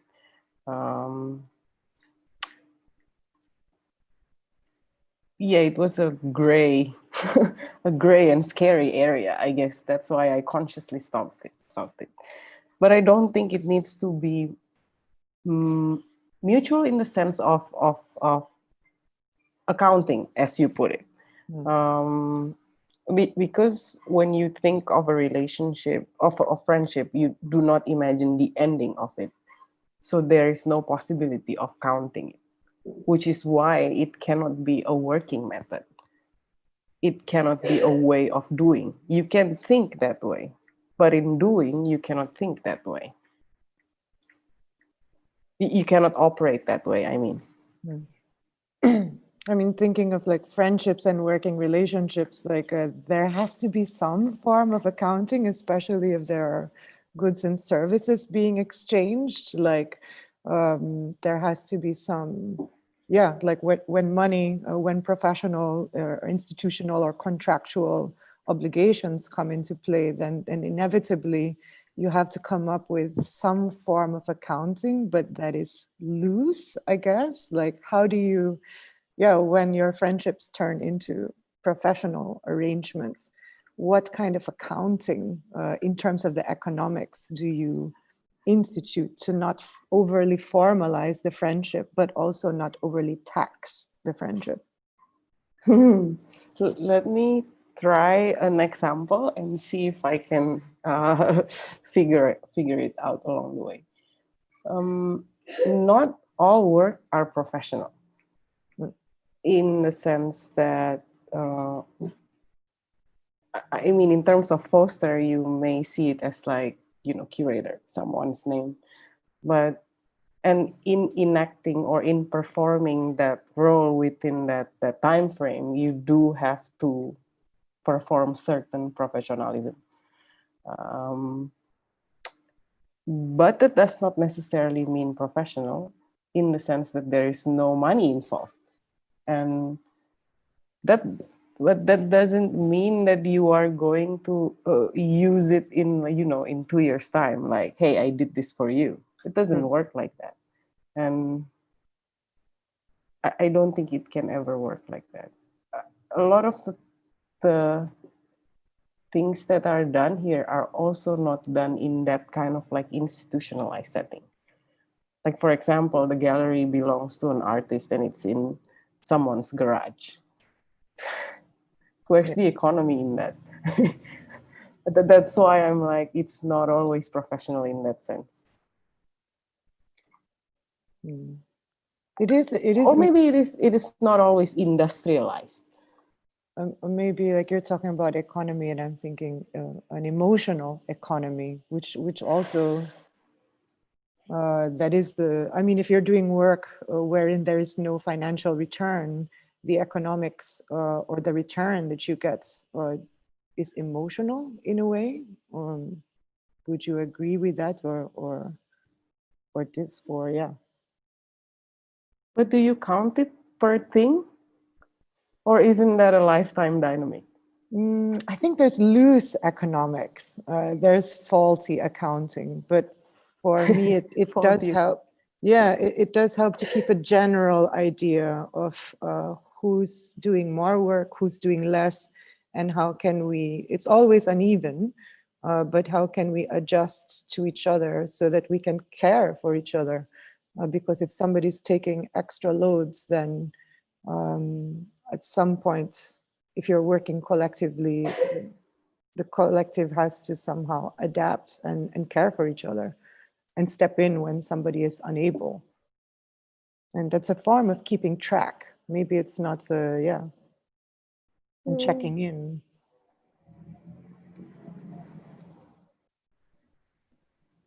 I can't imagine the setting.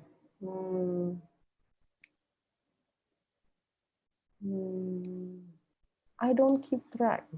There are different works that I ended up being disappointed or not satisfied or unhappy.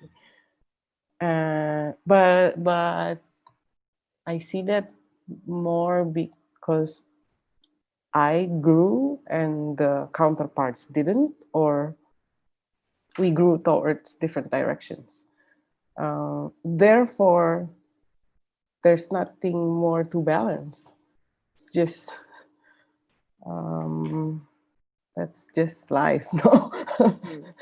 It's just how it goes. That's why I don't think I keep track in that sense. Also, I think another key before trust is honesty. Like, if you cannot afford it, you have to say that you cannot afford it. But I think in general Malay, I hate stereotyping, but in general Malay settings, no one can say no. To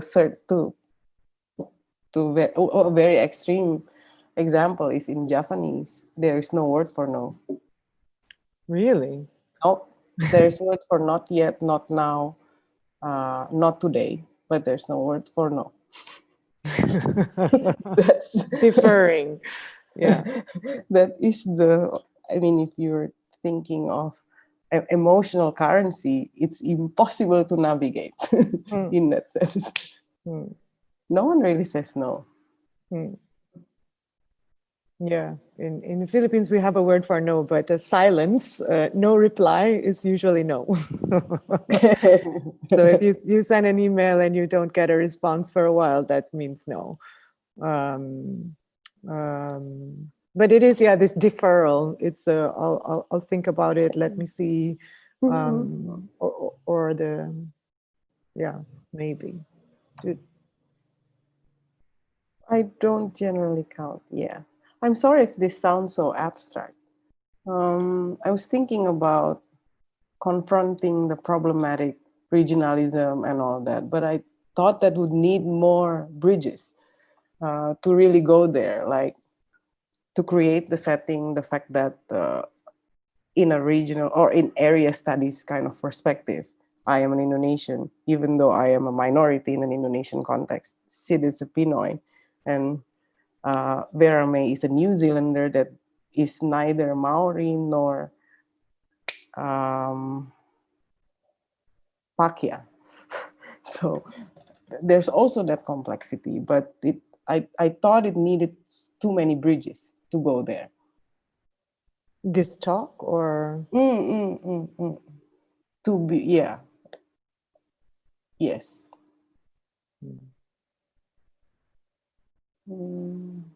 Are there any? I'm trying to compose a question.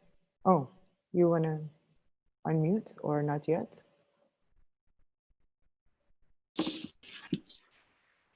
I've been trying to compose a question and I don't know if I'm able to do it, because actually what I would like now is to have a long conversation with you about it, because just today we were discussing exactly some of the topics and the nuances that I hear here, yeah. But then I am also thinking about our students, and that we have to work on teams of teachers, teams of students, and friendship and friendliness come to my mind, especially friendliness connected to what we are saying, because it's like a necessary attitude if we want to avoid these situations in which the caring for each other is not enough because somebody's taking too much of the tasks, etc. Then the question would be, because as I said, it's difficult to, how does the ego help or not help or impede the friendliness that is necessary for caring for each other and for being there for the other?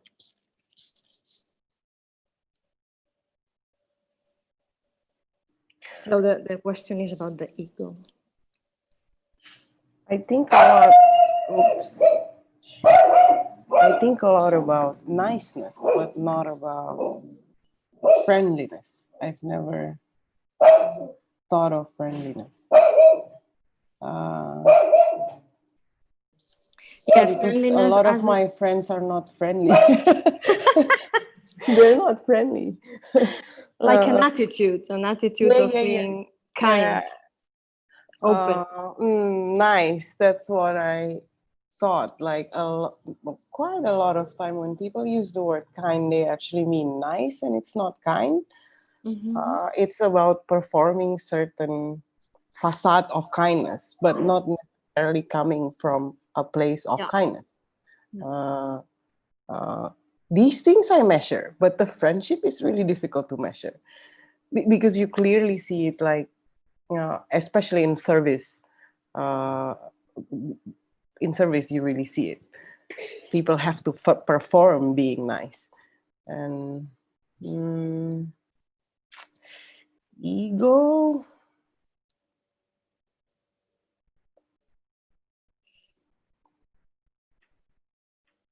Doesn't help. Ego doesn't help, but understanding needs time.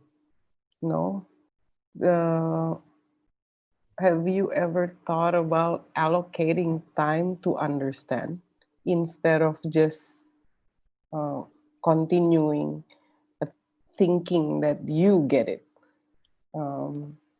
Have you ever sort of like check whether your understanding is correct or not? This is mostly why I say my friends are not nice, because I think I evolve around people who constantly check and who are constantly avoiding representations, even though a lot of the time we are grouped as a peer or whatever. You know, young curators from this part, or emerging. Yeah, or I don't know, art workers living in Jogja. You know, these kind of groupings that we cannot avoid. It's just there, but if you accept the grouping, have you ever checked other people in that group? Is there a common understanding? Or are you also performing certain representation for them? Things like that.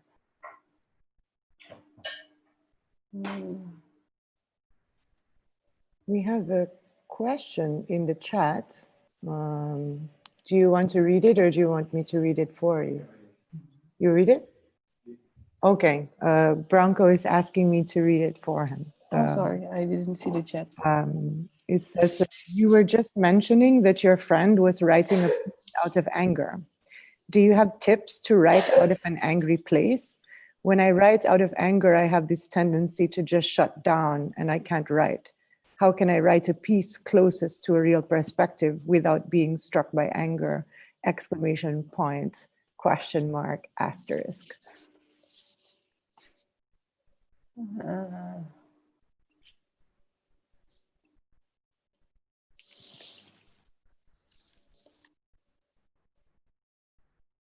You know, when you spoke about the last, I don't know if I should say it here. It's airing online, no?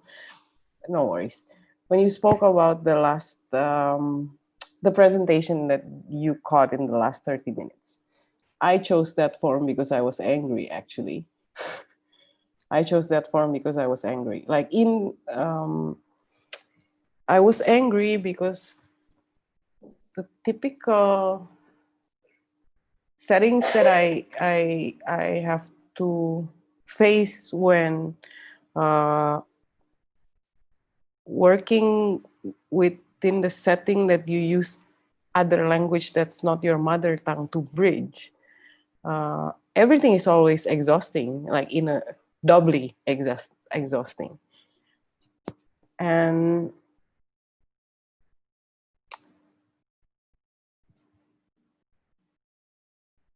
when you talk about societies, when you talk about communities, engagements and all that, I think there are basic sensibilities that you need to come with.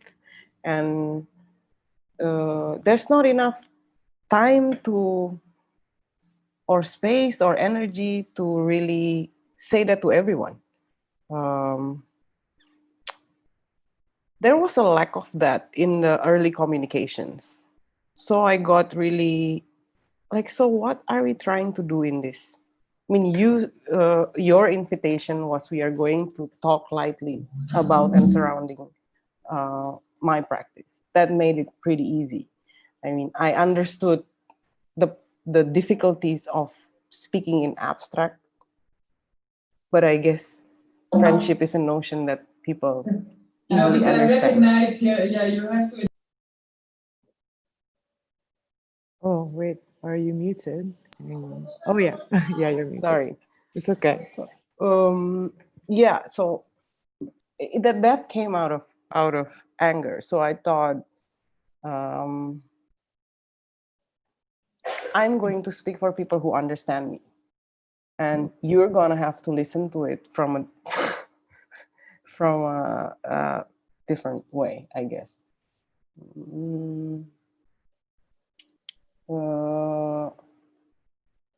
Yeah, but I don't. But anger is very laborious. Mm. Anger Yeah. is very laborious. That meant translating the whole talk. Yes. And asking someone to operate that. So to do anger elegantly is laborious. But it's you're thinking of writing, that's what you're thinking about, right? I mean, or else you can just probably make a angry tweet or Facebook status. But you're thinking of writing from anger as like a perspective. That's I guess one way to pour everything out, which was how Clara introduced that talk. That was like so many informations. I mean, I found it. I mean, I didn't get that anger. I didn't realize you were angry about something like that specific, but I did. It's okay. I did understand it as this, or at least how I absorbed it was like this anger of having to cleave always to the central, in my case, it's English. So like the US English, the UK English, and these words that they're using that do not encompass what I'm trying to describe. And then they edit you. I mean, my anger is always with the editing. Like when somebody's editing me, if I like the editor, it's wonderful. But if I don't like the editor, I get very angry because I feel like they're trying to homogenize my language. And in that homogenization, there is a critique. And I feel like you're telling me that my language, or not even my language, that my reality, because language is reality in a way, it is a conjuring of your reality. And in editing me in this way, you are telling me that my reality is not valid.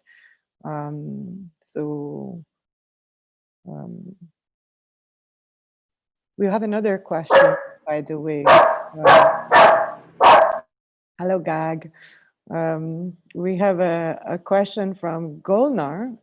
Do you want to read it, Golnar, or would you prefer that I do it? Or maybe, would somebody else like to read Golnar's question? Somebody who hasn't spoken, maybe you can read Golnar's question. Branko, okay. I will do it.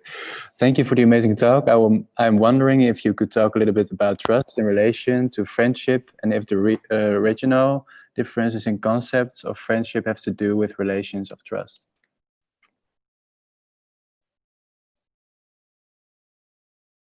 You're muted. That was too fast, so I was reading.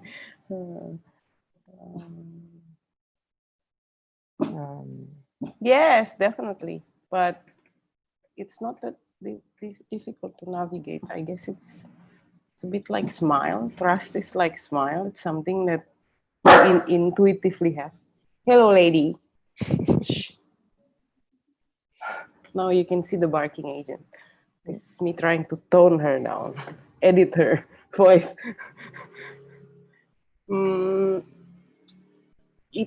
It's intuitive. You just have it, no? Like you see someone and you can trust someone, or you cannot trust someone. That's it. Very few. I think it's some. That's why I ended the talk in that question. Do you make friends, or do you become friends? That's a question that I've been lingering about because of various circumstances, also related to how people are framing or reading or analyzing or wanting to understand the things that me or my friends are doing.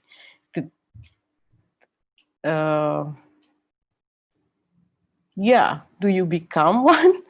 Trust is that. Do you just have it, or can you gain it? That is can you gain trust? And if it's gained, then is it then calculable in an accounting sense? Like, I don't know. By far, I operate in that intuitive mode. Maybe I have to change before I turn 40. Yeah, you were wearing a t-shirt last time that said almost 40. It's me getting ready. Are you 13? Are you 39? No, I'm 35. Oh, I turned 40 this year. So I was preparing since I was around 35. So it's good that you have this T-shirt. Then it's that's me getting ready. Yeah, this is good. Good to prepare. We also have to think of menopause. When I turned 25, I said, okay, now I have to start thinking of menopause because that's going to be big. So I have to start preparing now. On that note, do we have any last? Yes, we have one last question.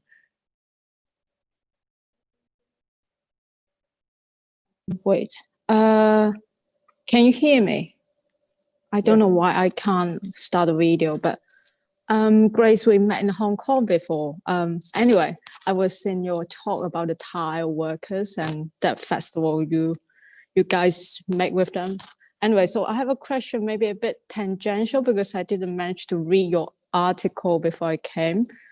It's about a discussion with my friend Elaine Ho. I don't know whether you know her or not. We were talking about Long Kong because I was using this term in my discussion of the self-organized practices in southern China. And then she mentioned that this term has been exported and circulated in the West and become hot. And then why this Long Kong, like N-O, yeah. So I think it's also kind of part of like this kind of hanging out, kind of unproductive hanging out with, which can be part of the friendship. And then I'm kind of thinking about this kind of unproductivity in this kind of hanging out or maybe in friendship and how it relates to this kind of taking and giving.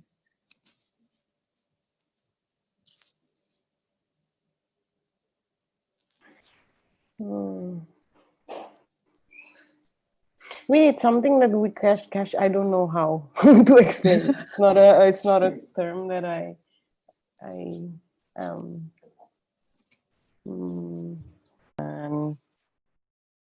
you have to be around the setting in which you can operate and perform as artists. It's easier for boys to do that because they can stay in each other's studio or like in like a senior artist studio or whatever, but not for girls. They would work so that they can earn their own space to feel safe. So they don't generally do that. They would hang out, but it would be not in the ways that people would describe nongkrong, which is endless. There would be appointments and like, I'm coming to your place at 2 and that's it. And it's not going to be endless because there's something that you need to do. There's always a time frame. So it can't be called that. That's why I don't use that term.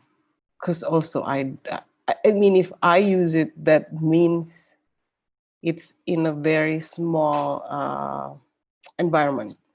It's not, it's not as large. Why are you thinking about that? Because that seems to be written as a productive way of exchange. It is, I guess, but not for me. You are still muted. Oh, so because it's become a very popular term in kind of the art discourse, and then it's kind of re-imported into Asia, like in China. And then I was questioned by why you use this term. And then I didn't really know like this kind of like very gender specific context that this term is used in Indonesia. So because like Rungupa becomes so popular and then along with the discourses. So just like, I'm kind of like trying to think with you about like friendship, this kind of hanging out in, part of the friendship. And actually I realized that this term is not like kind of like, universal. I mean, I don't think when people use it, they think about it as gender specific. I don't think they do. I mean, people use the word, throw the word casually, but if I think specifically in an art setting, art, however you want to put it, that's just the situation. Like you don't see women nongkrong.